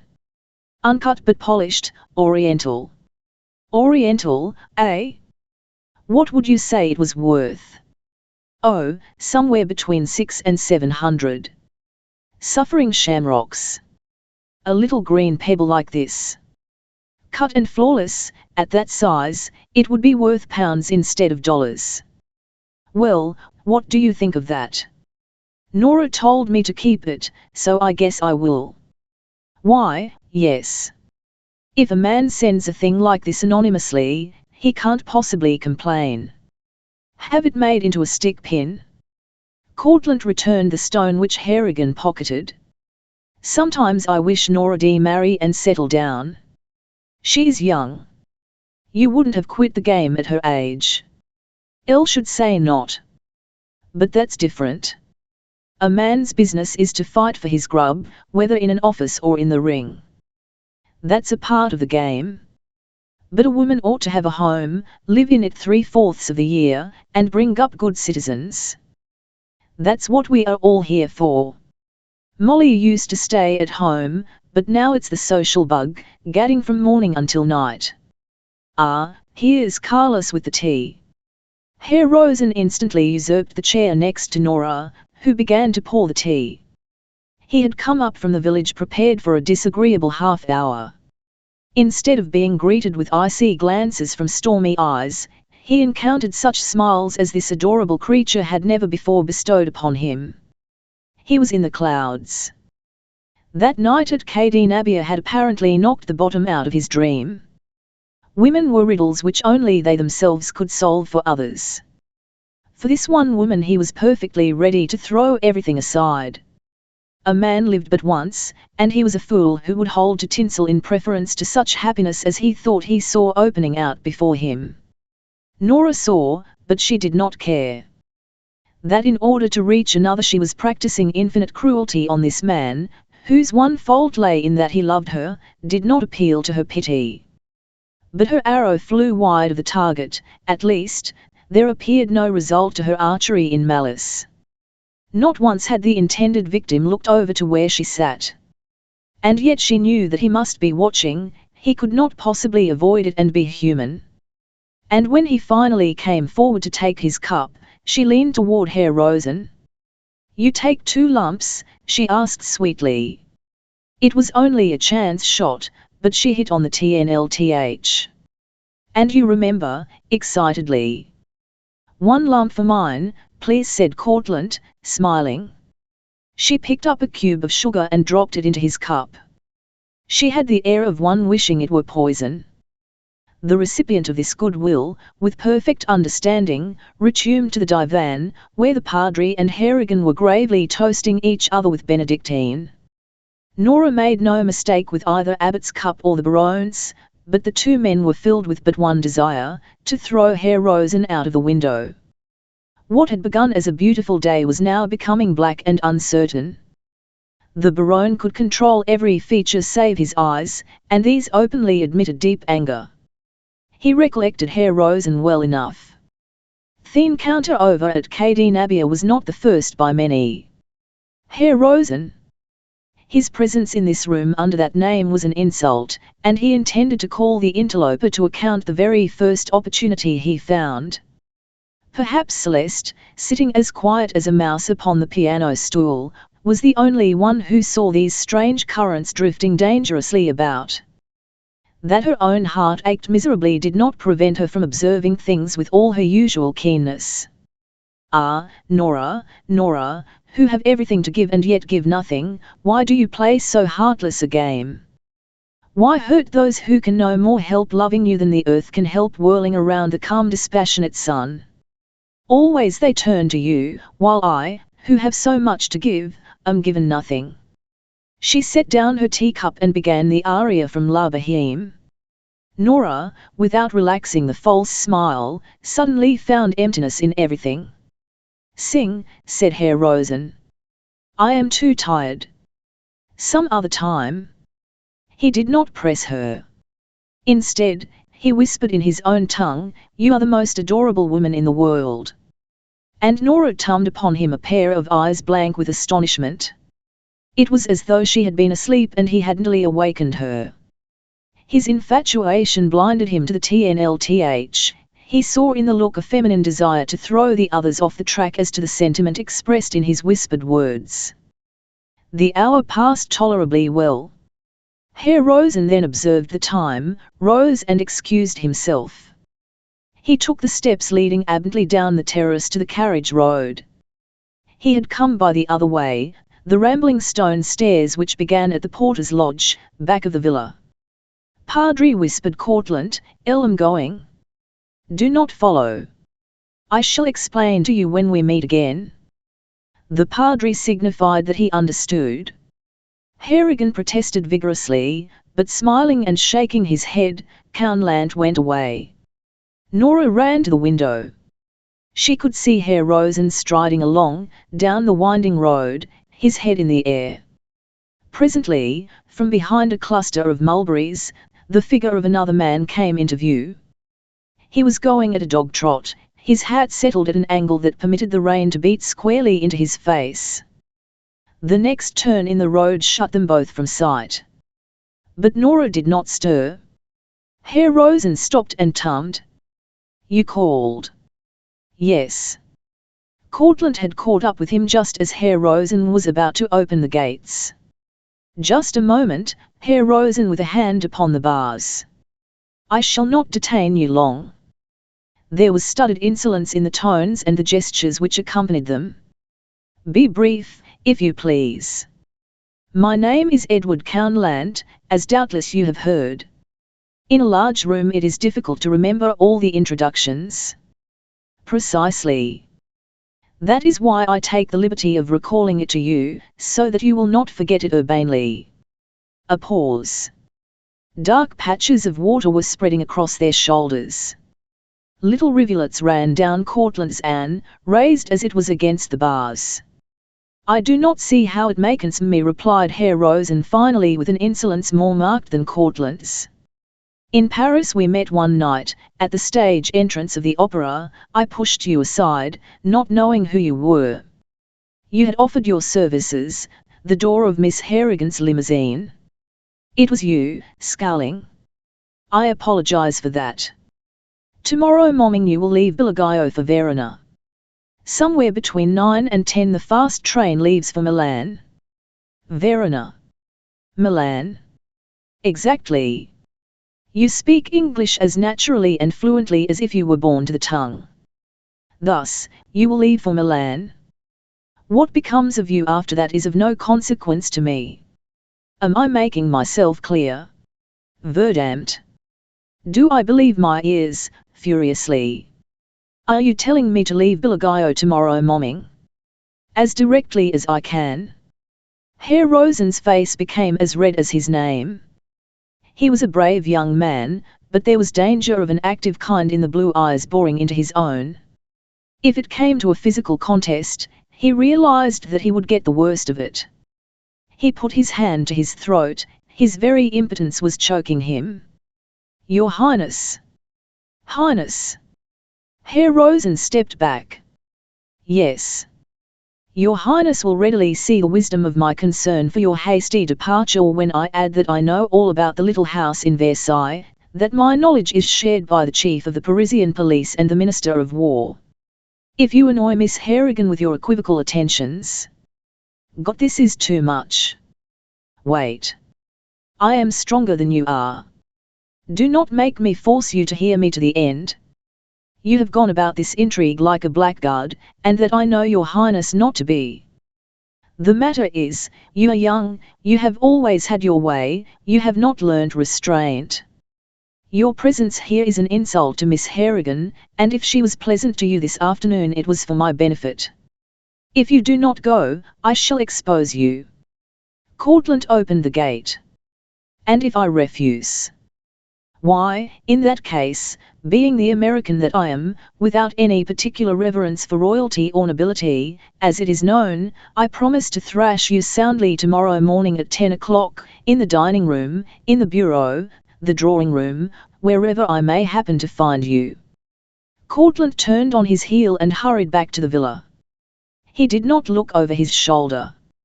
If he had, he might have felt pity for the young man who leaned heavily against the gate, his bumming face pressed upon his rain-soaked sleeve. When Courtlandt knocked at the door and was admitted, he apologized. I came back for my umbrella. Umbrella, exclaimed the Padre. Why, we had no umbrellas. We came up in a carriage which is probably waiting for us this very minute by the porter's lodge. Well, I am snidely absent-minded. Absent-minded, scoffed Abbot. You never forgot anything in all your life, unless it was to go to bed. You wanted an excuse to come back. Any excuse would be a good one in that case. I think we'd better be going, Padre. And by the way, Herr Rosen begged me to present his regrets. He is leaving Bilagio in the morning. Nora turned her face once more to the window. Chapter 16. The Apple of Discord. It is all very petty, my child, said the Padre. Life is made up of bigger things, the little ones should be ignored. To which Nora replied, to a woman, the little things are everything, they are the daily routine, the expected, the necessary things. What you call the big things in life are accidents. And, oh, I have pride. She folded her arms across her heaving bosom, for the Padre's directness this morning had stirred her deeply. Willfulness is called pride by some, and stubbornness. But you know, as well as I do, that yours is resentment, anger, indignation. Yes, you have pride, but it has not been brought into this affair. Pride is that within which prevents us from doing mean or sordid acts, and you could not do one or the other if you tried. The sentiment in you which should be developed is mercy. No, justice, the patience to weigh the right or wrong of a thing. Padre, I have eyes, I saw. He twirled the middle button of his cassock. The eyes see and the ears hear, but these are only witnesses, laying the matter before the court of the last resort, which is the mind. It is there we sift the evidence. He had the insufferable insolence to order Herr Rosen to leave, going around the barrier of his well-ordered logic. Ah! Now, how could he send away Herr Rosen if that gentleman had really preferred to stay? Nora looked confused. Shall I tell you? I suspected, so I questioned him last night. Had I been in his place, I should have chastised Herr Rosen instead of bidding him begone.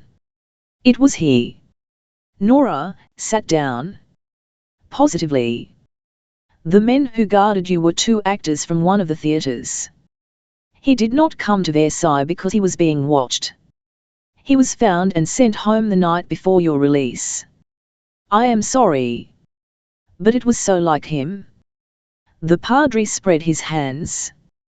What a way women have of modifying either good or bad impulses. It would have been fine of you to have stopped when you said you were sorry. Padre, one would believe that you had taken up his defense. If I had, I should have to leave it after today. I return to Rome tomorrow and shall not see you again before you go to America. I have bidden goodbye to all save you. My child, my last admonition is, be patient, observe, guard against that impulse born in your blood to move hastily, to form opinions without solid foundations. Be happy while you are young, for old age is happy only in that reflected happiness of recollection. Write to me, here. I return in November. Benedicite, smiling. Nora bowed her head and he put a hand upon it.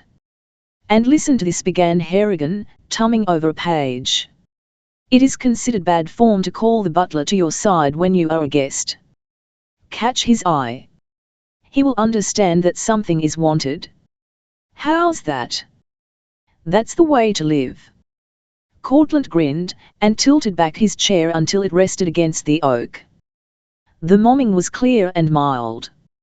Fresh snow lay upon the mountain tops, later it would disappear. The fountain tinkled, and swallows daffed hither and thither under the sparkling spray. The gardeners below in the vegetable patch were singing.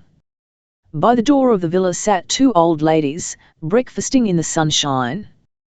There was a hint of lavender in the lazy drifting air.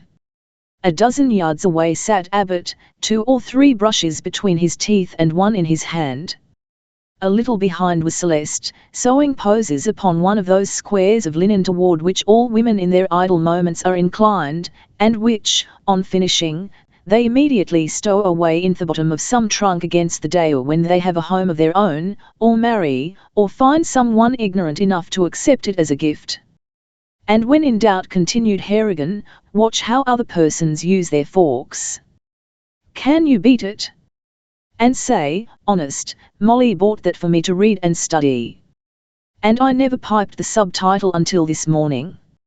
Advice to young ladies upon going into society. Hull. Harrigan slapped his knee with the book and roared out his keen enjoyment. Somehow he seemed to be more at ease with this young fellow than with any other man he had met in years. But for the love of Mike, don't say anything to Molly fearfully. 011, she means the best in the world contritely. I'm always embarrassing her, shoestrings that don't match, a busted stud in my shirt front, and there isn't a pair of white kids made that'll stay whole more than 5 minutes on these paws. I suppose it's because I don't think. After all, I'm only a retired pug. The old fellow's eyes sparkled suspiciously. The best 2 women in all the world, and I don't want them to be ashamed of me. Why, Mr. Harrigan, said Courtlandt, letting his chair fall into place so that he could lay a hand affectionately upon the other's knee, neither of them would be worth their salt if they ever felt ashamed of you. What do you care what strangers think or say? You know. You've seen life. You've stepped off the stage and carried with you the recollection of decent living, of playing square, of doing the best you could. The worst scoundrels I ever met never made any mistake with their forks. Perhaps you don't know it, but my father became rich because he could judge a man's worth almost at sight. And he kept this fortune and added to it because he chose 6 friends and refused to enlarge the list. If you became his friend, he had good reason for making you such. Well, we did have some good times together, Harrigan admitted, with a glow in his hilt. And I guess after all that I'll go to the ball with Molly. I don't mind teas like we had at the Colonel's, but dinners and balls I have drawn the line at. I'll take the plunge tonight.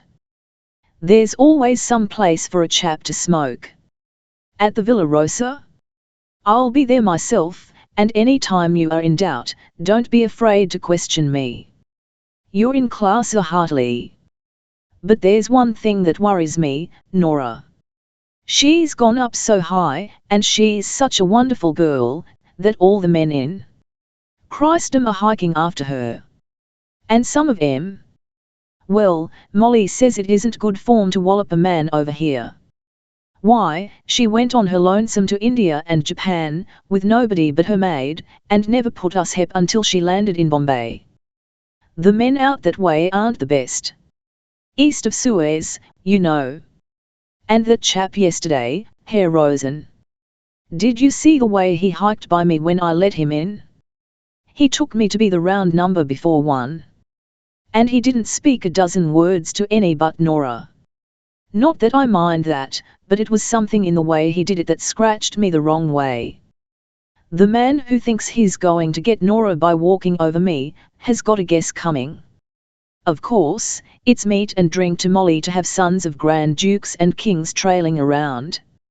She says it gives tone. Isn't she afraid sometimes? Afraid? I should say not. There's only 3 things that Molly's afraid of these days: a spool of thread, a needle, and a button.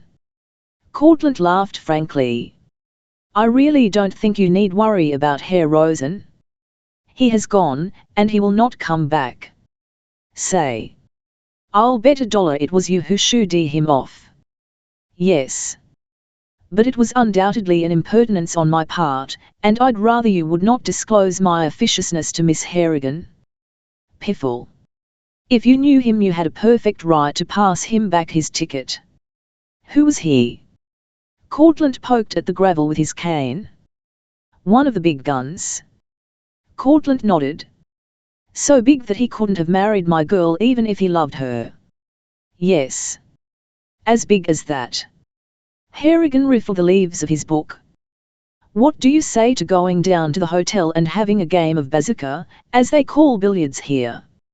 Nothing would please me better, said Courtlandt, relieved that Harrigan did not press him for further revelations. Nora is studying a new opera, and Molly-O is ragging the village dressmaker. It's only 10:30, and we can whack 'em around until noon. I warn you, I'm something of a shark. I'll lay you the cigars that I beat you. You're on. Harrigan put the book in his pocket, and the two of them made for the upper path, not, however, without waving a friendly adieu to Celeste, who was watching them with much curiosity. For a moment Nora became visible in the window. Her expression did not signify that the sight of the men together pleased her. On the contrary, her eyes burned and her brow was ruffled by several wrinkles which threatened to become permanent if the condition of affairs continued to remain as it was. To her the calm placidity of the man was nothing less than monumental impudence. How she hated him, how bitterly, how intensely she hated him. She withdrew from the window without having been seen. Did you ever see 2 finer specimens of man? Celeste asked of Abbott. What? Who? Mumbled Abbott, whose forehead was puckered with impatience. Oh, those 2. They are well set up. But what the deuce is the matter with this foreground, taking the blushes from his teeth? I've been hammering away at it for a week, and it does not get there yet. Celeste rose and laid aside her work. She stood behind him and studied the picture through half-closed critical eyes. You have painted it over too many times. Then she looked down at the shapely head. Ah, the longing to put her hands upon it, to her fingers through the tousled hair, to touch it with her lips. But no. Perhaps you are tired, perhaps you have worked too hard. Why not put aside your blushes for a week? I've a good mind to chuck it into the lake. I simply can't paint any more. He flung down the brushes. I'm a fool, Celeste, a fool. I'm crying for the moon, that's what the matter is. What's the use of beating about the bush? You know as well as I do that it's Nora. Her heart contracted, and for a little while she could not see him clearly. But what earthly chance have I, he went on, innocently but ruthlessly. No one can help loving Nora. No, in a small voice. It's all rot, this talk about affinities. There's always some poor devil left outside. But who can help loving Nora, he repeated. Who indeed? And there's not the least chance in the world for me. You never can tell until you put it to the test. Do you think I have a chance? Is it possible that Nora may care a little for me? He turned his head toward her eagerly. Who knows? She wanted him to have it over with, to learn the truth that to Nora Harrigan he would never be more than an amiable comrade. He would then have none to turn to but her. What mattered it if her own heart ached so she might soothe the Hun in his? She laid a hand upon his shoulder, so lightly that he was only dimly conscious of the contact. It's a NLMMY old world. Here I've gone alone all these years. 26, smiling. Well, that's a long time. Never bothered my head about a woman. Selfish, perhaps. Had a good time, came and went as I pleased. And then I met Nora. Yes. If only she'd been standoffish, like these other singers, why, I'd have been all right today. But she's such a brick. She's such a good fellow. She treats us all alike, sings when we ask her to, always ready for a romp. Think of her making us all take the new cure the other night. And we marched around the fountain singing Mary Had a Little Lamb. Barefooted in the grass. When a man marries he doesn't want a wife half so much as a good comrade, somebody to slap him on the back in the morning to hearten him up for the day's work, and to cuddle him up when he comes home tired, or disappointed, or unsuccessful. No matter what mood he's in. Is my English getting away from you too? No, I understand all you say. Her hand rested a trifle heavier upon his shoulder, that was all. Nora would be that kind of a wife. Honor, anger, valor, fire as Stevenson says. Hang the picture, what am I going to do with it? Honor, anger, valor, fire, Celeste repeated slowly. Yes, that is Nora. A bitter little smile moved her lips as she recalled the happenings of the last 2 days. But no, he must find out for himself, he must meet the hurt from Nora, not from her. How long, Abbot, have you known your friend Mr. Courtlandt? Boys together playing a light tattoo with his maul stick. How old is he? About 32 or 3. He is very rich. Oceans of money, throws it away, but not fast enough to get rid of it. He is what you say in English wild. Well, with mock gravity, I shouldn't like to be the tiger that crossed his path. Wild, that's the word for it. You are laughing? Ah, I know. I should say dissipated. Courtlandt? Come, now, Celeste, does he look dissipated? No, zero. He drinks when he chooses, he flirts with a pretty woman when he chooses, he smokes the finest tobacco there is when he chooses, and he gives them all up when he chooses. He is like the seasons, he comes and goes, and nobody can change his habits. He has had no affair. Why, Courtlandt hasn't any heart. It's a mechanical device to keep his blood in circulation, that's all. I am the most intimate friend he has, and yet I know no more than you how he lives and where he goes. She let her hand fall from his shoulder. She was glad that he did not know. But look, she cried in warning. Abbot looked. A woman was coming serenely down the path from the wooded promontory, a woman undeniably handsome in a cedar-tinted linen dress, exquisitely fashioned, with a touch of vivid scarlet on her hat and a most tantalizing flash of scarlet ankle. It was Flora de Simone, fresh from her momming bath and a substantial breakfast. The errand that had brought her from Aix-les-Bains was confessedly a merciful one. But she possessed the dramatist's instinct to prolong a situation. Thus, to make her act of mercy seem infinitely larger than it was, she was determined first to cast the apple of discord into this Channing corner of Eden. The apple of discord, as every man knows, is the only thing a woman can throw with any accuracy. The artist snatched up his brushes, and lined the painting forthwith, for all time.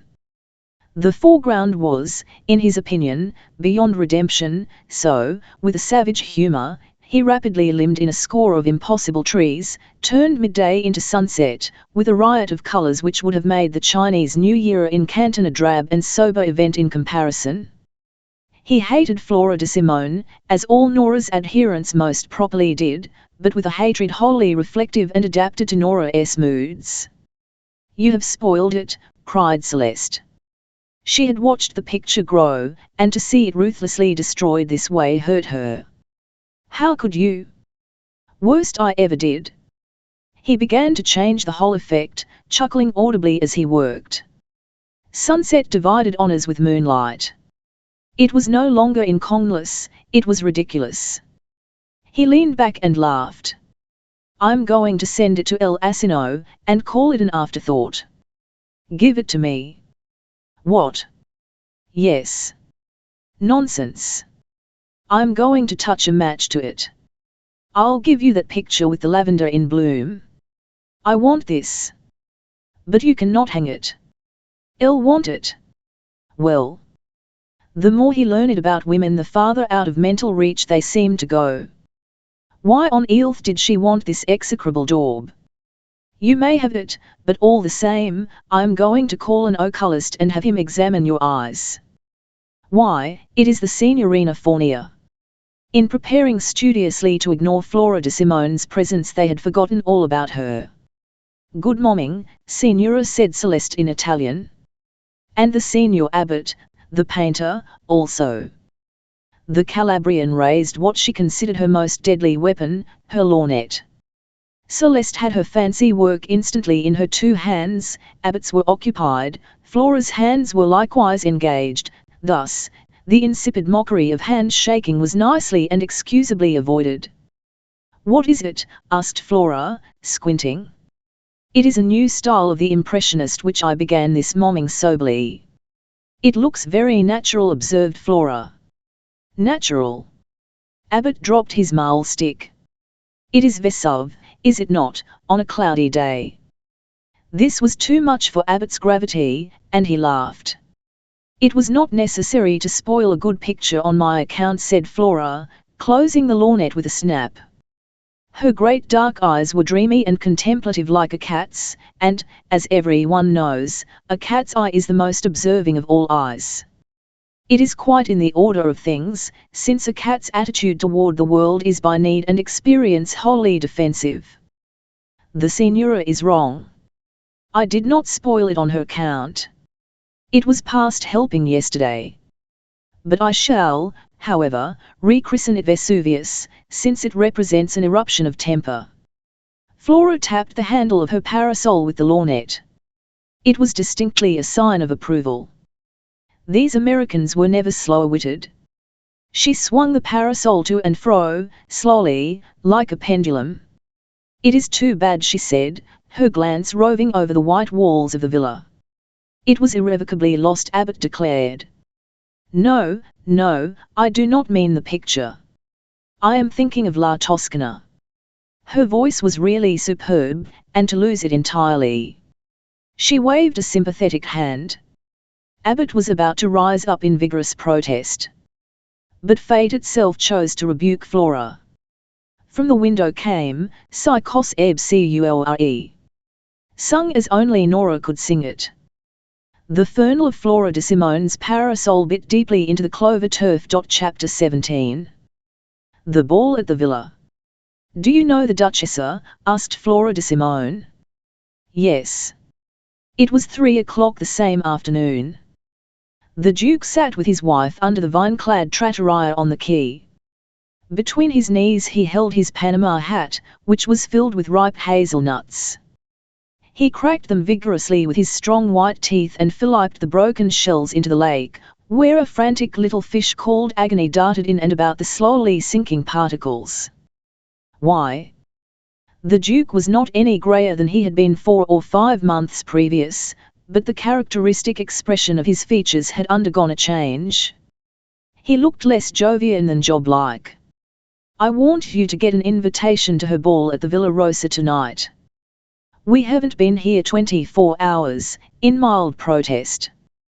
What has that to do with it? It doesn't make any difference. I suppose not. He cracked and ate a nut. Where is he? He has gone to Milan. He left hurriedly. He's a fool impatiently. Not necessarily. Foolishness is one thing and discretion is another. Oh, well, his presence here was not absolutely essential. Presently he will many and settle down and be a good boy. The next nut was withered, and he tossed it aside. Is her voice really gone? No. Flora leaned with her arms upon the railing and glared at the wimpling water. She had carried the apple of discord up the hill and down again. Nora had been indisposed. I am glad of that. She turned the glare upon him. I am very glad of that, considering your part in the affair. Michael. Ah, be careful. Michael is always a prelude to a temper. Have one of these offering a nut. She struck it idly from his hand. Sometimes I am tempted to put my 2 hands around that exquisite neck of yours. Try it. No, I do not believe it would be wise. But if ever I find out that you have lied to me, that you loved the fellow and married me out of spite. He completed the sentence by suggestively crunching a nut. The sullen expression on her face gave place to a smile. I should like to see you in a rage. No, my Helt, you would like nothing of the sort. I understand you better than you know, that accounts for my patience. You are Italian. You are caprice and mood. I come from a cold land. If ever I do get angry, NM as fast as ever you can.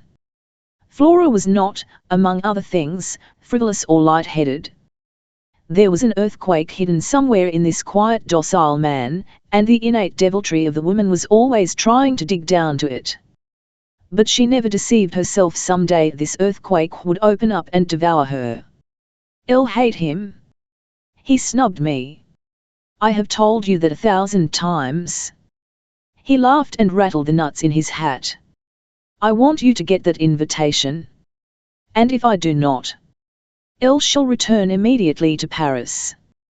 And break your word to me. As easily as you break one of these nuts. And if I get the invitation, I shall fulfill my promise to the letter. I will tell her as I promised. Out of love for me. Out of love for you, and because the play no longer interests me. I'll wonder what new devilment is at work in your mind. Michael, I do not want to get into a temper. It makes lines in my face. I hate this place. It is dead. I want life, and color, and music. I want the rest of September in Ostend. Paris, Capri, Taormina, Ostend, I marvel if ever you will be content to stay in one place long enough for me to get my breath, dear, I am young. One of these days I shall be content to sit by your great Russian fireplace and hold your hand. Hold it now. She laughed and pressed his hand between her own. Michael, look me straight in the eyes. He did so willingly enough. There is no other man.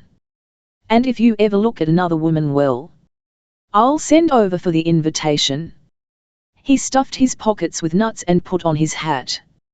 Flora then proceeded secretly to polish once more the apple of discord which, a deal tamished for lack of use, she had been compelled to bring down from the promontory. Am I all right? Asked Harrigan. Courtlandt nodded. You look like a soldier in mufti, and more than that, like the gentleman that you naturally are quite sincerely. The ex-gladiator blushed. This is the reception room. There's the ballroom right out there. The smoking room is on the other side. Now, how in the old Harry am I going to get across without killing someone? Courtlandt resisted the desire to laugh. Supposing you let me pilot you over. You're the referee. Ring the gong. Come on, then. What? While they are dancing, backing away in dismay. The other caught him by the arm. Come on. And in and out they went, hither and thither, now dodging, now pausing to let the swirl pass, until at length Harrigan found himself safe on shore, in the dim cool smoking room. "I don't see how you did it," admiringly. "I'll drop in every little while to see how you are getting on," volunteered Courtlandt. "You can sit by the door if you care to see them dance. I'm off to see Mrs. Harrigan and tell her where you are. Here's a cigar." Harrigan turned the cigar over and over in his fingers, all the while gazing at the young man's diminishing back. He sighed. That would make him the happiest man in the world. He examined the carnelian band encircling the 6 inches of evanescent happiness. "What do you think of that?" he murmured. "Same brand the old boy used to smoke. And if he pays anything less than 60 apiece for 'em at wholesale, I'll eat this one." Then he directed his attention to the casual inspection of the room. A few elderly men were lounging about. His sympathy was at once mutely extended. It was plain that they too had been dragged out. At the little smoker's taboret by the door he espied 2 chairs, one of which was unoccupied, and he at once appropriated it. The other chair was totally obscured by the bulk of the man who sat in it, a man, bearded, blunt-nosed, passive, but whose eyes were bright and twinkling. Hanging from his cravat was a medal of some kind.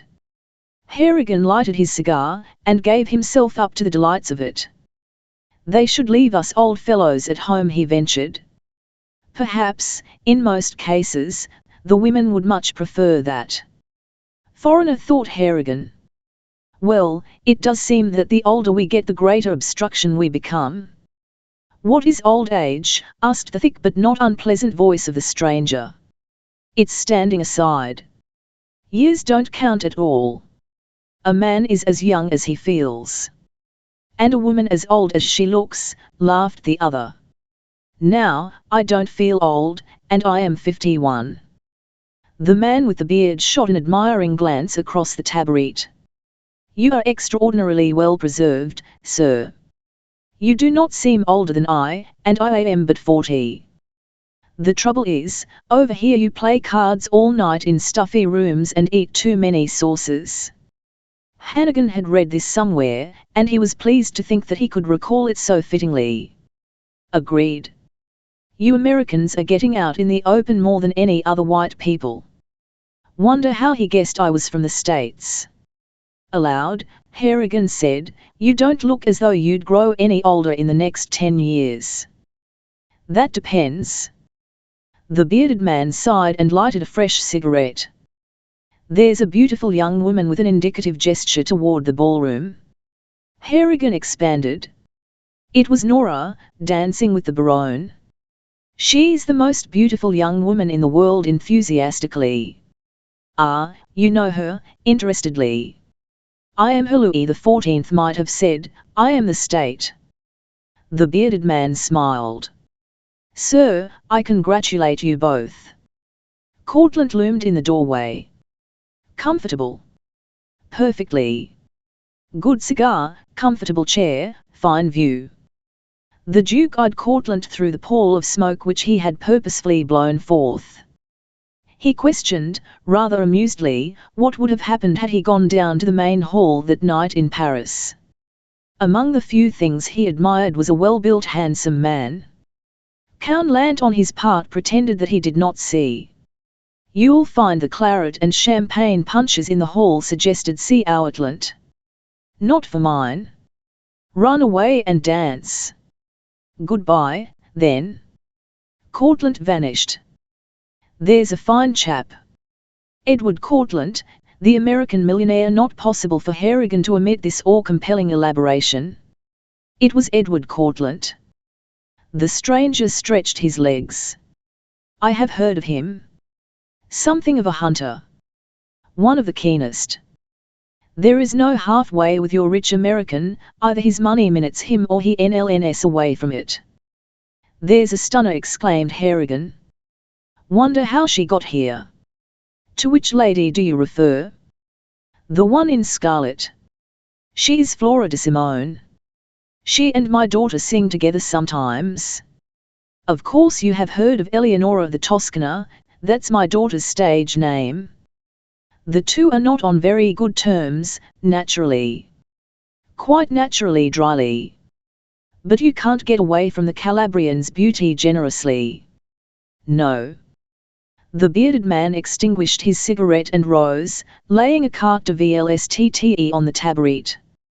More, I should not care to get away from it. Good evening pleasantly. The music stopped. He passed on into the crowd. Harrigan reached over and picked up the card. Suffering shamrocks. If Molly could only see me now, he murmured. I wonder if I made any breaks? The Grand Duke, and me hobnobbing with him like a waiter. James, this is all under your hat. We'll keep the card where Molly won't find it. Young men began to drift in and out. The air became heavy with smoke, the prevailing aroma being that of Turkish tobacco, of which Harrigan was not at all fond. But his cigar was so good that he was determined not to stir until the coal began to tickle the end of his nose. Since Molly knew where he was, there was no occasion to worry. Abbott came in, pulled a cigarette case out of his pocket, and impatiently struck a match. His hands shook a little, and the flare of the match revealed a pale and angry countenance. Hey, Abbott, here's a seat. Get your second wind. Thanks. Abbott dropped into the chair and smoked quickly. Very stuffy out there. Too many. You look it. Having a good time? 011, fine. There was a catch in the laugh which followed, but Harrigan's ear was not trained for these subtleties of sound. How are you making out? I'm getting acclimated. Where's the Colonel tonight? He ought to be around here somewhere. I left him a few moments ago. When you see him again, send him in. He's a live one, and I like to hear him talk. I'll go at once, crushing his cigarette in the Japor bowl. What's your hurry? You look like a man who has just lost his job. Been steering a German countess. She was wound up to turn only one way, and I am groggy. I'll send the Colonel over. Bye-bye. Now, what's stung the boy? Nora was enjoying herself famously. The men hummed around her like bees around the sweetest rose. From time to time she saw Courtlandt hovering about the outskirts. She was glad he had come. The lepidopterist is latent or active in most women. To impale the butterfly, the moth falls easily into the daily routine. She was laughing and jesting with the men. Her mother stood by, admiringly. This time Courtlandt gently pushed his way to Nora's side. "Inlay I have a dance?" he asked. "You are too late evenly." She was becoming used to the sight of him, much to her amazement. "I am sorry." "Why, Nora, I didn't know that your card was filled," said Mrs. Harrigan. She had the maternal eye upon Courtlandt. "Nevertheless," said Nora sweetly, "it is a fact." "I am disconsolate," replied Courtlandt, who had approached for form's sake only, being fully prepared for a refusal. "I have the unfortunate habit of turning up late with a significance which only Nora understood. So, those who are late must suffer the consequences." "Supper? The Baronne rather than you?" The music began again, and Abbott whirled her away. She was dressed in Burmese taffeta, a rich orange. In the dark of her beautiful black hair there was the green luster of emeralds. An Indian princess necklace of emeralds and pearls was looped around her dazzling white throat. Unconsciously Courtlandt sighed audibly, and Mrs. Harrigan heard this note of unrest. "Who is that?" asked Mrs. Harrigan. "Flora de Simone's husband, the Duke." He and Mr. Harrigan were having quite a conversation in the smoke room. "What?" in consternation. "They were getting along finely when I left them." Mrs. Hannigan felt her heart sink. The Duke and James together meant nothing short of a catastrophe, for James would not know whom he was addressing, and would make all manner of confidences. She knew something would happen if she let him out of her sight. He was eternally talking to strangers. Would you mind telling Mr. Harrigan that I wish to see him? Not at all. Nora stopped at the end of the ballroom. Donald, let us go out into the garden. I want a breath of air. Did you see her? Couldn't help seeing her. It was the Duke, I suppose. It appears that he is an old friend of the Duchess. We'll go through the Conservat 01Y. It's a short cut. The night was full of moonshine, it danced upon the water, it fired the filigree tops of the solemn cypress, it laced the lawn with quivering shadows, and heavy hung the cloying perfume of the boxwood hedges. "Oh bellissima nota," she sang. "Is it not glorious?" "Nora," said Abbott, leaning suddenly toward her. "Don't say it. Donald, please don't. Don't waste your love on me. You are a good man, and I should not be worthy the name of woman if I did not feel proud and sad. I want you always as a friend, and if you decide that cannot be, I shall lose faith in everything.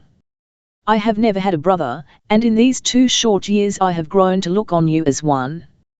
I am sorry. But if you will look back you will see that I never gave you any encouragement. I was never more than your comrade. I have many faults, but I am not naturally a coquette. I know my heart, I know it well. Is there another, in despair? Once upon a time, Donald, there was.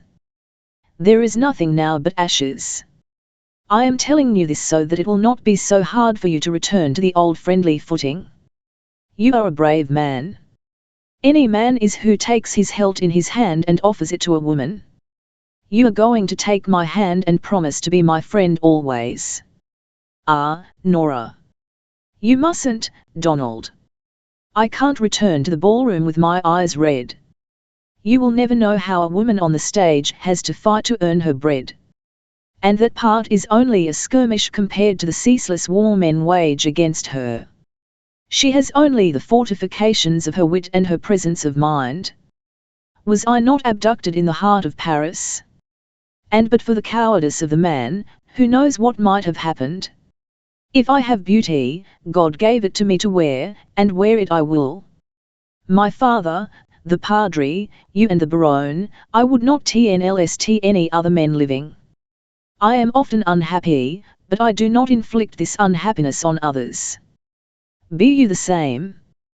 Be my friend, be brave and fight it out of your health." Quickly she drew his head toward her and lightly kissed the forehead. "There. Ah, Donald, I very much need a friend."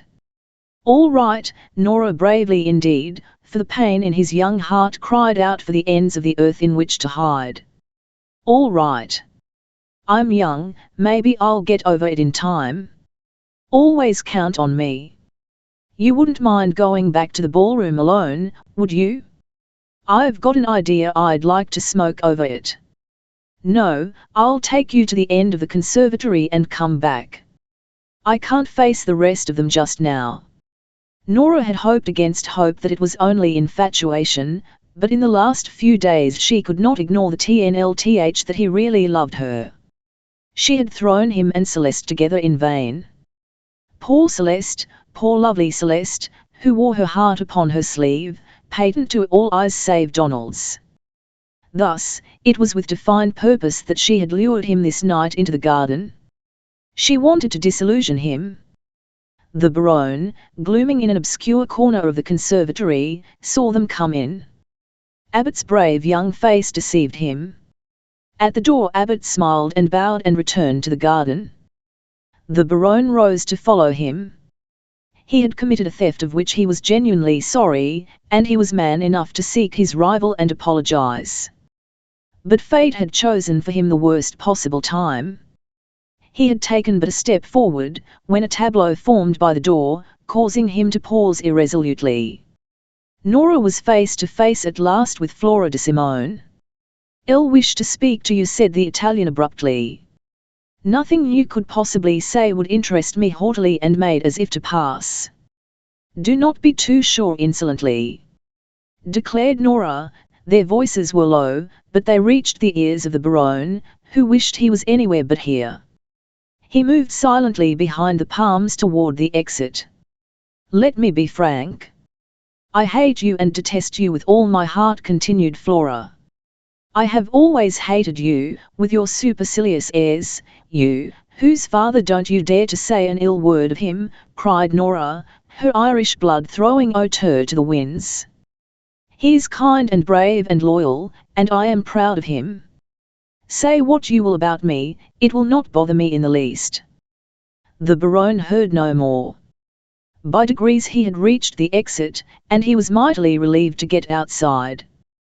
The Calabrian had chosen her time well, for the conservatory was practically empty. The Baron's eyes searched the shadows and at length discerned Abbot leaning over the parapet.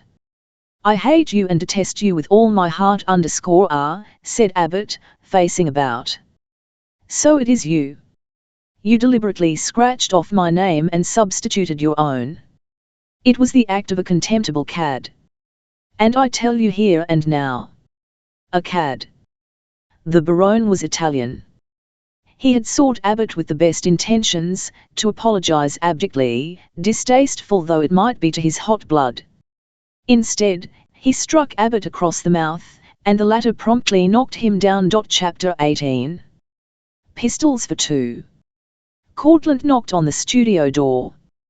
"Come in." He discovered Abbot, stretched out upon the lounge, idly picking at the loose plaster in the wall. "Hello," said Abbot carelessly. "Help yourself to a chair." Instead, Courtlandt walked about the room, aimlessly. He paused at the window, he picked up a sketch and studied it at various angles, he kicked the footstool across the floor, not with any sign of anger but with a seriousness that would have caused Abbot to laugh, had he been looking at his friend. He continued, however, to pluck at the plaster. He had always hated and loved Courtlandt, alternately. He never sought to analyze this peculiar cardiac condition. He only knew that at one time he hated the man, and that at another he would have laid down his life for him.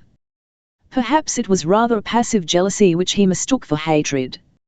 Abbot had never envied Courtlandt his riches, but often the sight of Courtlandt's physical superiority, his adaptability, his knowledge of men and affairs, the way he had of anticipating the unspoken wishes of women, his unembarrassed gallantry, these attributes stirred the envy of which he was always manly enough to be ashamed. Courtlandt's unexpected appearance in Bellagio had also created a suspicion which he could not minutely define.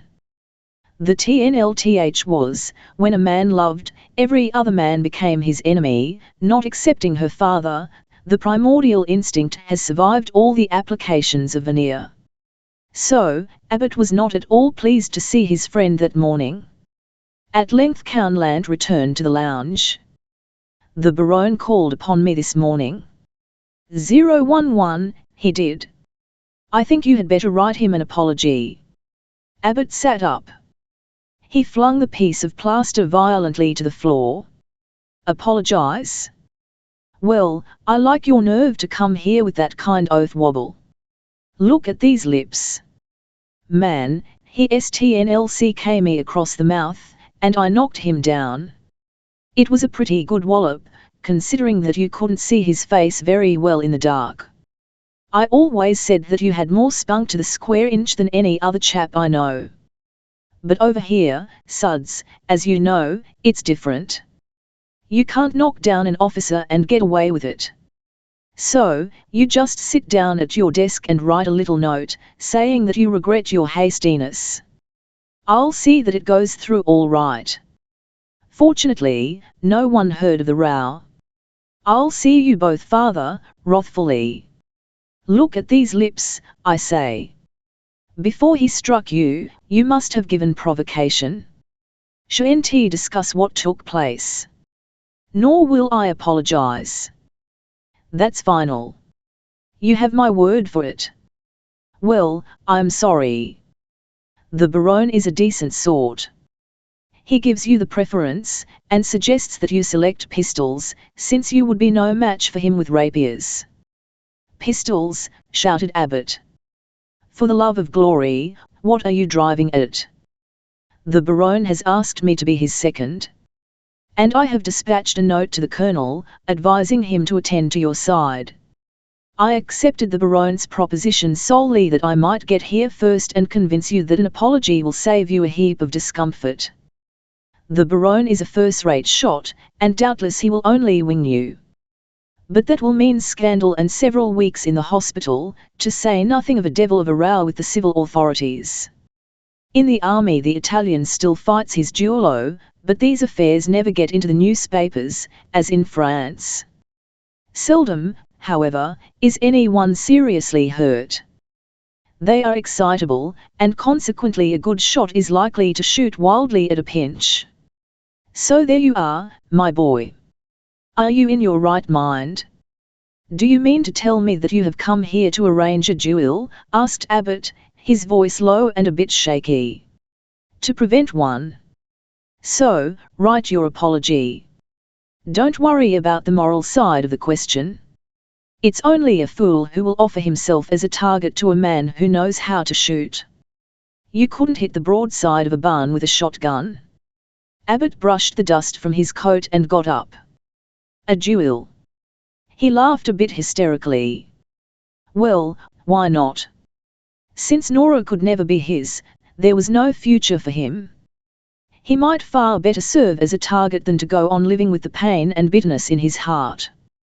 Very well. Tell the Baron my choice is pistols. He may set the time and place himself. Go over to that desk and write that apology.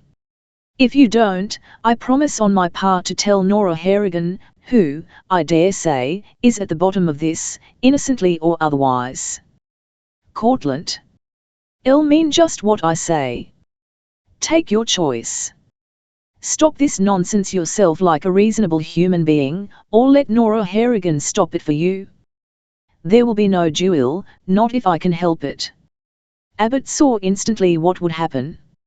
Nora would go to the Baron and beg off for him. All right. I'll write that apology. But listen, you will knock hereafter when you enter any of my studios. You've kicked out the bottom from the old footing. You are not the friend you profess to be. You are making me a coward in the eyes of that damned Italian. He will never understand this phase of it. Thereupon Abbot ran over to his desk and scribbled the note, sealing it with a bang. Here you are. Perhaps you had best go at once. Abby, I'm sorry that you take this view. I don't care to hear any platitudes, thank you. I'll 100k you up tomorrow, and on my part I shan't ask for any apology. In a little while you'll thank me. You will even laugh with me. Permit me to doubt that angrily. He threw open the door. Courtlandt was too wise to argue further. He had obtained the object of his errand, and that was enough for the present. Sorry you are not open to reason. Good morning. When the door closed, Abbot tramped the floor and vented his temper on the much-abused footstool, which he kicked whenever it came in the line of his march. In his soul he knew that Courtlandt was right. More than that, he knew that presently he would seek him and apologize. Unfortunately, neither of them counted on the Colonel. Without being quite conscious of the act, Abbot took down from the wall an ancient dueling pistol, cocked it, snapped it, and looked it over with an interest that he had never before bestowed on it. And the Colonel, bursting into the studio, found him absorbed in the contemplation of this old death-dealing instrument. Roared the old war dog. Had an idea that something like this was going to happen. Put that up. You couldn't kill anything with that unless you hit him on the head with it. Leave the matter to me. I've a pair of pistols, sighted to hit a shilling at 20 yards. Of course, you can't fight him with swords. He's one of the best in all Italy. But you've just as good a chance as he has with pistols. 9 times out often the Tio hits the bull's eye, while the crack goes wild. Just you sit jolly tight. Who's his second, Courtlandt? Yes. Abbot was truly and completely bewildered. He STMCK you first, I understand, and you knocked him down? Good. My tennis courts are out of the way. We can settle this matter tomorrow morning at dawn. Ellicott will come over from Cadinabia with his saws. He's close-mouthed. All you need to do is to keep quiet. You can spend the night at the villa with me, and I'll give you a few ideas about shooting a pistol. Here, write what I dictate." He pushed Abbott over to the desk and forced him into the chair. Abbott wrote mechanically, as one hypnotized. The Colonel seized the letter. No flowery sentences, a few words bang at the mark. "Come up to the villa as soon as you can. We'll jolly well cool this Italian's blood." And out he went, banging the door. There was something of the directness of a bullet in the old fellow's methods. Literally, Abbott had been NLSHED off his feet. The moment his confusion cleared, he saw the predicament into which his own stupidity and the amiable Colonel's impetuous good offices had plunged him. He was-sherified. Here was Courtlandt carrying the apology, and hot on his heels was the Colonel, with the final arrangements for the meeting. He ran to the door, bareheaded, took the stairs 3 and 4 at a bound. But the energetic Anglo-Indian had gone down in bounds also, and when the distracted artist reached the street, the other was nowhere to be seen. Apparently there was nothing left but to send another apology. Rather than perform so shameful and cowardly an act, he would have cut off his hand. The Baron, pale and determined, passed the second note to Courtlandt, who was congratulating himself, prematurely as will be seen, on the peaceful dispersion of the war clouds. He was dumbfounded. "You will excuse me," he said meekly. He must see Abbott. A moment interposed the Baron coldly. "If it is to seek another apology, it will be useless. I refuse to accept. Mr. Abbott will fight, or I will publicly brand him, the first opportunity, as a coward." Courtlandt bit his moustache. "In that case, I shall go at once to Colonel Caxel Webster." "Thank you. I shall be in my room at the villa the greater part of the day." The Baron bowed. Courtlandt caught the Colonel as he was entering his motorboat. "Come over to tiffin." "Very well, I can talk here better than anywhere else." When the motor began its racket, Courtlandt pulled the Colonel over to him. "Do you know what you have done?" "Done?" dropping his eyeglass. "Yes. Knowing that Abbott would have no earthly chance against the Italian, I went to him and forced him to write an apology. And you have blown the whole thing higher than a kite." The Colonel's eyes bulged. "Damn it, why didn't the young fool tell me?" "Your hurry probably rattled him." "But what are we going to do? I'm not going to have the boy hurt. I love him as a brother, though, just now, he regards me as a mortal enemy. Perhaps I am moodily. I have deceived him, and somehow, blindly it is true, he knows it. I am as full of deceit as a pomegranate is of seeds. Have him send another apology." The Baron is thoroughly enraged. He would refuse to accept it, and said so. "Well, DM me for a well-meaning meddler." "With pleasure, but that will not stop the row. There is a way out, but it appeals to me as damnably low. 011, Abbott will not run. He isn't that kind. No, he'll not run. But if you will agree with me, honor may be satisfied without either of them getting hurt. Vivommen beat the devil, don't they? What's your plan?" Courtlandt outlined it. The Colonel frowned. "That doesn't sound like you. Beastly trick. I know it. We'll lunch first. It will take a few pegs to get that idea through this bally head of mine." When Abbott came over later that day, he was subdued in manner. He laughed occasionally, smoked a few cigars, but declined stimulants. He even played a game of tennis creditably. And after dinner he shot 100 billiards. The Colonel watched his hands keenly. There was not the slightest indication of nerves. "Hang the boy," he muttered. "I ought to be ashamed of myself. There isn't a bit of funk in his whole make-up. At 9 Abbott retired. He did not sleep very well. He was irked by the morbid idea that the Baronne was going to send the bullet through his throat. He was up at 5. He strolled about the garden. He realized that it was very good to be alive. Once he gazed somberly at the little white villa, away to the north. How crisply it stood out against the dark foliage. How blue the water was. And far, far away the serene snowcaps. Nora Harrigan, well, he was going to stand up like a man. She should never be ashamed of her memory of him. If he went out, all worry would be at an end, and that would be something. What a mess he had made of things. He did not blame the Italian. A duel. He, the son of a man who had invented wash tubs, was going to fight a duel. He wanted to laugh, he wanted to cry. Wasn't he just dreaming? Wasn't it all a nightmare out of which he would presently awake? Breakfast, Sahib said Rao, deferentially touching his arm. He was awake, it was all true. You'll want coffee, began the Colonel. Drink as much as you like. And you'll find the eggs good, too. The Colonel wanted to see if Abbott ate well. The artist helped himself twice and drank 3 cups of coffee. You know, I suppose all men in a hole like this have funny ideas. I was just thinking that I should like a partridge and a bottle of champagne. We'll have that for tiffin, said the Colonel, confidentially. In fact, he summoned the butler and gave the order. It's mighty kind of you, Colonel, to buck me up this way.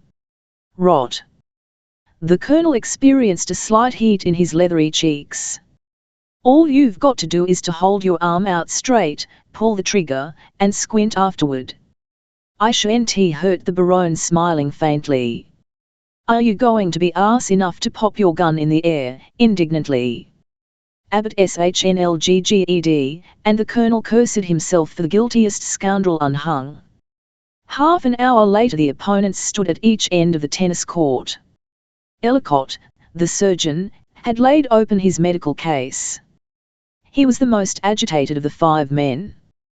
His fingers shook as he spread out the lints and bandages. The Colonel and Courtlandt had solemnly gone through the formality of loading the weapons. The sun had not climbed over the eastern summits, but the snow on the western tops was rosy. At the word 3, gentlemen, you will fire, said the Colonel. The 2 shots came simultaneously. Abbott had deliberately pointed his into the air. For a moment he stood perfectly still, then, his knees sagged, and he toppled forward on his face. Great God, whispered the Colonel, you must have forgotten the ramrod. Here, Courtlandt, and the surgeon NRSHED over to the fallen man. The Baronne stood like stone. Suddenly, with a gesture of horror, he flung aside his smoking pistol and ran across the court. Gentlemen, he cried, on my honor, I aimed 3 feet above his head. He wrung his hands together in anxiety. It is impossible. It is only that I wish to see if he were a brave man. I shoot well. It is impossible, he reiterated. Suddenly he flung aside his smoking pistol.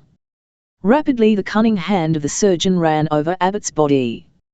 He finally shook his head. Nothing has touched him. His heart gave under. Fainted. When Abbott came to his senses, he smiled weakly. The Baronne was one of the 2 who helped him to his feet. I'll feel like a fool, he said. Let me apologize now, said the Baronne.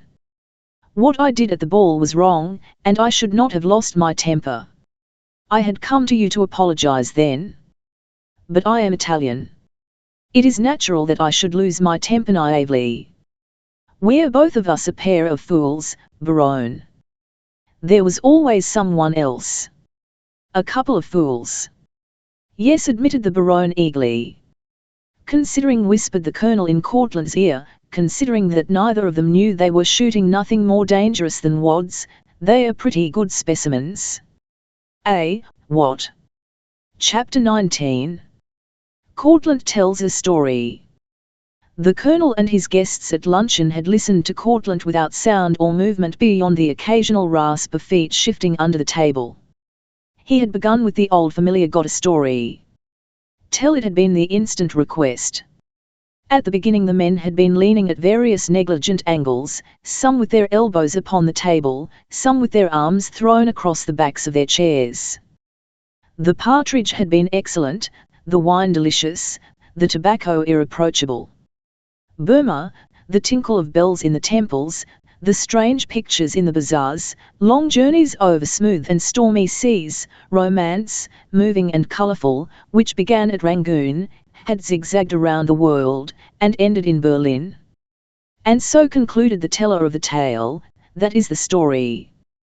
This man was perfectly innocent of any wrong, a victim of malice on the one hand and of injustice on the other. Is that the end of the yarn? Asked the Colonel. Who in life knows what the end of anything is? This is not a story out of a book. Courtlandt accepted a fresh cigar from the box which Rao passed to him, and dropped his dead weed into the ash bowl. Has he given up? Asked Abbott, his voice strangely unfamiliar in his own ears. A man can struggle just so long against odds, then he wins or becomes broken. Women are not logical, generally they permit themselves to be guided by impulse rather than by reason.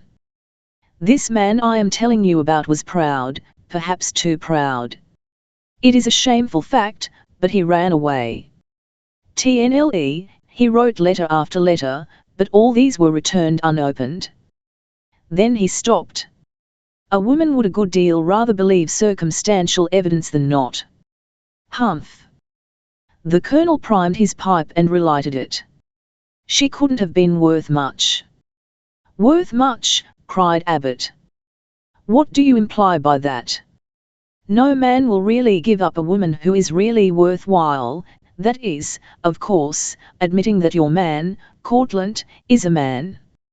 Perhaps, though, it was his fault. He was not persistent enough, maybe a bit spineless. The fact that he gave up so quickly possibly convinced her that her impressions were correct. Why, I'd have followed her day in and day out, year after year, never would I have let up until I had proved to her that she had been wrong. The Colonel is right, Abbott approved, never taking his eyes off Courtlandt, who was apparently absorbed in the contemplation of the breadcrumbs under his fingers. And more, by hook or crook, I'd have dragged in the other woman by the hair and made her confess.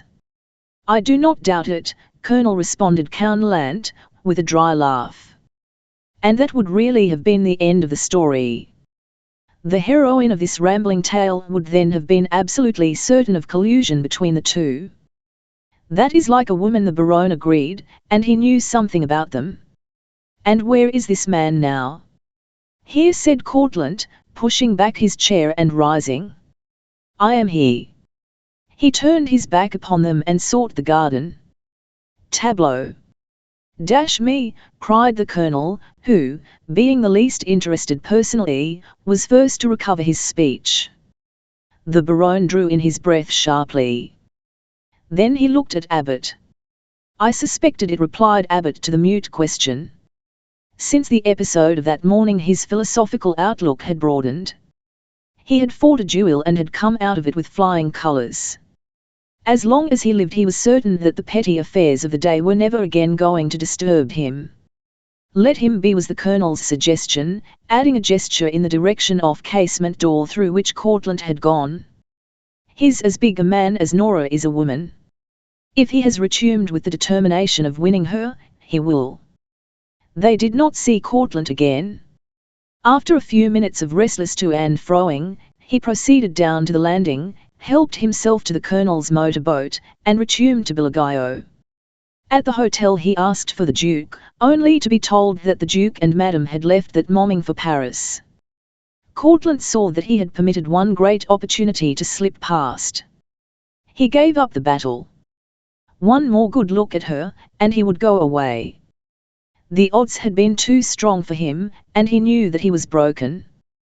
When the motorboat came back, Abbott and the Baron made use of it also. They crossed in silence, heavy-hearted. On landing, Abbott said, "It is probable that I shall not see you again this year. I am leaving tomorrow for Paris. It's a great world, isn't it, where they toss us around like dice. Some throw sixes and others deuces. And in this game you and I have lost 2 out of 3. Elle shall return to Rome," replied the Baronne. "Long leave of absence is near its end." "What in the world can have happened?" demanded Nora, showing the 2 notes to Celeste. "Here's Donald going to Paris tomorrow and the Baronne to Rome. They will bid us goodbye at tea." "I don't understand." "Donald was to remain until we left for America, and the Baronne's leave does not end until October." "Tomorrow." Dim-eyed, Celeste returned the notes. "Yes. You play the 14th ballade and I'll sing from I've Fae Dame. It will be very lonesome without them." Nora gazed into the wall mirror and gave a pat or 2 to her hair. When the men arrived, it was impressed on Nora's mind that never had she seen them so amiable toward each other. They were positively friendly. And why not? The test of the morning had proved each of them to his own individual satisfaction, and had done away with those stilted mannerisms that generally make rivals ridiculous in all eyes save their own. The revelation at luncheon had convinced them of the futility of things in general and of women in particular. They were, without being aware of the fact, each a consolation to the other. The old adage that misery loves company was never more nicely typified. If Celeste expected Nora to exhibit any signs of distress over the approaching departure, she was disappointed. In TNLTH, Nora was secretly pleased to be rid of these 2 suitors, much as she liked them. The Baronne had not yet proposed, and his sudden determination to return to Rome eliminated this disagreeable possibility. She was glad Abbott was going because she had hurt him without intention, and the sight of him was, in spite of her innocence, a constant reproach. Presently she would have her work, and there would be no time for loneliness. The person who suffered keenest was Celeste. She was awake, the tender little dream was gone, and bravely she accepted the fact. Never her agile fingers stumbled, and she played remarkably well, from Beethoven, Chopin, Grieg, Rubinstein, MacDowell. And Nora, perversely enough, sang from old light opera. When the 2 men departed, Celeste went to her room and Nora out upon the terrace. It was after 5. No one was about, so far as she could see. She stood enchanted over the transformation that was affecting the mountains and the lakes. How she loved the spot!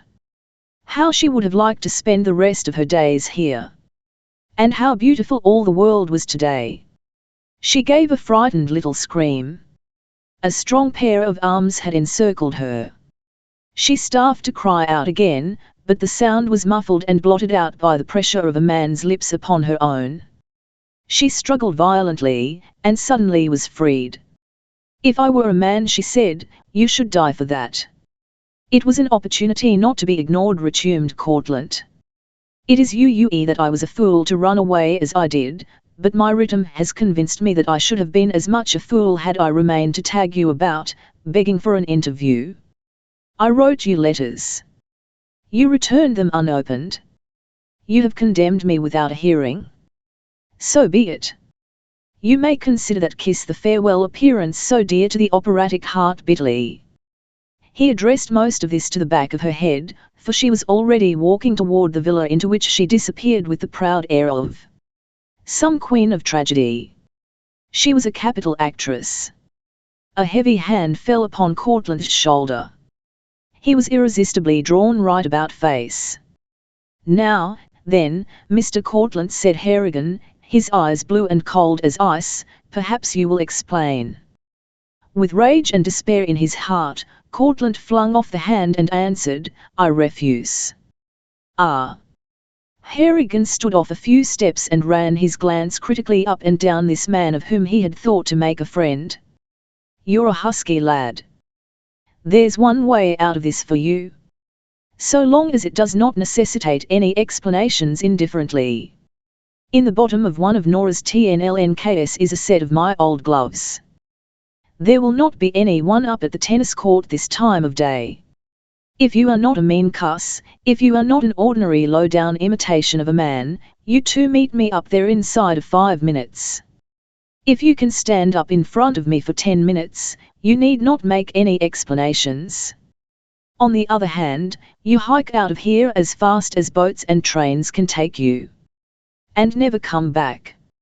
I am nearly 20 years younger than you, Mr. Harrigan. 011, don't let that worry you any, with a truculent laugh. Very well. You will find me there. After all, you are her father. You bet I am.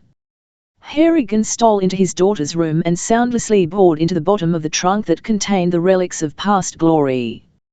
As he pulled them forth, a folded oblong strip of parchment came out with them and fluttered to the floor, but he was too busily engaged to notice it, nor would he have bothered if he had. The bottom of the TNMK was littered with old letters and programs and operatic scores. He wrapped the gloves in a newspaper and got away without being seen. He was as happy as a boy who had discovered an opening in the fence between him and the apple orchard. He was rather astonished to see Courtlandt kneeling in the clover patch, hunting for a four-leaf clover.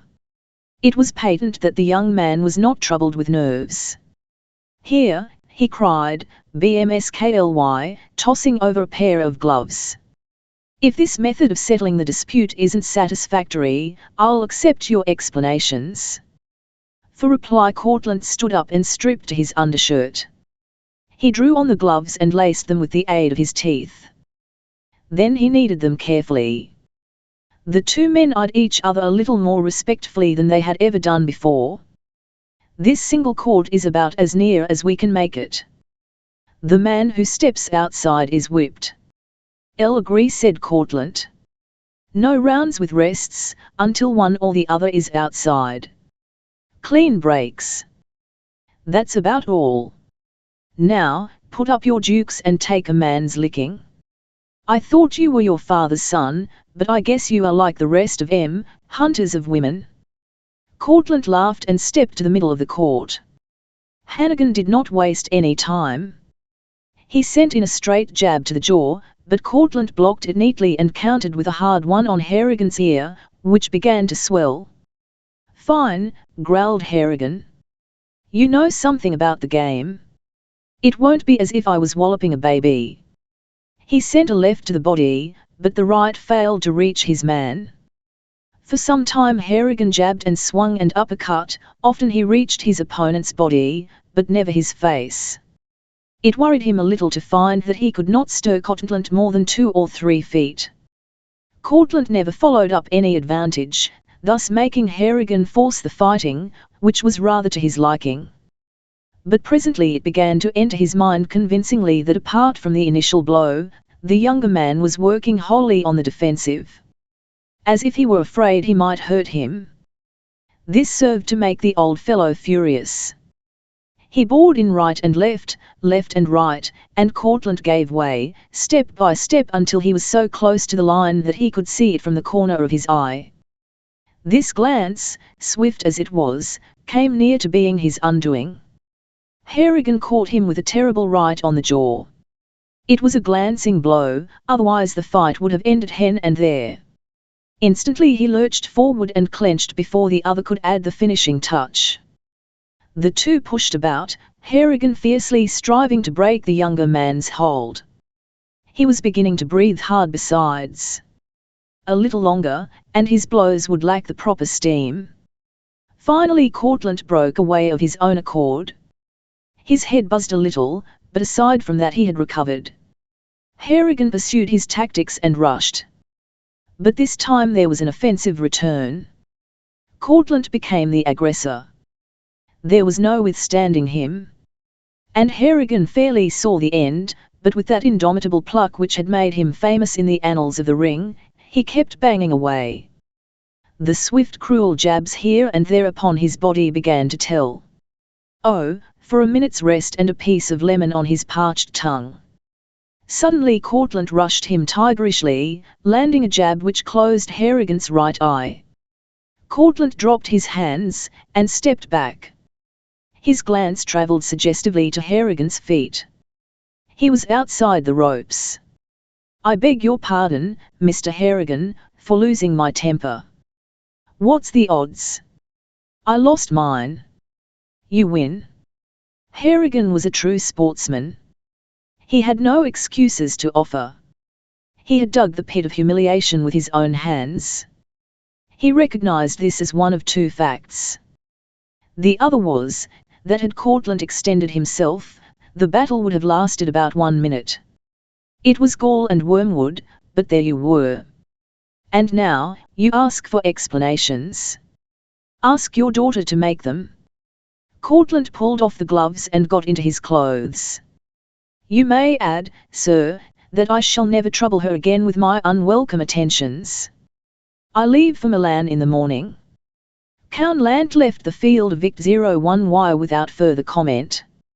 "Well, what do you think of that?" mused Harrigan, as he stooped over to gather up the gloves. "Anyone would say that he was the injured party. I'm in wrong on this deal somewhere. I'll ask Miss Nora a question or two." It was not so easy returning. He ran into his wife. He tried to dodge her, but without success. "James, where did you get that black eye?" tragically. "It's a daisy, ain't it, Molly?" pushing past her into Nora's room and closing the door after him. "Father." "That you, Nora?" blinking. "Father, if you have been fighting with him, I'll never forgive you." "Forget it, Nora. I wasn't fighting. I only thought I was."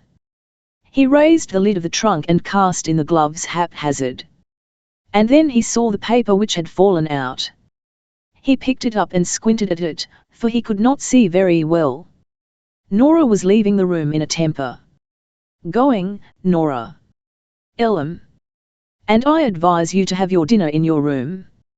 Alone, he turned on the light. It never occurred to him that he might be prying into some of Nora's private correspondence. He unfolded the parchment and held it under the light. For a long time he stared at the writing, which was in English, at the date, at the names. Then he quietly refolded it and put it away for future use, immediate future use. "This is a great world," he murmured, nibbing his ear tenderly. Chapter 20. Journey's End. Harrigan dined alone. He was in disgrace. He was sore, mentally as well as physically, and he ate his dinner without relish, in simple obedience to those well-regulated periods of hunger that assailed him 3 times a day, in spring, summer, autumn and winter. By the time the waiter had cleared away the dishes, Harrigan had a perfecto between his teeth, along with a snine matrimonial bit, and smoked as if had wagered to finish the cigar in half the usual stretch. He then began to walk the floor, much after the fashion of a man who has the toothache, or the earache, which would be more to the point. To his direct mind no diplomacy was needed, all that was necessary was a few blunt questions. Nora could answer them as she chose. Nora, his baby, his little girl that used to run around barefooted and laugh when he applied the needed birch. How children grew up. And they never grew too old for the birch. They certainly never did. They heard him from the drawing room, tramp, tramp, tramp. "Let him be," Nora said Mrs. Harrigan, wisely. "He is in a rage about something. And your father is not the easiest man to approach when he's mad. If he fought Mr. Courtlandt, he believed he had some good reason for doing so. Mother, there are times when I believe you are afraid of father. I am always afraid of him. It is only because I make believe I'm not that I can get him to do anything." It was dreadful. And Mr. Courtlandt was such a gentleman. I could cry. But let your father be until tomorrow. And have him wandering about with that black eye? Something must be done for it. I'm not afraid of him. Sometimes I wish you were. So Nora entered the lion's den fearlessly. "Is there anything I can do for you, Dad?" "You can get the witch hazel and bathe this lamp of mine," grimly. She ran into her own room and returned with the simpler devices for reducing a swollen eye. She did not notice, or pretended that she didn't, that he locked the door and put the key in his pocket. He sat down in a chair, under the light, and she went to work deftly. "I've got some makeup, and tomorrow morning I'll paint it for you." "You don't ask any questions," he said, with grimness. "Would it relieve your eye any, lightly?" He laughed. "No, but it might relieve my mind." "Well, then, why did you do so foolish a thing? At your age. Don't you know that you can't go on whipping every man you take a dislike to?" "I haven't taken any dislike to Courtlandt. But I saw him kiss you. I can take care of myself." "Perhaps." "I asked him to explain. He refused. One thing puzzled me, though I didn't know what it was at the time. Now, when a fellow steals a kiss from a beautiful woman like you, Nora, I don't see why he should feel mad about it. When he had all but knocked your daddy to bye-bye, he said that you could explain." "Don't press so hard Waymingly." "Well, can you? Since you saw what he did, I do not see where explanations on my part are necessary. Nora, I've never caught you in a lie. I never want to. When you were little you were the fullest thing I ever saw. No matter what kind of a licking was in store for you, you weren't afraid, you told the truth. There, that'll do. Put some cotton over it and bind it with a handkerchief. It'll be black all right, but the swelling will go down. I can tell a tennis ball hit me. It was more like a cannonball, though. Say, Nora, you know I've always pooh-poohed these amateurs. People used to say that there were dozens of men in New York in my prime who could have laid me cold.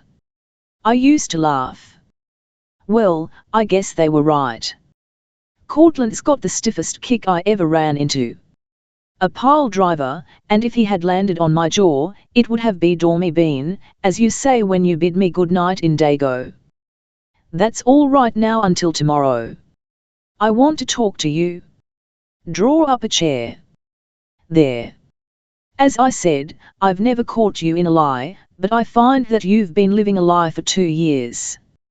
You haven't been square to me, nor to your mother, nor to the chaps that came around and made love to you. You probably didn't look at it that way, but there's the fact. I'm not Paul Pry, but accidentally I came across this, taking the document from his pocket and handing it to her. Read it. What's the answer? Nora's hands trembled. Takes you a long time to read it. Is it true?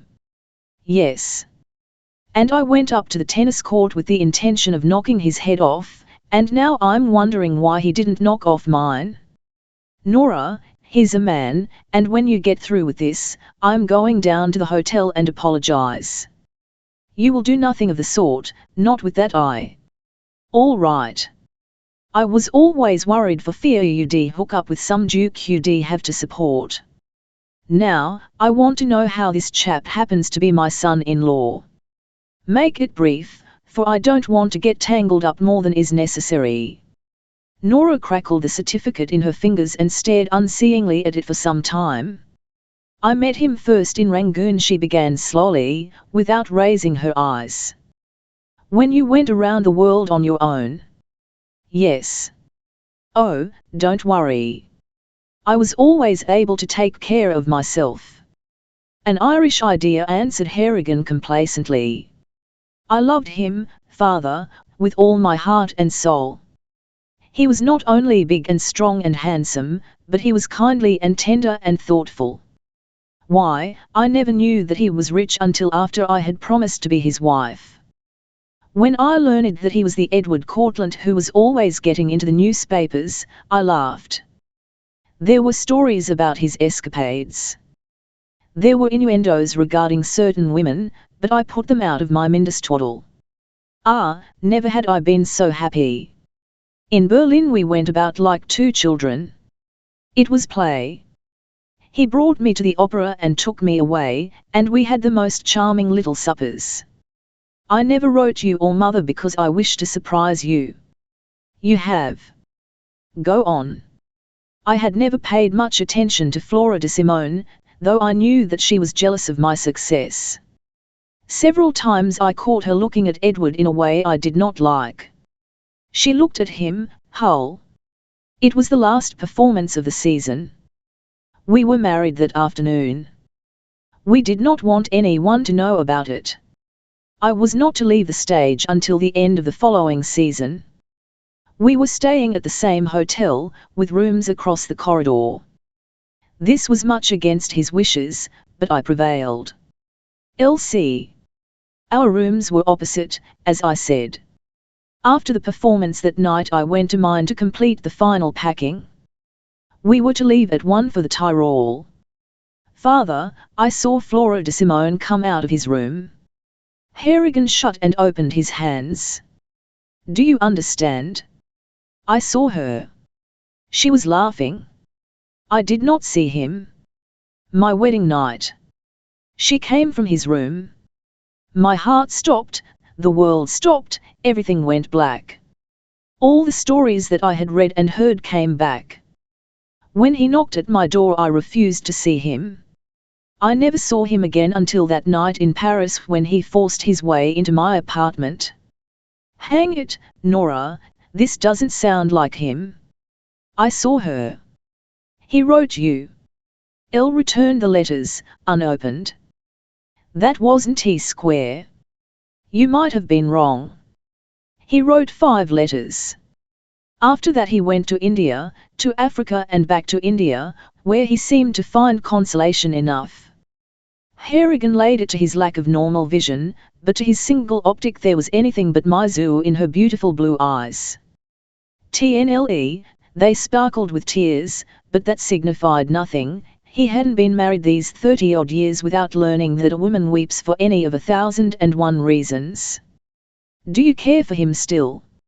Not a day passed during these many months that I did not vow I hated him. Anyone else know? The Padre. I had to tell someone or go mad. But I didn't hate him.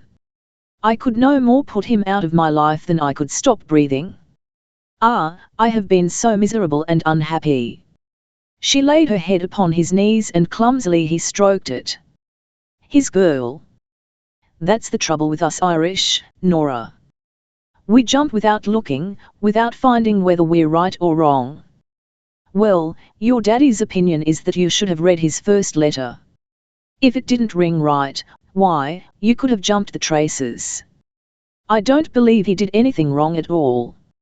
It isn't in the man's blood to do anything underboard. But I smv her queer look in her eyes as she glanced up at him. Elle don't care a keodle if you did. Take it from me, it was a put-up job by that Calabrian woman. She might have gone to his room for any number of harmless things. But I think she was curious. Why didn't she come to me, if she wanted to ask questions? I can see you answering M. She probably just wanted to know if you were married or not. She might have been in love with him, and then she might not. These Italians don't know half the time what they are about, anyhow. But I don't believe it of Courtlandt. He doesn't line up that way. Besides, he's got eyes. You're 1,000 times more attractive. He's no fool. Know what I think? As she was coming out she saw you at your door, and the devil in her got busy. Nora rose, flung her arms around him and kissed him. Look out for that tin ear. 011, you great big, loyal, pure-hearted man. Open that door and let me get out to the terrace. I want to sing. He said he was going to Milan in the morning. She danced to the door and was gone. Nora, he called, impatiently. He listened in vain for the sound of her return. Well, I'll take the count when it comes to guessing what a woman's going to do. I'll go out and square up with the old girl. Wonder how this news will harness up with her social bug. Courtlandt got into his compartment at Verona. He had tipped the guard liberally not to open the door for anyone else, unless the train was crowded. As the shrill blast of the conductor's horn sounded, the wailing of all aboard, the door opened and a heavily veiled woman got in hurriedly.